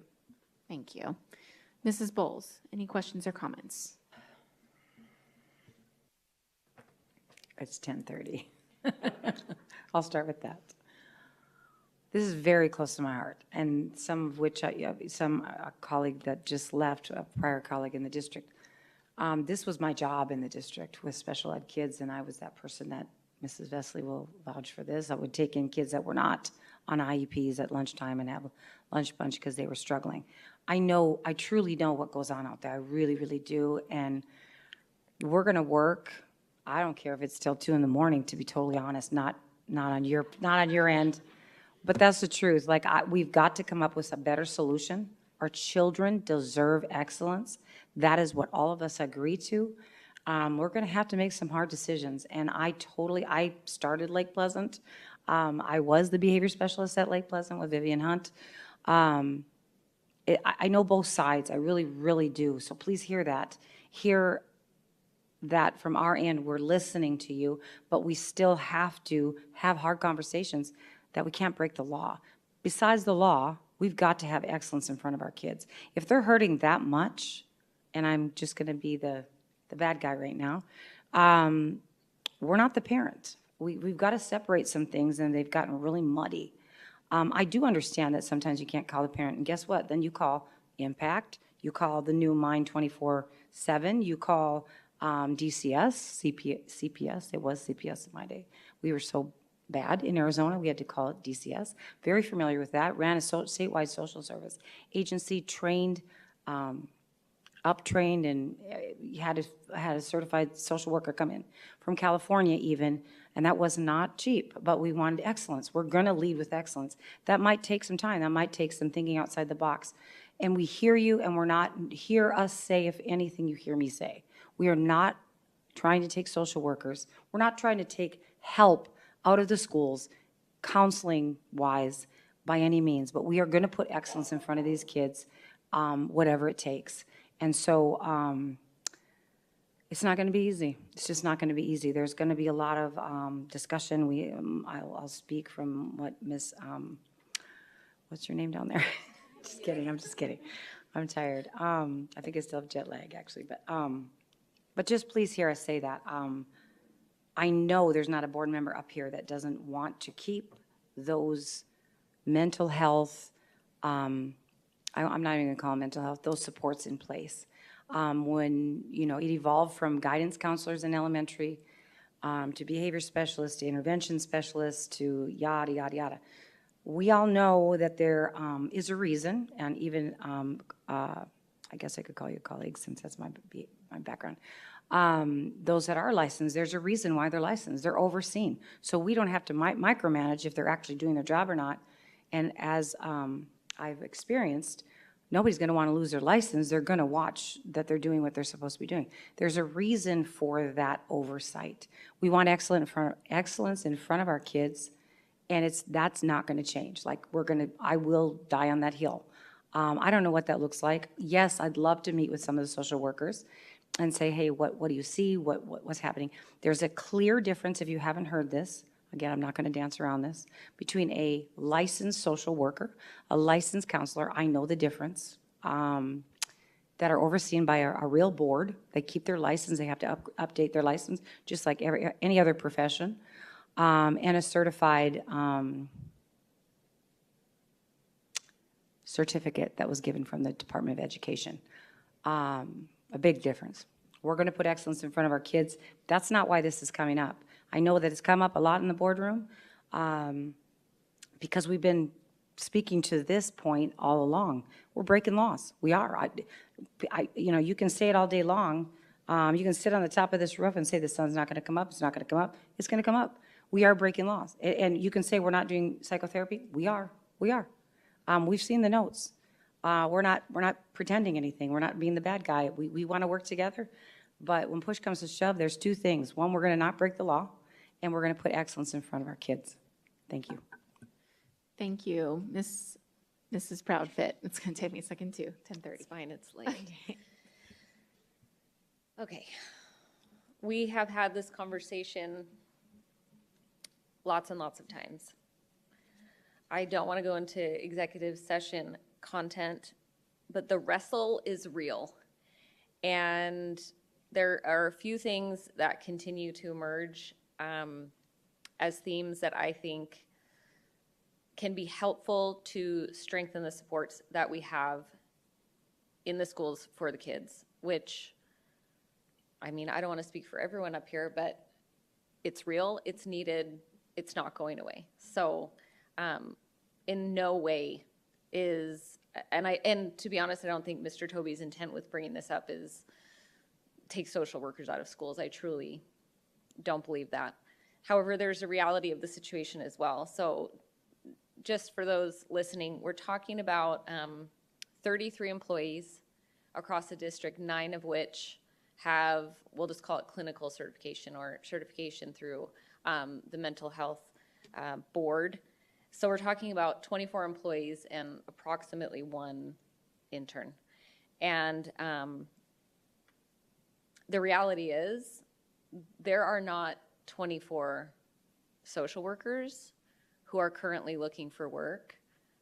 Like these positions cannot be filled by licensed social workers. Like that is not a reality. In fact, I believe as I was looking back at why did this practice even start, like these conditional certifications.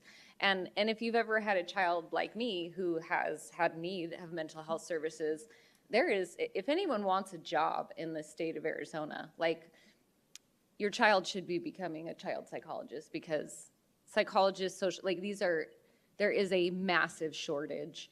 And it's great actually having this board as we talk to different skill sets. Mrs. Ewing and Mrs. Bowles both have skill sets, and you know I've had this conversation with Miss Bowles. My experience as a parent trying to get help for my child was very, very difficult, required a lot of money, a lot of time, long wait lists. She has a bunch of resources that I didn't even know about. There's a huge bridge that needs to be built. I still have difficulty with the psychotherapy conversation because I still, as a parent, as a board member, don't quite understand if it's even possible to delineate where counseling and psychotherapy begins. You know, I've been in therapy, and my friends would say the same thing a therapist would say to me. That doesn't make it psychotherapy.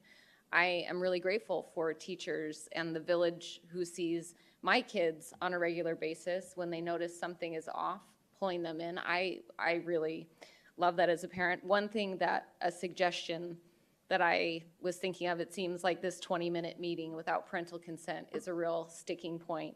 And I guess I'll look to the admin in the room, but that might be something that we could move to happening with an admin before they meet with a social worker.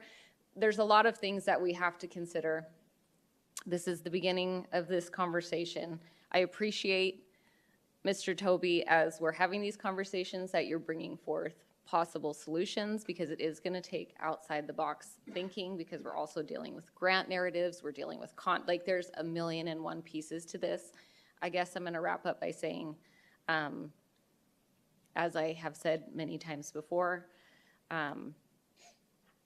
I absolutely support the work that our mental health and social workers do in our schools. There is tightening up that needs to happen, and you brought up how Dr. Summers, clarity is kindness. That's true, and I mean that, so that you know what to expect, which was last time in September when this came in. It's not fair that you have had a letter of reasonable assurance and not a contract. And again, if this is something that we need to be dealing with more comprehensively so that the department is not just in limbo at all times, because we're going to end up losing these people that we need. So all that to say, there's a lot of great minds working on this. We are wrestling through it.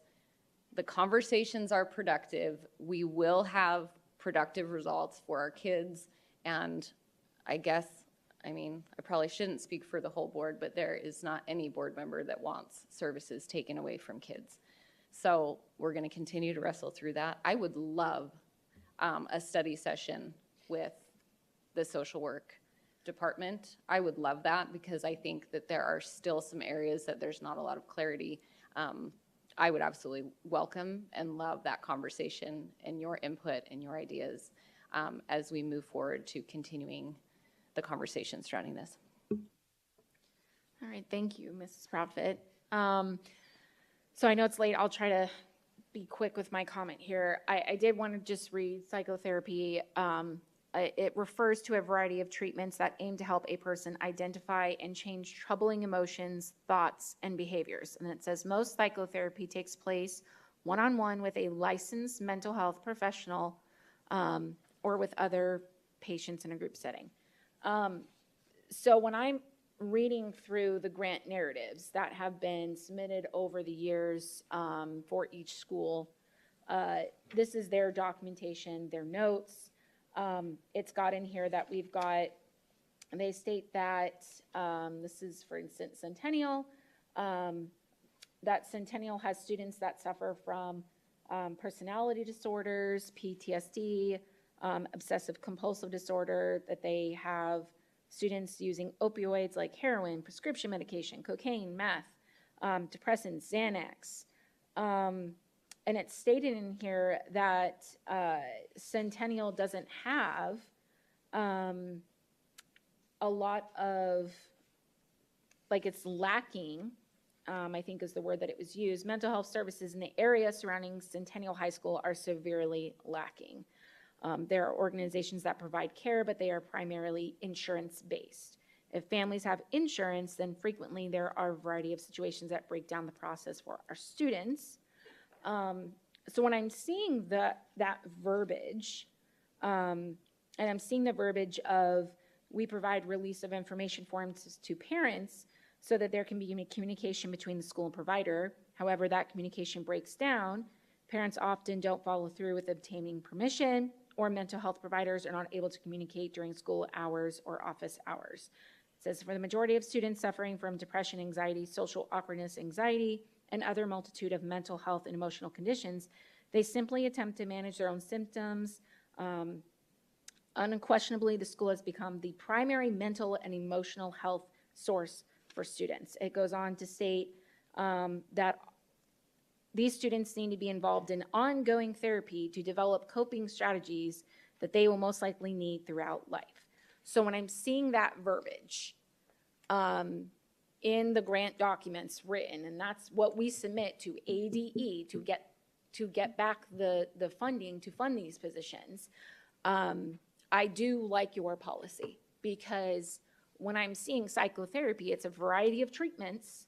And treatments can mean many things. It can be coping strategies. It can be a lot of these things that were mentioned in here. When we're talking about these kids need to be seen regularly, there's nowhere for them to be seen, is what I'm reading in here.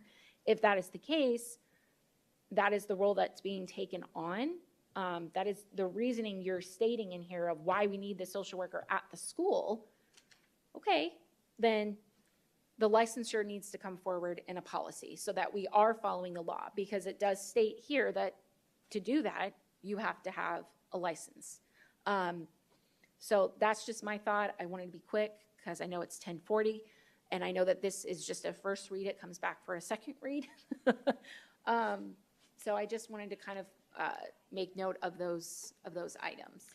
Can I ask a question? And yes. This was honestly, like, I just want to spitball this. So the 24 positions, I don't believe we'll be able to fill, which goes to outside the box thinking. Here's my concern. So, okay, so say this goes through, whatever, we can't, so like the coping strategies, that can be psychotherapy, but that also could be a teacher saying, take a deep breath. And that's where I don't want to be putting our teachers in a position where they can't tell a student to take a deep breath, or do you get what I'm saying? And that's where I'm really, really struggling, because I feel like, to Ms. Berg's point, you take those people away, well, now you're just putting it back on the teachers or the admin who are also not clinically qualified, although, and that's where the ambiguity of it, like with policy, has to be very carefully drawn, because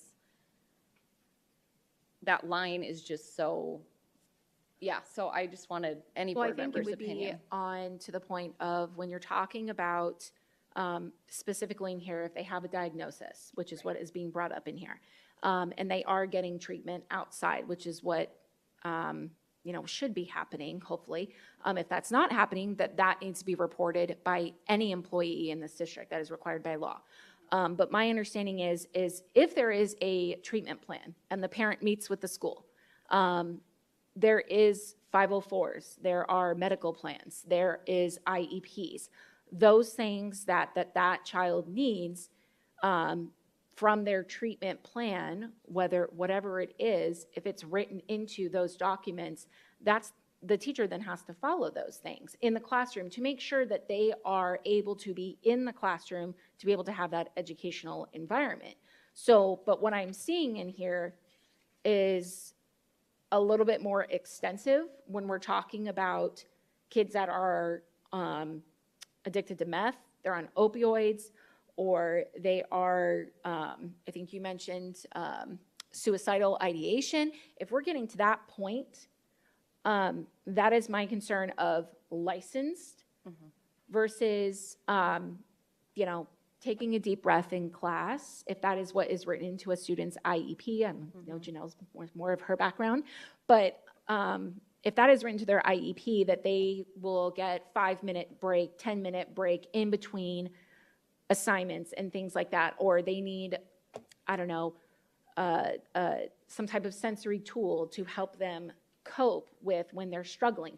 That is what is written into their document. That is what is provided in the classroom setting.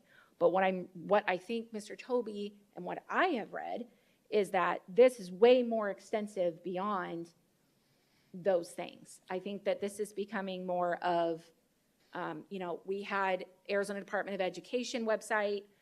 They had State Board of Education a few months ago, looked over a social worker from our district that took kids off campus to doctor's appointments.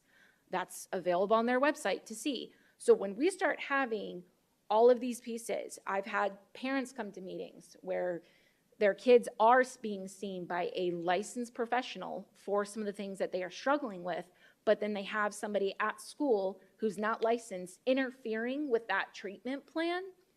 I do get a little bit concerned with the laws and making sure that we are following the law, that we have laws in place, that we are bringing that forward in a policy. That's kind of where that comes from on that end.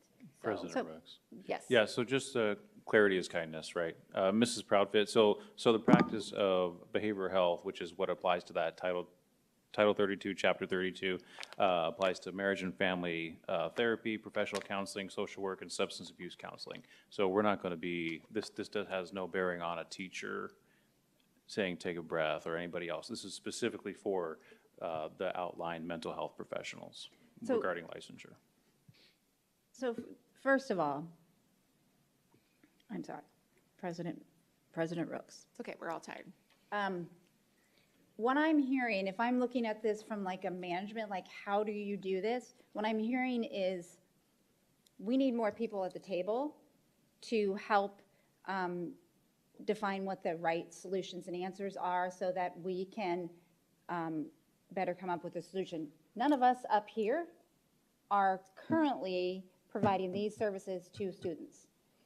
It would, in my mind, it would be very productive to sit down and have a roundtable discussion with Mrs. Threadgill over there, talking to us about what are our concerns, how can we better define, what are some possible solutions to this, how can she talk specifically about the individuals we have, what are their certifications, what would it look like to bring them up to a requirement such as what you've put forth in that, and really bringing in some more experts, talking about, we've already talking about the contractual implications that we have, because there's a lot of different pieces that are involved in the solution. So what I would suggest is, I know you're looking at me a little cross-eyed, but what I would suggest is that certainly we can have this, we can certainly go forward with the policy, but if we give ourselves time to have a real discussion with the social work team to really say, these are all of our concerns, these are all of our challenges. I think we can do it without giving out personal information or that type of stuff. But these are all challenges. For her to be able to have conversation with us, because I just feel like we are trying to come up with a solution without the expert in the room. We're not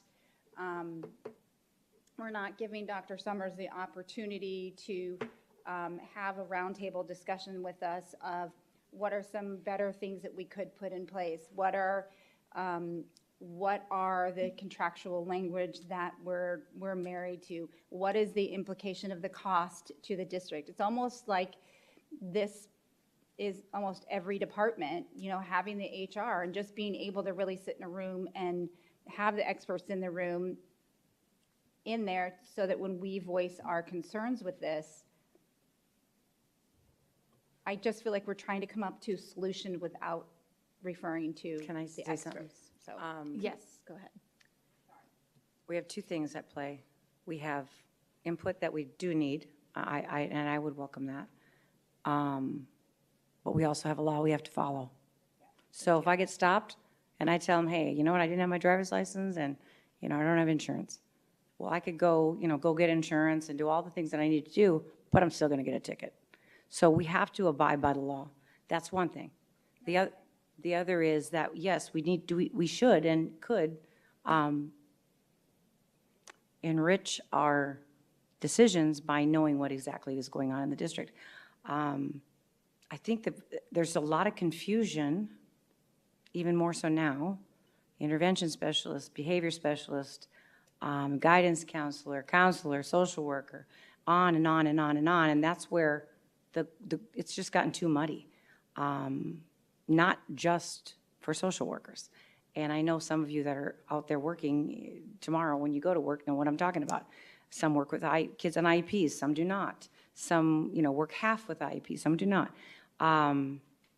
It's just, we have to tighten it up, or we're gonna have a lawsuit, which is gonna, and then on top of that, we have a grant that's ending. What are we doing furthering from that grant? So we have to abide by the law, and yeah, I think we can have roundtable discussions. I think why wouldn't we do that? But we have to abide by the law. I just want to clarify, I wasn't trying to say that we shouldn't abide by the law. I just, this conversation was going away from the need for the policy to all of a sudden talking about solutions when we haven't had that opportunity to really roundtable a solution. So I just wanted to try to separate those. Okay, thank you. So definitely this is the first read, so if there's more thought, more discussion, we will have the chance for a second read. So we'll keep the meeting moving, if that is okay with everybody. Okay. 10.3, discussion of policy BEDBA, agenda preparation and dissemination.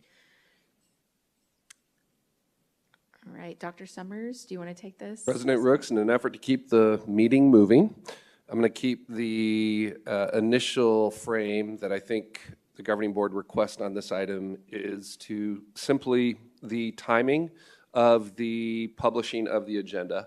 So per policy right now, the minimum amount of time is 24 hours. Our current or most recent practice has been to post a final agenda as of Tuesday, leading up to a Thursday meeting.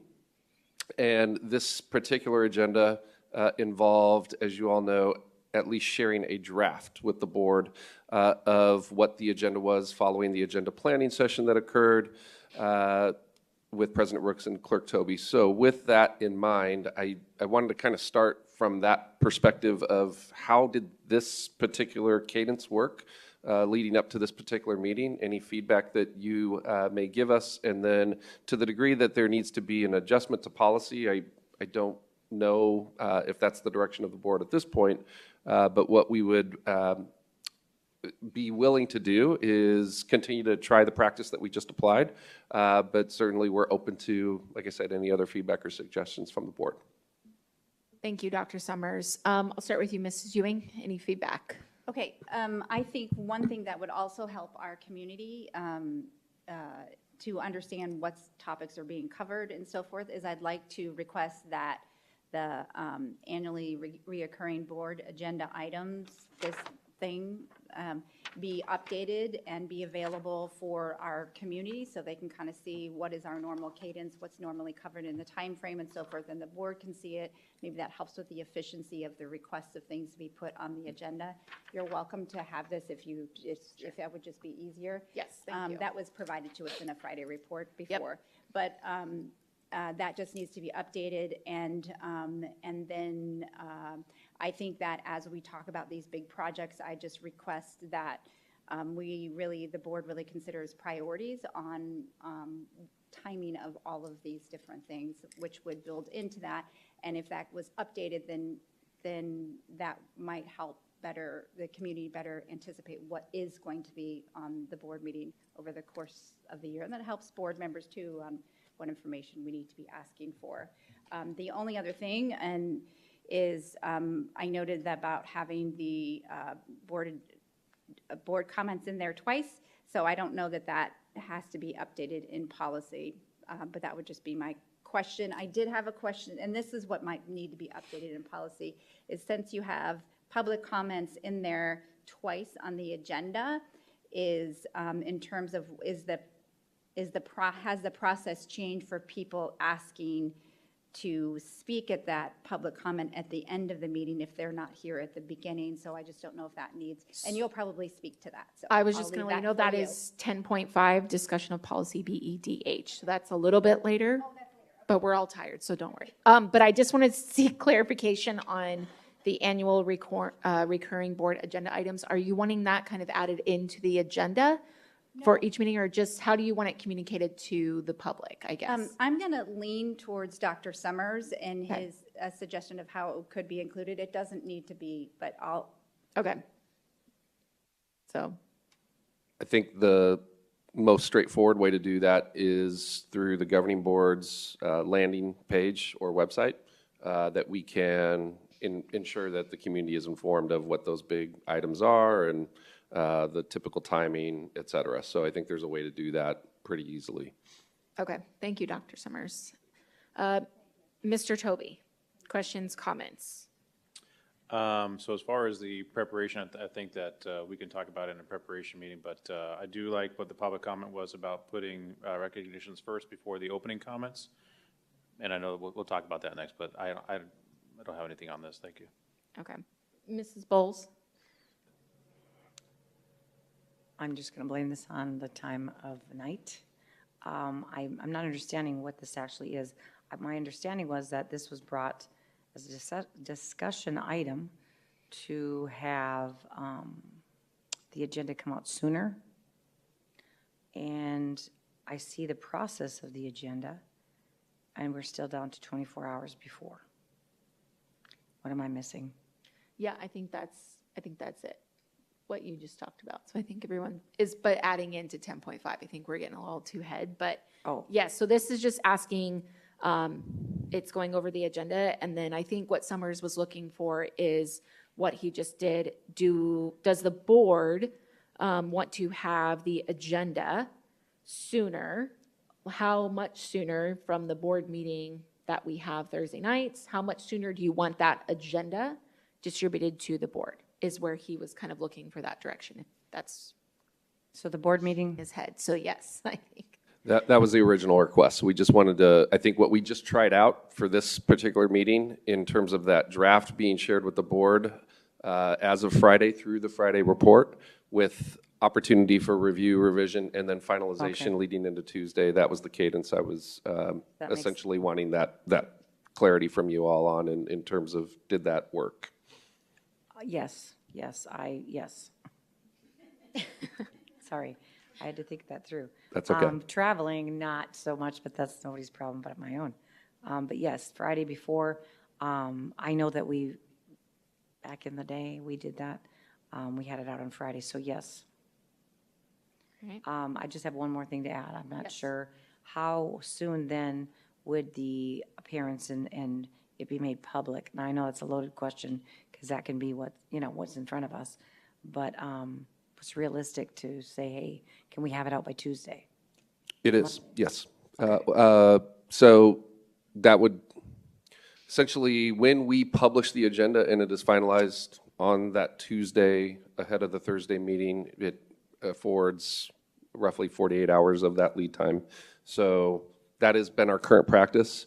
And again, open to that feedback, but that, essentially is when, as the agenda is published, the community has access to all of those items. Okay, and I also know that that's dependent on us getting back to you, and I wasn't getting back to you because I was out of town. So I understand. Mrs. Proudfit. Yes, finalized by Tuesday is totally fine with me. I know board members feel passionately about the draft on Fridays. That's great too. Bless you. Bless you. I know, everyone stay healthy. I do have a request though. So actually, Mrs. Ewing and Mrs. Rooks shared the agenda on their social media. So I don't know if anyone else feels this way, but I would love for the district to share it on our social media, just because I think people want to know, and I would always prefer to send them to the district social media page as a way of getting information. So I would love if on the Tuesday, it was shared on the district's social media page. I don't know if anyone else feels that way, but I thought that was really great that you both did that. And yeah, that's my request. All right, that's a good request. Dr. Summers, do you kind of have that down? We copy that, thank you. And yes, I am much more attuned to having a draft on Friday, so that gives us time to really dive deep into all the materials and working with everybody's schedules. So I do appreciate that information. Thank you for that. All right, is there any other questions or comments? Good, all right. Oh, yes, sorry, Ms. Ewing. The only thing I would just say is make this request. I think having it's great to have the draft on Friday, especially if this is going to be the expectation that we're going to have these marathon long meetings, that there's so much material to get through. I mean, you almost need 2 full weeks to do a deep dive on each one of these things. But and for our community, we've lost so many people here this evening because we are going so late that I would request that there's just a consideration of how much is being put on the agenda and the bandwidth that board members and the community have to be able to really digest that. And I think that leads into how much lead time do we need to give folks, because bottom line is we want all of us to be able to come in here and be fully prepared. And with an agenda item that got brought up as a question that we didn't want to, we ended up table this discussion.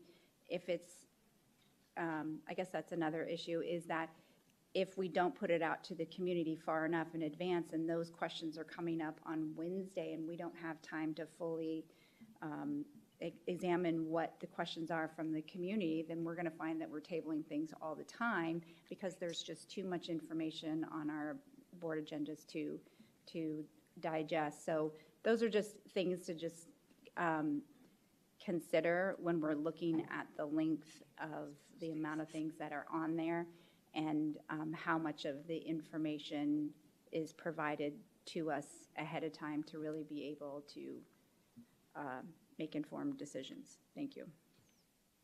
We'll take note of that. Thank you, Mrs. Ewing. Moving on to 10.4, discussion of policy IMD, school ceremonies and observances. And I believe this was requested by Mrs. Bowles. This is regarding the Pledge of Allegiance at our school sites, opening exercises, with bringing in it has the Declaration of Independence.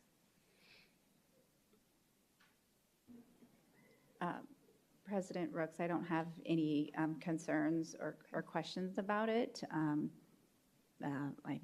think that it's great when we can show our patriotism. Mr. Toby? I concur. Okay. Mrs. Bowles?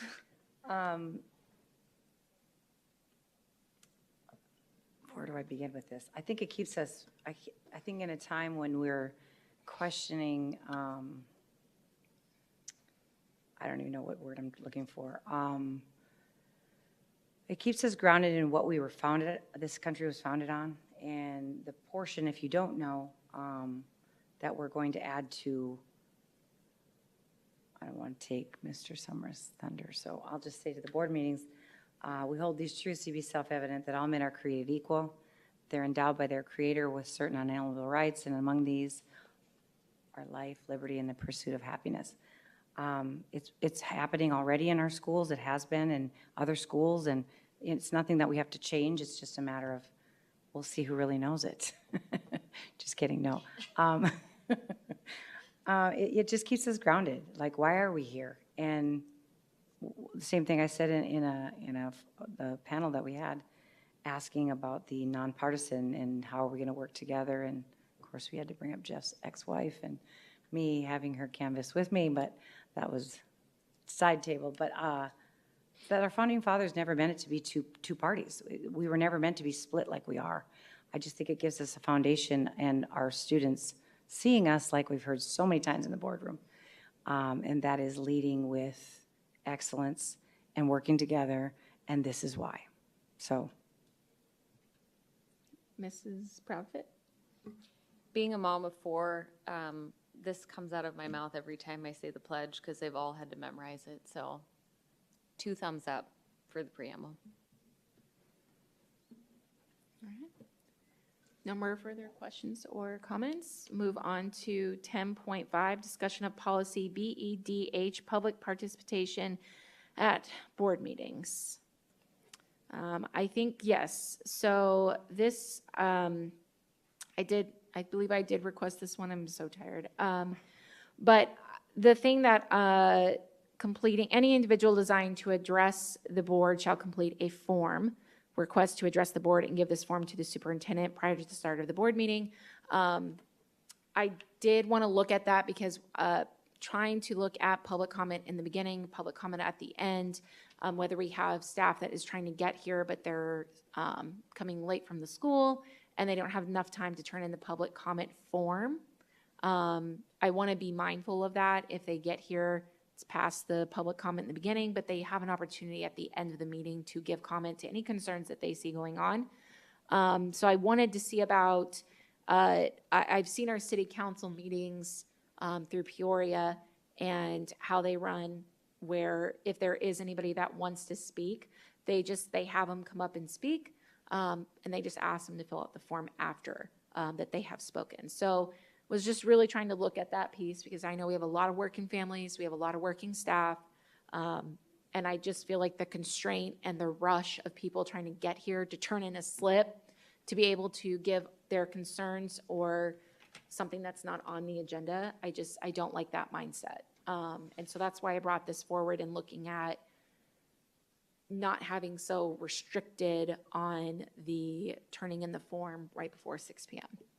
And then having that opportunity of comment in the beginning for accommodating our families and staff, and at the end if they can't get here right at the beginning. And then if they can't stay all the way to the end, they've got to get home to families and whatnot, just having that open thing. So Mrs. Ewing, go ahead. Thank you. I was trying to get backstory, so. Sure, great, thank you.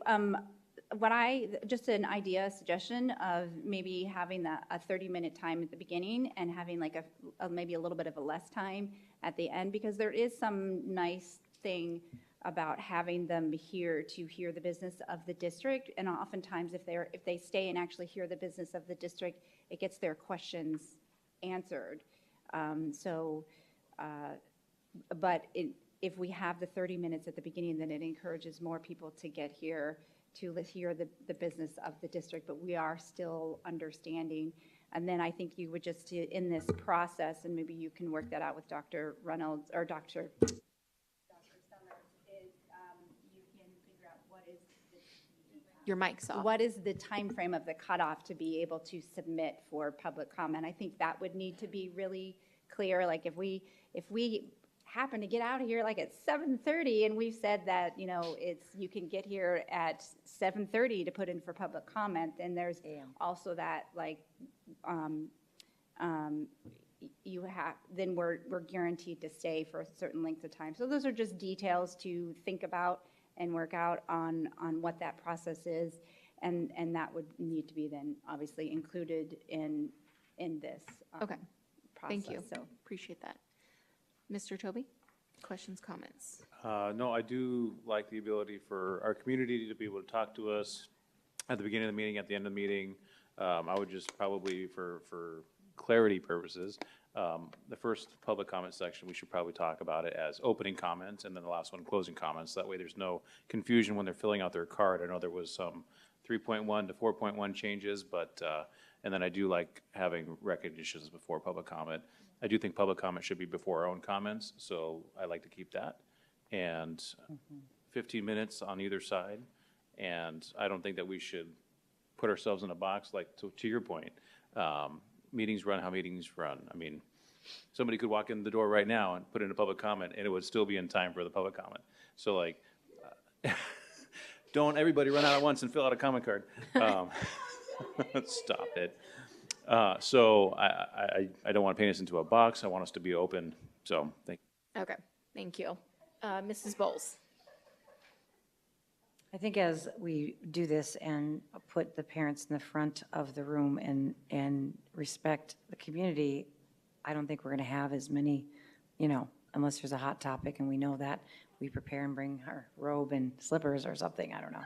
But I want people to know that that they have that opportunity. So I do like having it at the beginning and the end, but I like Clerk Toby said, I would like to do after the recognition, the first public comment.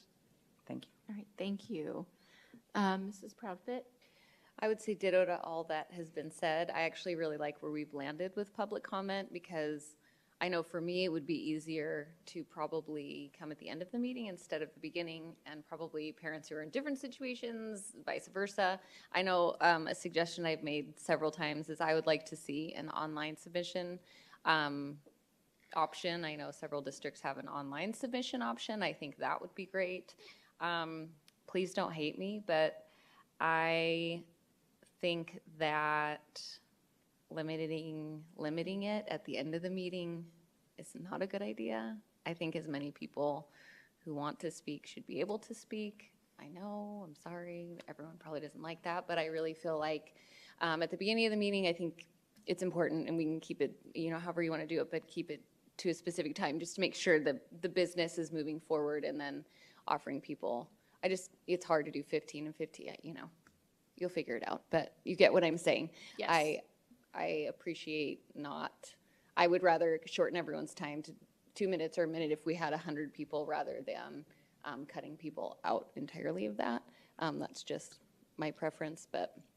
So I would add to that if we are not going to be limiting the time frame, which is great, and we still want to give each person 3 minutes, then as we're doing like agenda planning, there needs to be consideration of certain times where there's going to be really heavy topic that we know we're going to have lots of public comment and so forth, just so that the weight of the agenda is sufficient. So if that makes sense. Yes, it does. Thank you. Yeah, I like that. I agree with you. I know it's late, but if somebody was to walk in and they just drove here and got here, and then they are like, oh, I put it in, you know, I want to speak. I've always seen that at the city council meetings. I've seen the grace of allowing the person to speak even though it's really late. So, but I appreciate all of the feedback. And Sorry, I had one more thing that I forgot to say. I'm go sorry. ahead. No, it's totally fine. I do want to give, if we are going to keep it to like a very strict time limitation, which it sounds like we're not, just giving, I guess, preference to any students that show up and have something to share. Yeah, absolutely. Well, thank you, everybody, again, and we will work on this with Dr. Summers. I think he's gotten all of our feedback and keep going. 10.6, discussion of policy BK, school board membership, and policy BKA, liaison with School Boards Association. And thank you so much for waiting. I appreciate it. I know it's extremely late, so I appreciate you waiting. Thank you. No, I just thank you so much just for the opportunity to come and join you today. And I just want to commend the staff as well. I have to say they're very welcoming and extraordinarily communicative in allowing me to come and share this with you. So thank you. You're also a very resilient group, I have to say that. And just so our community knows, this is, she is from ASBA. She is Justin Rice. Is that Yes, I'd correct? be happy to introduce myself Okay, officially. great. So President Rooks, Clerk Toby, members of the board, Dr. Summers, members of the cabinet, friends and family, virtual and in person. My name is Justin Rice. I am the Executive Director of the Arizona School Boards Association. So just a little bit about, and I will try to keep this at a perky pace because while I know good evening is customary, good night. So like I said, I want to make sure this stays at a perky pace and that, we all survive this. If you'll indulge me for just a few minutes, I just want to give you a little bit of my background. I began my tenure with ASBA September 23rd of 2024. So depending on how you're counting, I have been on about 80 days now. But I do want to share with you the journey to get here, and I promise it'll be a very brief journey. But when ASBA decided to embark upon a new executive director search, it was a nationwide search. There was an outside company that was hired to assist, certainly. This was a 10-month process with well over 200 applicants nationwide. I am very proud to be standing here today as the last one standing. And as this was a nationwide search, I am very proud too to say that a local was selected for this role. There are many talented people throughout this country, and I'm just so gratified that they chose to stay within Arizona because I believe that we know our Arizona values best. And we also, of course, respect local control. So having a local in that perspective, I think, is really powerful. Like I said, I'm very proud to be here. One thing I would like to say, because there's, the Lake Pleasant connection, apparently. I started my education career about 15 years ago. I wasn't sure this is what I wanted to do. I was a transition to teaching candidate, and I decided I'm going to start substitute teaching to see what I think. My very first substitute teaching job was in a special ed classroom at Lake Pleasant. And that's really what got me started on my journey. And my background is actually in special education. I loved that experience so much that I decided that my master's degree would be in special education. And that's what I've done with my career until moving into administrative roles, which have included working for the Department of Education, Arizona State Schools for the Deaf and Blind, and now, of course, this association as well. So thank you for indulging me on that little journey there. So I'm here to talk a little bit about the benefits, but I think we'll do kind of the Reader's Digest version of this, if that's okay, because I do want to make sure that we have ample time for any questions that you might have. Also, if you wouldn't mind, at the conclusion of my presentation, I do have business cards that have my personal information on it, my cell phone, the whole 9 yards. If it would be okay that I left those with Ms. Cuthbert, I'd be happy to do that in case there's any follow-up needed. So Arizona State Schools for the, I'm sorry, it is late. ASBA is as a statewide organization. We are comprised of 207 member districts, one of which is, of course, Peoria. And you've been members for quite some time with us.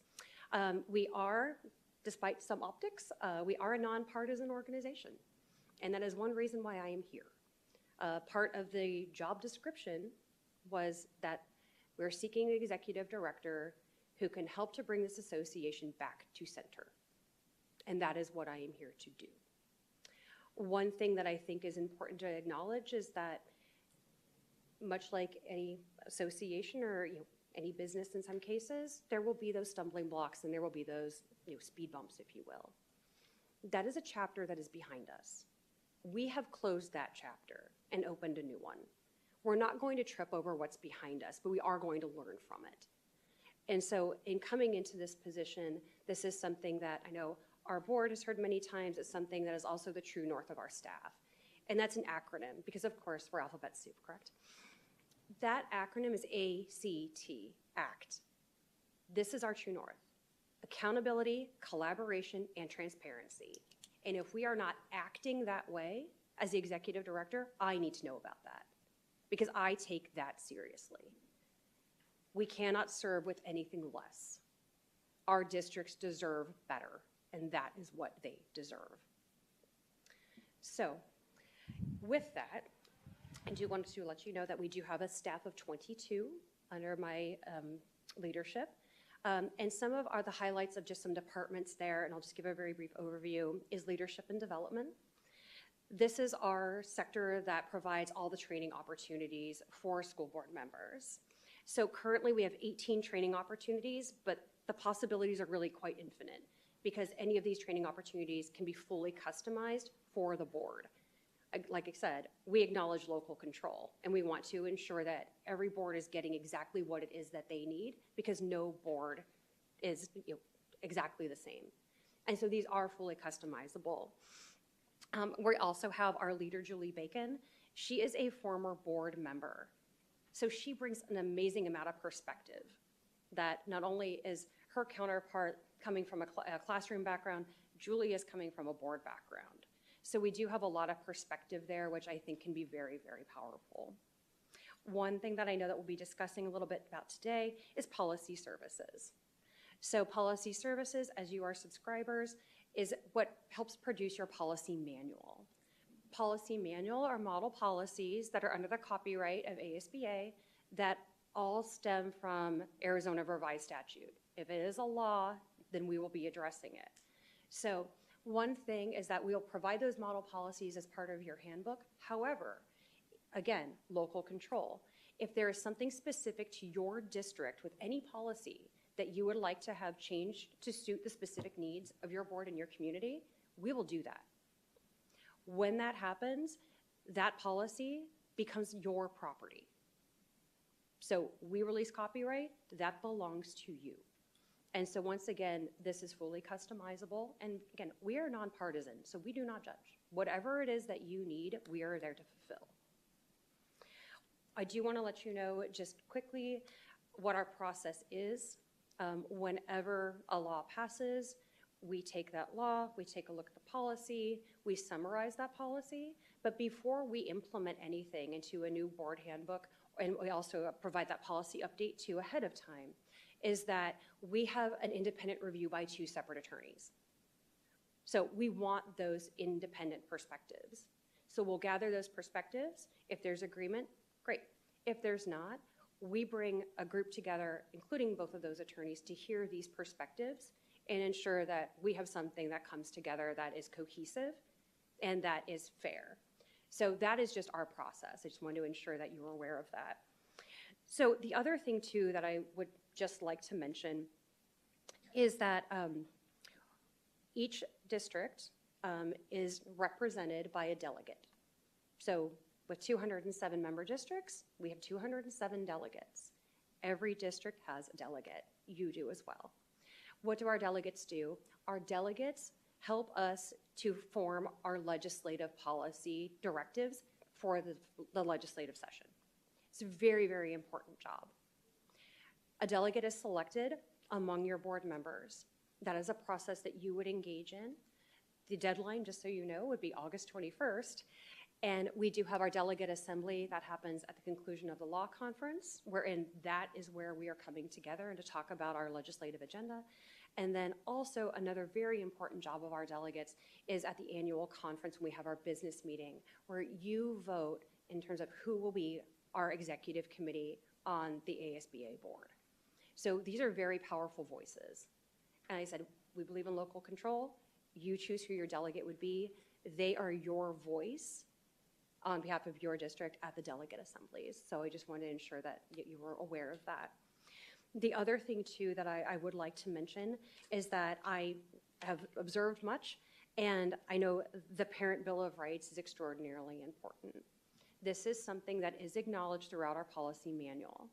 And so actually, if you were to go to your own policy manual, it is referenced in sections I, J, and K, and ARS 15102 is referenced throughout the policy manual. So this is something that is incorporated into our policy manual. It is something that we provide guidance on. It is something that we embrace just like anything else as a nonpartisan group. So just wanted to ensure that you were aware of that. In terms of government relations, we do have in-house government relations staff. I will tell you that our tenured on-staff lobbyist departed. This was Mr. Chris Cotterman at the end of November. Upon his departure and with consideration to the quick coming beginning of legislative session, I've taken on his role. I did not feel comfortable going out at that time, being so close to legislative session, to say, I want the right person in the right seat. I actually have the skill set to do this, so I want you to rest assured. I have lobbied on behalf of education before. I was a designated lobbyist for Arizona State Schools for the Deaf and Blind. I have bipartisan support. I have relationships on both sides of the aisle, both of which are extraordinarily important, especially when we are talking about education. In my world, a child is not a political entity.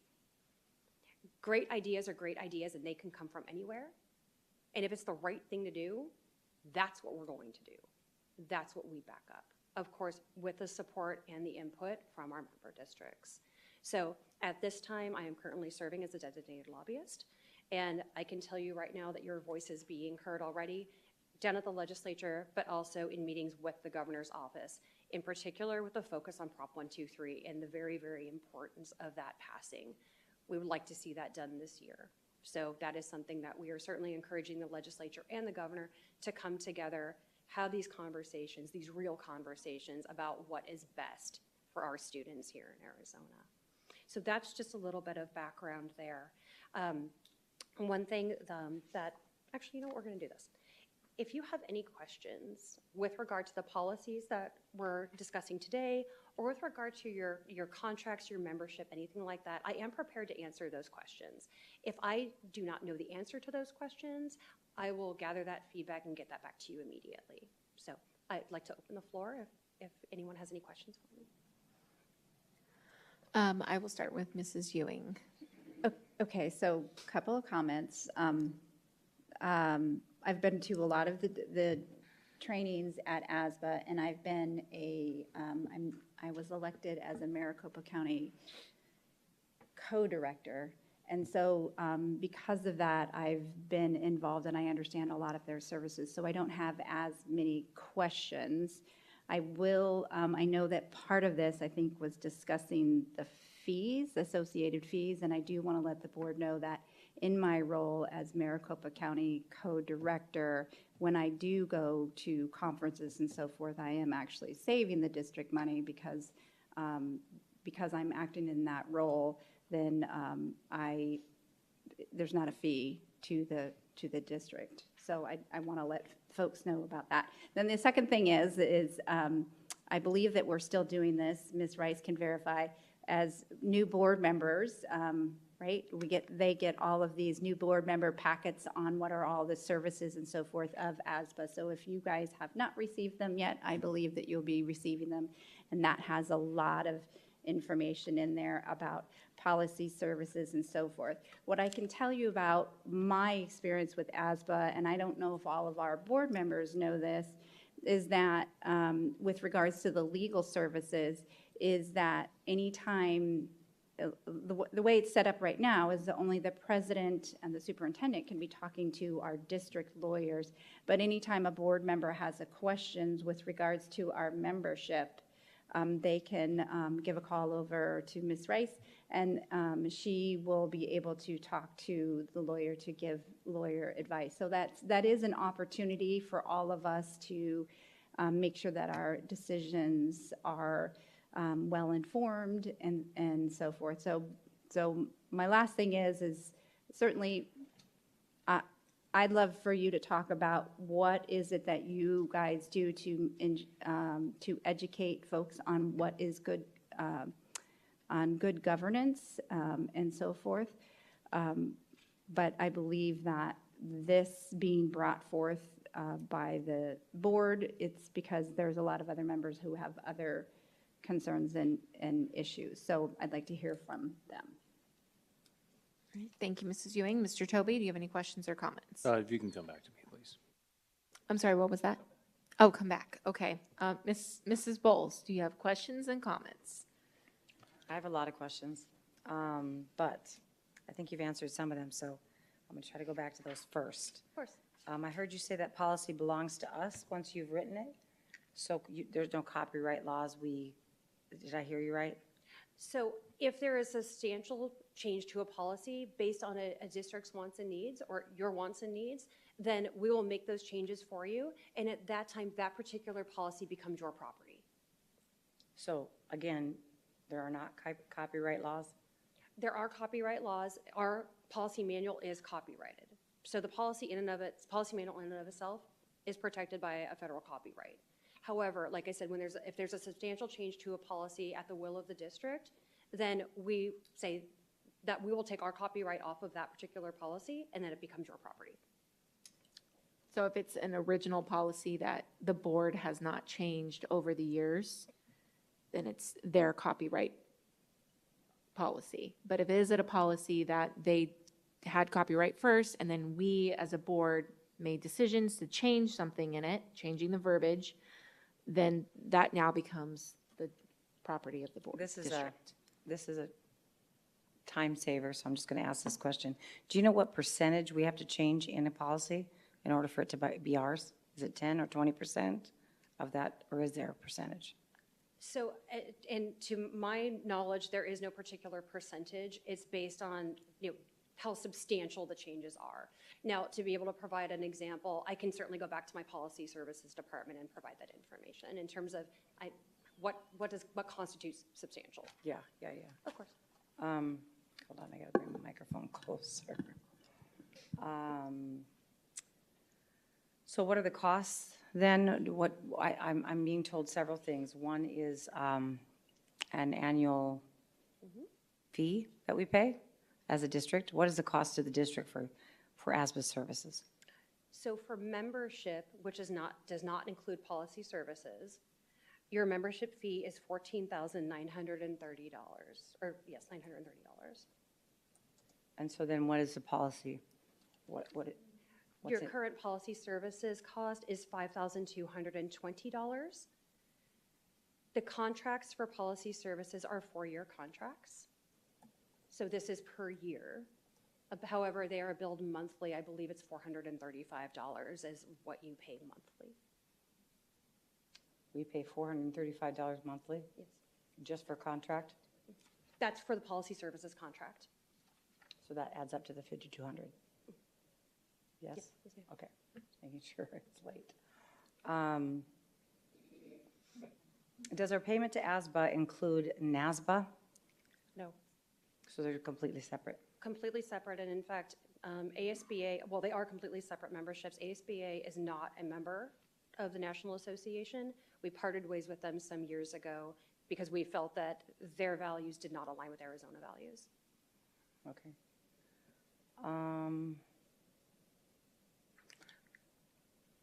We get a discount using ASBA for board doc? Yes, you absolutely do. You do get a discounted price. It's actually, while still expensive, it is still a reduced rate as an ASBA member. And how much is that? $10,500. Do Peoria policies as approved by former Peoria, I think you already answered this question, sorry. I have to read it because, it's late. Claiming trademark. So Peoria policies approved by former Peoria governing boards belong to ASBA because they were written by ASBA, or they belong to Peoria? If they're changed. If they have been changed previously by the Peoria board, then that is your property. However, they can be changed once again at the will of the board. So that you are, at this point, are claiming trademark on those policies, if they've not been changed? If they have not been changed from the original ASBA policy manual, that falls under our copyright. Okay. If the board whether this board or a previous board made changes to a policy, then that becomes your property.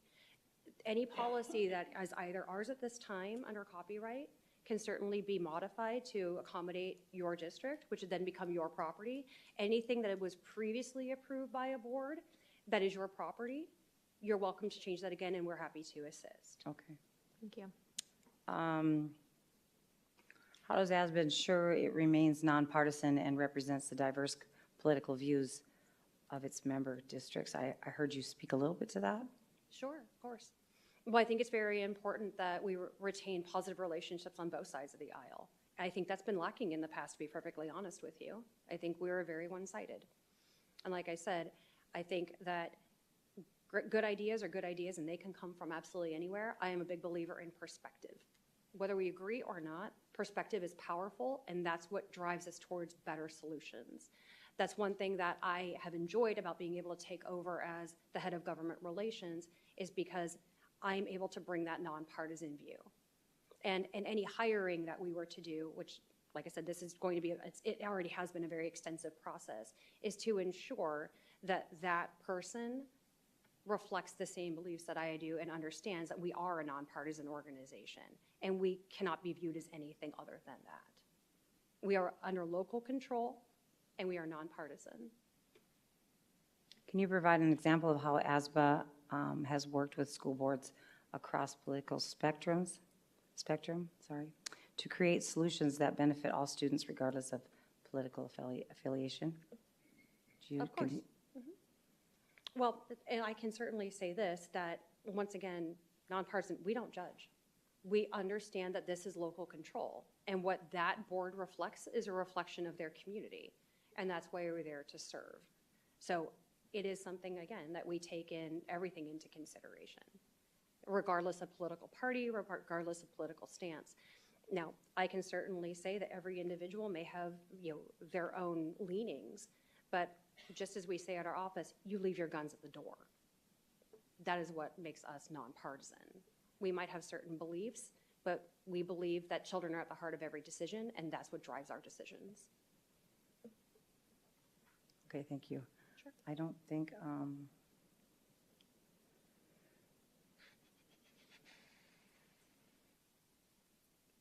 the other question I had, given the political climate in Arizona, how does ASBA ensure that its programs, trainings, and resources are balanced and applicable to school board members from a different political background? And I hear you saying that you're nonpartisan. I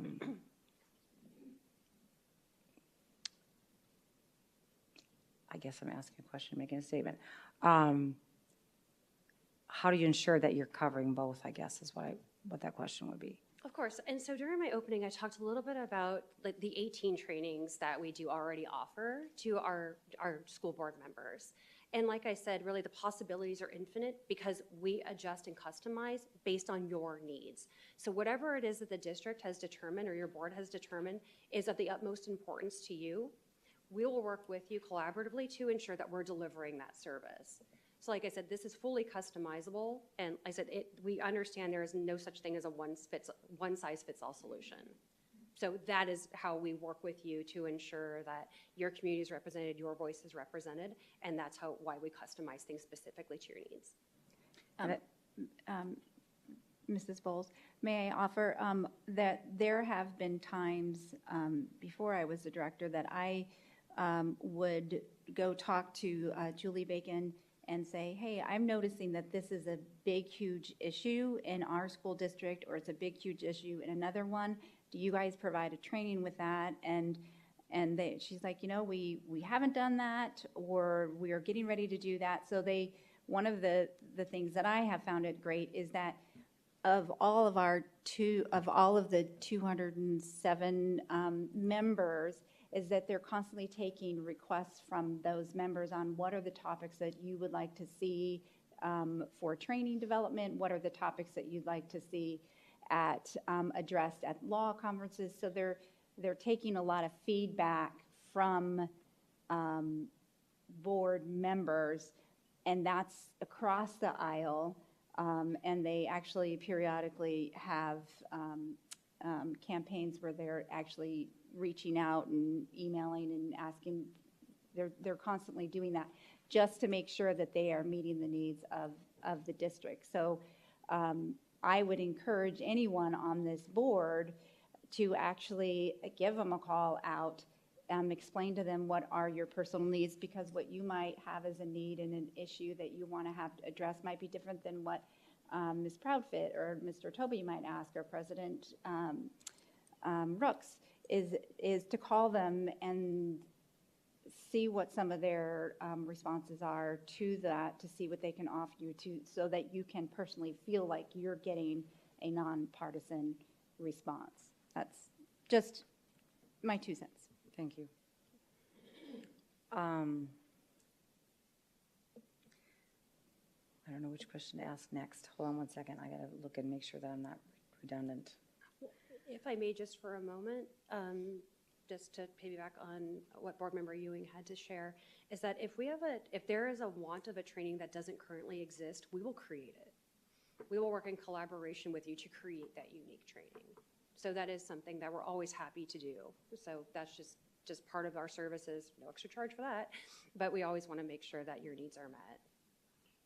So going back to, just so the public understands some of this, and also for my own understanding, we pay roughly about $20,000 for ASBA services. Board Docs is what we use, but is not owned by ASBA. That is separate from ASBA. So roughly, again, $20,000 we pay for ASBA. I'll get back to that. If we choose not to use ASBA model policy services, is there an option to retain board book or for our historical and future meeting agendas and documents? Is there another option that you know of? So in terms of, like, we'll go to Board Docs for just a moment. You do receive a reduced rate. We do not own Board Docs. So while you would still have, access to Board Docs, it would just be through a separate contract with your district. So that just kind of covers that. In terms of policy services, any policy that has been modified and is now the property of the district belongs to you, and that goes with you. Anything else that we have under copyright stays with us, so is not transferable. Thank you for answering.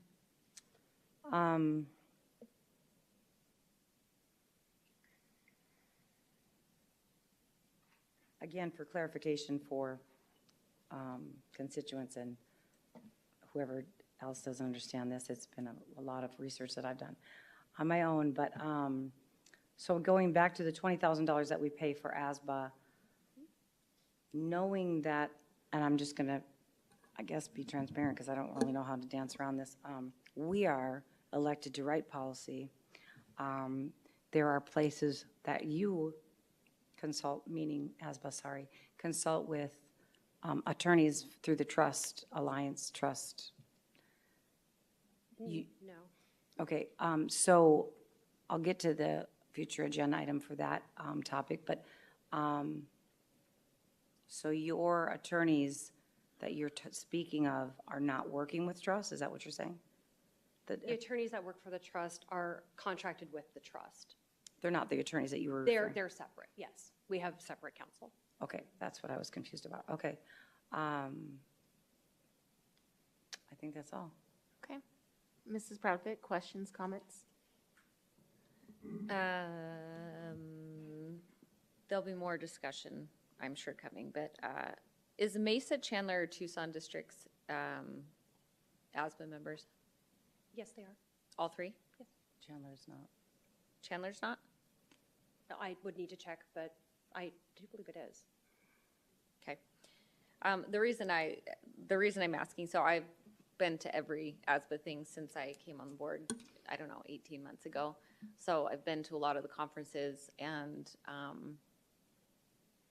there's a lot of value there, and there's also a lot that doesn't apply to us because we are a larger district, and because I think at times it caters to more rural districts and smaller districts. So I think for me that's been a little bit of a hurdle. To be honest, though, I don't know. Melissa's always really good at sending, hey, you can go to this, you can go to that. I don't know that I have fully plugged in to all the resources just because focusing efforts elsewhere within the district. So it's late. I don't have any questions. I think the board members have answered all the questions that I have. So just looking forward to continuing this conversation. Thank you. Thank you. And thank you for, if anybody else, any other questions or comments? I think that's it. So thank you for coming tonight. I appreciate you waiting this long and giving that presentation. No, of course, and I appreciate that. And if you would like to have further conversation, further discussion, I'd be more than happy to come back, no matter what hour. Okay. So please do know that, and I very much appreciate the invitation and your time. And as I mentioned, I'll leave some cards with Ms. Cuthbert just so that you have that access if you need it.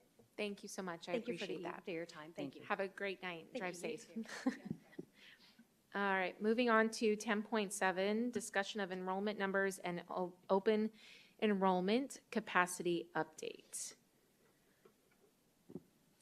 President Brooks. Yes, Mr. Members Neto. of the governing board, I know that there's a lot of information in the background. So if you don't mind, I'm just going to take a few moments to read every word. I'm teasing. That was a good laugh to wake us all up, so You bet. good job. So my intent behind providing the information that I did was to kind of segment it out into a few different areas. One is the pre-work that went into the decisions that were made collectively as a group. Secondly was the after approval work that in this particular case, Liberty put together a committee. I wanted to capture their work and be pretty clear on what their work was. And then finally, in the last kind of segment of what I've provided for you, there's some data tables, there's some things that are provided for you to talk a little bit about the decisions that are made from a not only a conservative and responsible perspective specific to open enrollment, but also what their current status is right now since the preferred priority deadline has passed and what they've gone through since then. So started my day with Mr. Duguid at 7:20 this morning with my school visit. And we're going to end our day together here. So I just wanted to let you know. Yeah, and so we're prepared to answer any questions that you all may have specific to that to the best of our possible ability right now. So. Thank you. All right, Mrs. Ewing, do you have any questions or comments? You know, at this hour, I don't have any questions. You know, these next three items are really, well, at least the next two items are related to the bigger 120-day planning thing.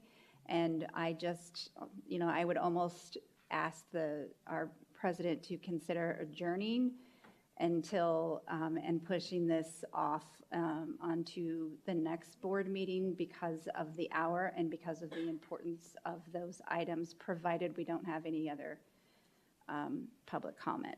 So. Yes, I would. What I'll do is Dr. Summers' direction of possibly bringing back 10-7, 10-8, 10-9 to the next meeting so that we can really cover that. I don't know, am I echoing? I'm just looking at Mr. Duguid's face like, Okay. Sweet, I made it to the end of this meeting and I'm coming back again. Okay. So let's do this. We can have 10.8, 10.9 brought back and maybe finish out 10.7 to allow any other board members' questions or comments, and then if that is okay, Dr. Summers. So, President Rooks and members of the board, and I appreciate the sensitivity to the late hour. If I may request, I believe Mr. Molino has 4 slides for 10.8. Why that's important is there's a timeline that is related to some next steps. I think if we pause on that, we're kicking a can further than where we need to go. Now, 10.7 is pretty explanatory, so we're happy to answer questions, although I believe we are denying Mr. Duguid an opportunity to speak to us at almost Friday AM. I mean, he's come this far. But to be clear, 10.7, 10.9, I think are more informational in nature. 10.8 is really important from a timeline perspective. So if we could give Mr. Molino the 4 slides that he has, I think it's about 4 minutes long. Okay. Would that be okay? That is fine. 10.7, quick. I did have questions on this, and yeah.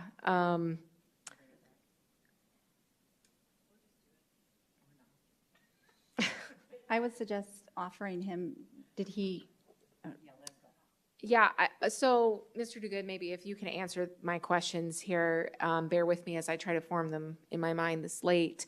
But so when you talk about the bringing in the lottery system, I think is what I saw. I saw a post on Liberty's Facebook page. They talked about the lottery system. The lottery system with students that are in our district boundaries, but they're not zoned for Liberty, pertaining to also students that are out of our district boundaries. How do you differ for the lottery system for those specific students? So, President Rooks, members of the governing board, thank you for the opportunity at 11:48 to speak to this item. So basically, there is no differentiation between in-school or in-district and out-of-district students. Following governing board policy, they were to have their open enrollment forms turned in to be given priority by December 1st, which was a Sunday. We obviously gave them till December 2nd. Those students have been given priority in the first 2 rounds. Okay, all right. And then when I did read in here that you did seek principal feedback regarding this. And so I guess my question is, because when I saw that post on the page, there were a lot of parents that were very frustrated in their comments of, I discussions on my kids can't get the course that they want because the school is so overcrowded. How are we now going to let a lottery system of more students coming in that aren't zoned for that school? And so that was my main concern in wanting to bring this forward, to kind of have some information piece on that. So I guess, was there parent surveys included from the parents that are already at the school of that mindset of a lottery system? So what we did with that, when the governing board, I believe, voted on September 26th to allow open enrollment back at the schools that were then closed, what we did was, you can read all of what we did, but for everyone in attendance, we put together I brought it to my admin team, I brought it to our leadership team, I then formed a committee. We did not have parents on it, but we did have our counseling department, we did have our teachers a part of it, 2 admin and myself, plus our guidance counselor secretary, who's, of that group, you've got about 5 parents in there of the group. But from there, based on the fact that not everyone would know and find out right away, that's why we came up with a lottery system, because we believed it to be the best and fairest way to allow opportunity for our students or students to get into our school. And as Jason or Mr. Nuttall has talked about, we are being very conservative with that approach. The first round of students that we took, 33 of the 45 were going to be taken either way based on current governing board policy with cohort, with siblings, employee of the district, and McKinney-Vento. So in each round, we've taken 12 students with that lottery system.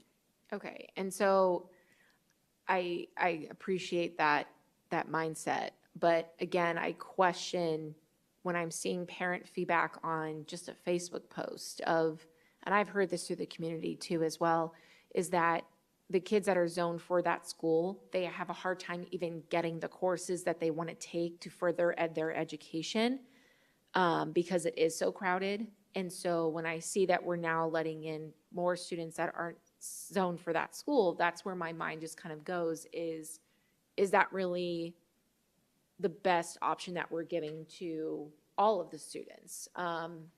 Not just the ones that are currently there, but is it really beneficial for the ones that are coming in on that lottery system because we're already at capacity, is what parents are saying. That's what they've been told. And so their kid can't get into a course because they're so crowded in that classroom. So that to me is just kind of stands out when I see that parent feedback come through.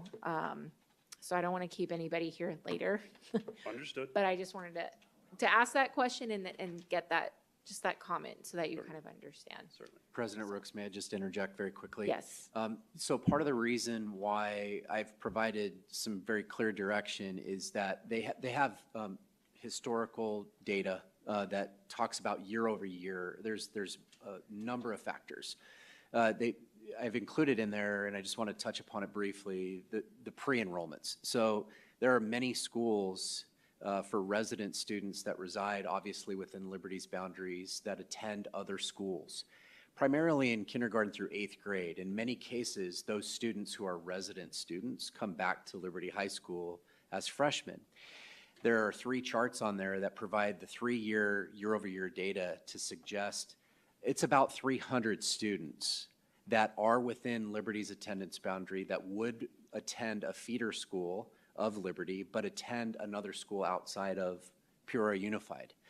Those 300 students on average come back, and so to experience Liberty High School. Those 300 seats are saved for the resident students. So the other components within Governing Board Policy JFB are applied first and foremost in this order, right? Employees, children, siblings, McKinney, Vento, and Foster, and then the cohort rule, which means students that are a part of 8th grade classes at that school's feeder they still have to apply for open enrollment because they're still actually open enrollment. But based off of that prioritization that has been Governing Board approved, those students are automatically in but still go through the open enrollment process. So the other factor, there's a few other factors just to point out. Number one is there are students that should attend Liberty High School and Liberty's attendance boundary that are open enrolled to sister schools, Sunrise Mountain, Centennial, neighboring schools, et cetera. There are about 50 of those students through the 8th grade roll-up process that should attend Liberty as freshmen that have applied for and been accepted to open enrollment. So my point here is that all of those numbers are they're monitored all the time.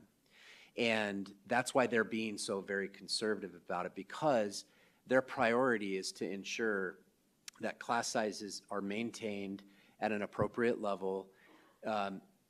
And I think it's just really important to note that my direction to them was to have a very solidified process where they communicate that they're not going to do all open enrollments all at one time. That's not feasible for them to do, knowing that the pre-enrollments come in sometimes May, June, July. There's also another factor in that there's still building houses in the area. So we have to save space for that, and they're taking that approach as well.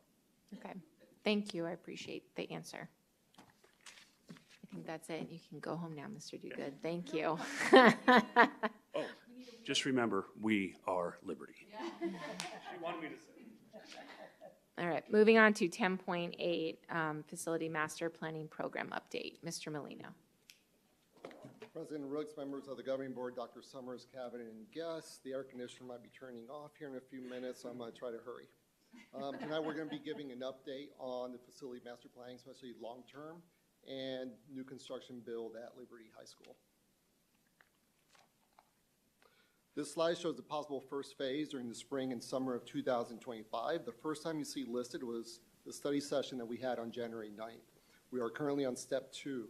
If during this step, in the next 6 weeks, we can formalize a proposal and a corresponding action plan that we can act on and implement successfully this spring and summer, we'll bring forward a recommendation to the Governing Board on March 13th. If the board gives us direction to proceed with scheduling the public hearings, then we'll move on to steps 4 and 5, with the public hearing occurring on April 10th, followed by a Governing Board vote on April 24th.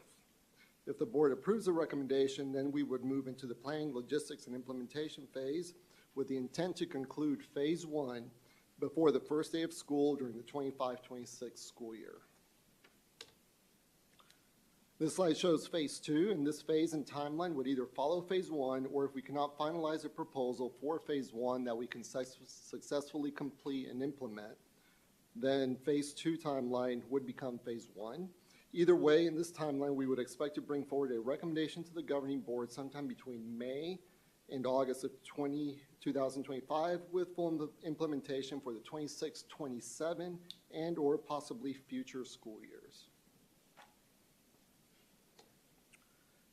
As mentioned during the study session a few weeks ago, the governing board approved the issuance of a request for qualifications for a multi-phase expansion at Liberty High School. An architectural firm has been hired, and the next step is for the governing board to approve and award the RFQ to a general contractor. This RFQ is currently being evaluated by the purchasing department, so we cannot go into those details, but we expect that will be coming to the governing board for consideration in February. If the board approves it in February, we expect the construction to be completed in July of 2026. If we have any construction delays, that will push it back realistically to the January of 2027. So 2 years from now if there's any delays. We have been working with the architect and Mr. Duguid over the past few months, and with the input from the Liberty leadership team, instead of one larger 20 or 24,000 square foot 2-story building, we have narrowed it down to 2 smaller additions on different parts of the campus. At the northeast corner within the red square, you see a proposed 4-classroom addition measuring approximately 9,700 square feet. This is conceptual, and it could be 4, 5, or 6 classrooms based on the academic program needs. On the south part of the campus, you see the second proposed addition with 5 classrooms. This is approximately 6,300 square feet. Both building additions would be used to relocate existing programs into the classrooms, and it would free up other spaces as needed.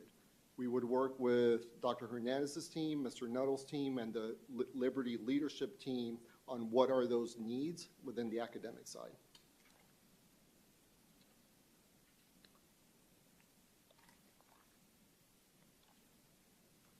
During the study session, we covered the enrollment projections for Liberty. As Liberty's enrollment increases, we will need additional space, or we will have to implement other changes to balance enrollment between Liberty and Sunrise. And that's where that long-range facility master planning comes in, and that's why as we prepare to give the board a recommendation on boundary changes, this is one of the puzzle pieces that we need to have in place first, whether this is going to happen or not. So that's when that RFQ comes to the board in February. That'll really give us a direction of what boundaries will look like up north in the years to come. At this time, I stand for questions. Thank you, Mr. Molino. Mrs. Ewing, comments or questions? Can I make a request that Yes. all if we need questions answered, because I honestly cannot even think to even ask a question, is there a timeline that you would need those questions by so you can get them answered?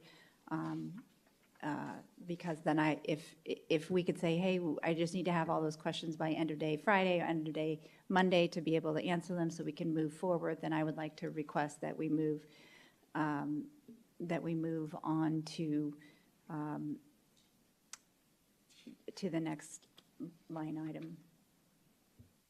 President Rooks and Mrs. Ewing, Dr. Summers, I could take the questions via email or through the superintendent's office, and we could answer them for all the boards to see in next week's Friday report, or a Friday report before the February 13th meeting.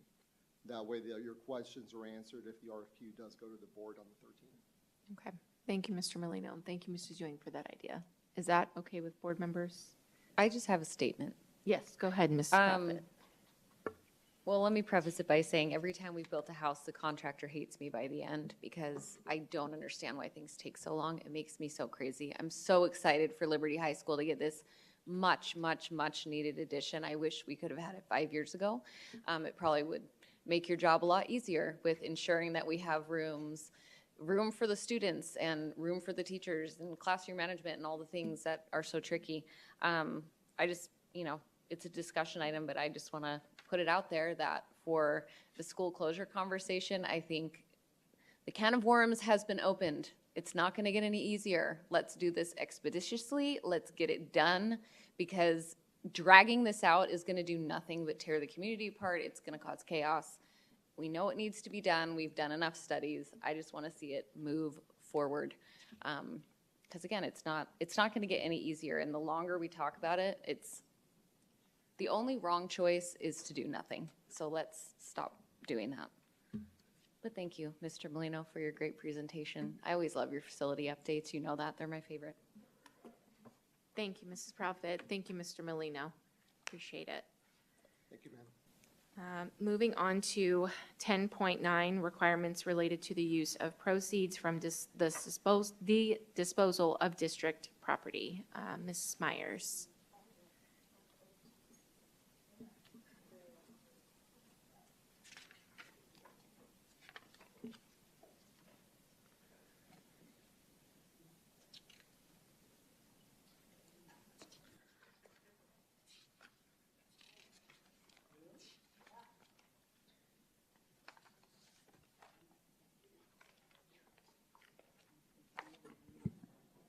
I will start my presentation with the first in my career by saying good morning. President Rooks, members of the governing board, Dr. Summers, cabinet, and remaining guests. I think there was one with Beverly Pingarelli on the board that No, was but here you till both midnight. I don't know if I presented though. Okay. But thank you. Yes, we've had long ones in the past, but this is the first for me. And so, again, good morning. I'm going to share information related to requirements for the use of proceeds from the disposal or sale of district property. And so, thank you, Terry, for launching the first statute. If we toggle back, please, to the actual agenda item, you will see I have summarized some of the information I'm presenting right now. As I've shared before, there is a requirement for an election when a district wants to sell a school site or a building with the cost of greater than $50,000 pursuant to Arizona Revised Statute 15342. There are also special considerations for the sale or lease of district properties that have improvements related to outstanding tax-exempt bonds. So I want to draw your attention to that. There's a property that has a recent improvement and has outstanding bond sales as the financing source for that improvement. There are considerations that need to be addressed. And so the relevant statutes are attached to this agenda item. When there is an election approving a sale, the school plant fund accounts for the monies received from the sale, lease, or condemnation of school property, and that's specified in Arizona Revised Statute 151102. And considerations related to the Peoria Unified School District include the governing board, superintendent, or chief administrative officer, with the approval of the governing board, may expend the proceeds from the sale or lease of school property for the payment of any outstanding bonded indebtedness or for the reduction of school district taxes. So that's an overarching option. A unified school district, and so if you look at the statute, there are criteria related to elementary or common school districts were unified. A unified school district that has an outstanding bonded indebtedness of 14% of the current year's assessed valuation, and we're significantly lower than that, so that applies to Peoria Unified, may expend the proceeds from the sale or lease of school property based on the guidance that was associated with the date of the property sale. So there's a demarc before 2016, after 2016. So we have some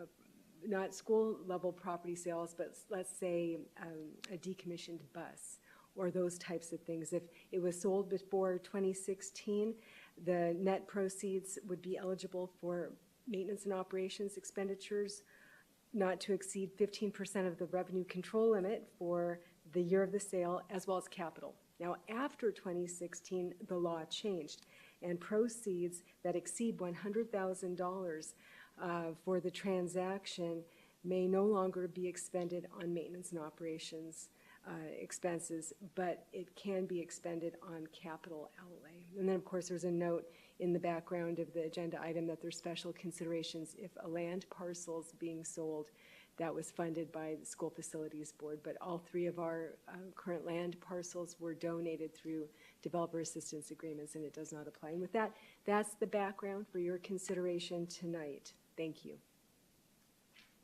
Thank you, Mrs. Myers, for doing this at midnight. Mrs. Ewing, do you have any questions or comments? Or if you have questions. No, I'm very frustrated, and I don't normally have this demeanor, but I'm very frustrated that some of the most important conversations are at the very end of this board meeting when it's almost midnight, and this time frame is not good for my health to be up this late with all of this.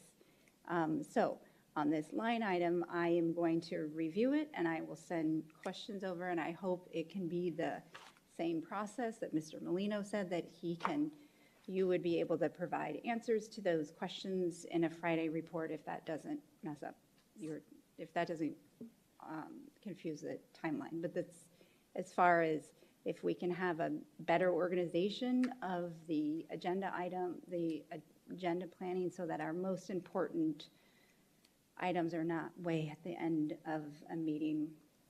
So, thank you. Thank you. Mr. Toby, questions, comments? Thank you for this information. This does provide clarity to the questions we were asking. Thank you. Mrs. Proudfit, any questions, comments? I guess that I would like, well, thank you for all this information. I guess what I was looking for is I really want specific information regarding specific properties. So I'm the one that brought up selling the DAC. I would love to know specifically about this property. And maybe because it's late, how all this applies to this specific property and how we paid for it and all that. That would be the only one we're prepared to ask about now, but I guess at Friday report or. Thank you, Mrs. Proudfit. If I may, depending on the property, and we're using the district office as an example, improvements that were funded from a currently outstanding bond. So there are certain considerations related to that and how those proceeds can be expended, and that's basically to pay down the tax rate or outstanding bonded indebtedness, and it would actually apply to the outstanding bonded indebtedness first. So we just need to be mindful that if we evaluate across the board, there's first step would be an election, then a sale, and so we can certainly property by property provide that information, but there are many steps in front of where you would get to that decision. But with the business services team, we'd have to do an analysis. I'd need probably a little more time than tomorrow to come back and Oh, say, no, not tomorrow,'s Friday report. Oh, sorry. Yeah, that's okay. But She's like, I'm going to prefer to go to bed tonight. No. No, and just as we continue the conversation, I guess for my brain, I would prefer to see it as specific properties. That way we can weigh out which ones we potentially would be looking at selling, and is this property better or is DAC better, and how it all relates. I just need to see it on a per site basis. I'm not as smart as you with all this. I can't apply this, and maybe I can in the morning, but not at nighttime. So It is morning. That can be we'll something. provide that information. Thank you. It's already. Thank you. I was going to say, Ms. Proudfit, that can be something you can request at the end for a future agenda to do with her. All right. Ms. Bowles, do you have any further comments or questions? I do not, thank you. Okay. Thank you, Mrs. Myers, for being a trooper and presenting this so late. So moving on to 11, public comment. 11.1, request to address the governing board regarding matters not included on the agenda. We don't have any for this one this evening. Moving on to 12, informational reports. 12.1, report on upcoming meetings and events. Ms. Airy.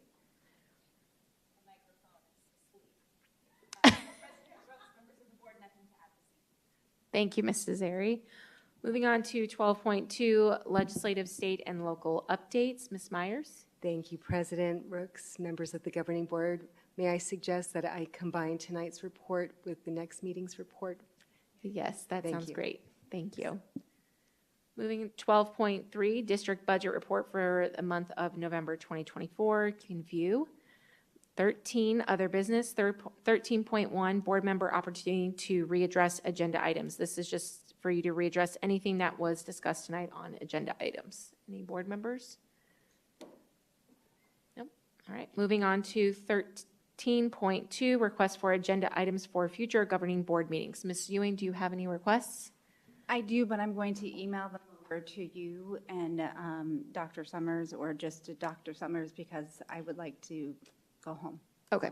All right. Mr. Toby, do you have any? Excuse me, so I know that there's a process to that, so I'll email them over, and then my request would be that that would be then maybe included in the next board report, that, hey, these items were brought up to be put on the agenda, so you have the opportunity to get a second, because I know that's the requirement. Yeah, have the second. So if Okay. I can send them over, this is a good description of it, you can get clarification from me, and then it can be brought forth at the next meeting. Okay. Mr. Toby, do you have any? I think I will do the same. Okay. I will email mine over. All right. Sounds good. Mrs. Bowles? I do. I have a future agenda item. One, I don't even know if this is a future agenda item. I would like either President Rooks or Dr. Summers to reach out to the trust and see if they can present parallel to ASBA, so the public can see what they offer versus the $20,000 that we're paying. And then there's one other agency that's not in my brain right now, but I'll get that to you. But if we can just reach out to others that we can have present, especially the trust, and I can give you more details on who. I have two others, but it's not in my brain right now. I That will would be great. second your request for the trust. Thank you. And that's it? No. Okay. Sorry. It's totally fine. Discussion around policy regarding standing for the pledge and an American flag only to be displayed within the classroom. I don't know if I think we have one of those policies already, and that we don't have the other. That's but I would like to discuss what we have, what should we change, what should we write? And this is policies around in the classroom. Standing for the flag, saying the pledge, standing for the flag, American flag, and having only the American flag flown and displayed, in the classroom. Okay. So, I know that part of that has already, we have a policy on one and not the other, but I just wanted to have a discussion on that. So, Mrs. Bowles, I was just going to, just a 2 cents in there, that for writing the policy, we do have policy, an organization that can help us craft that policy. So just letting you know that that's out there as you're considering doing that, because then they can also help with vetting it across lawyers and so forth. Yeah. And all of that. So just want to, that's optional, so just want to throw that out to Well, you. and I want to, since you brought that up, my goal, if it's not obvious, is we've been elected to govern. We've been elected to write policy, and I think we need to, I'm willing to sit and write policy and compare policy and dive into that, because I think we need to get our brains wrapped around how to do that and actually do that. I don't think we need to fully pay for others to do that. I think we can do that. I think we know our community better than anyone else, and again, tailoring it to our community, and not just willy-nilly, but there's, others than ASBA we can compare policy to.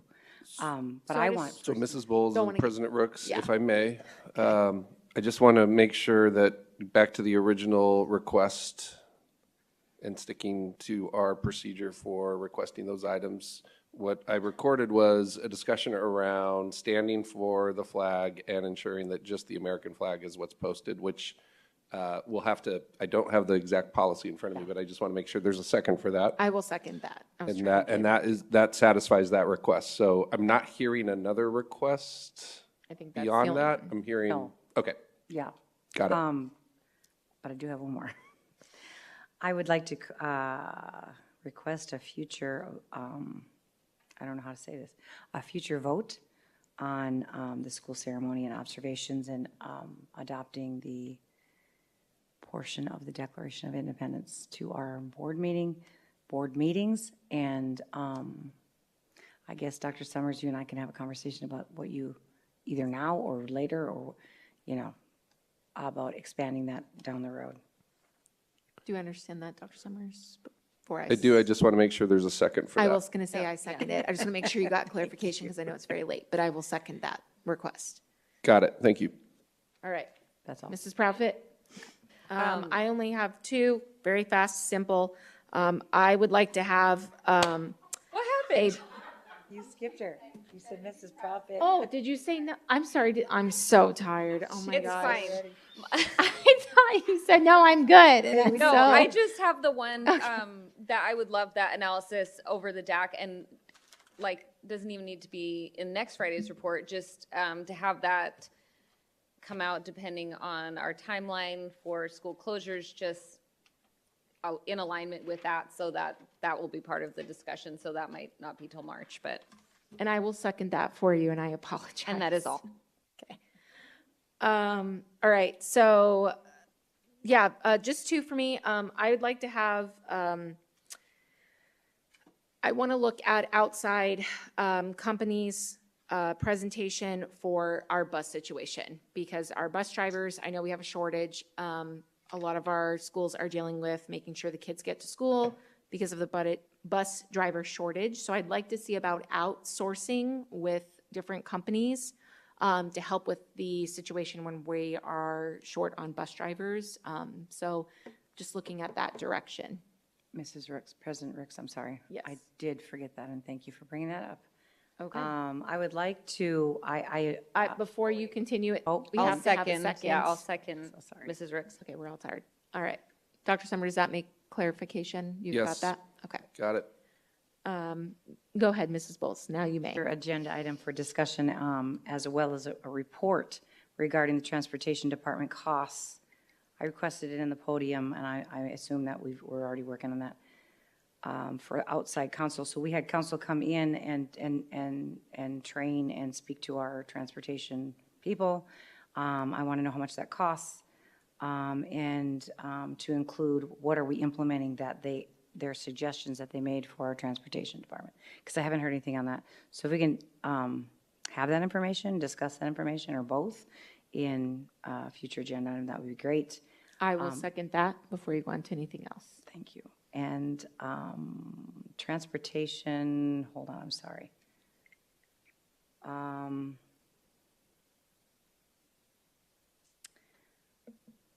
There has been, I don't know how to say it. There's some issues in transportation, and I'd like to know why we're hearing that there is an audit going on in transportation, and some kind of serious things. So an investigation or just information brought to us about that audit would be great. So if we can have that in a future agenda item, that would be great. Do you want that as an agenda item? You want it in a Friday report or? Friday report, please. Okay, I'll second that. And just finishing my last one, I just would like to have brought back as an action item of looking at possible closure of the open enrollment at Liberty. With having a discussion piece tonight, I'd like to bring it back as an action item. I'll second that. Thank you.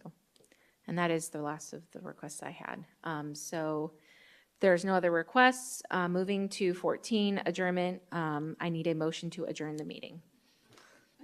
A motion to adjourn the meeting. At 12:20 a.m. At 12:20 a.m. I will emphatically second.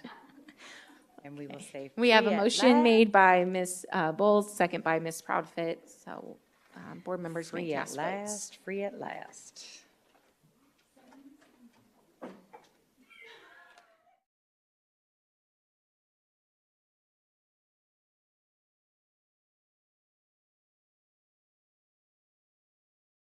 A voice vote, please.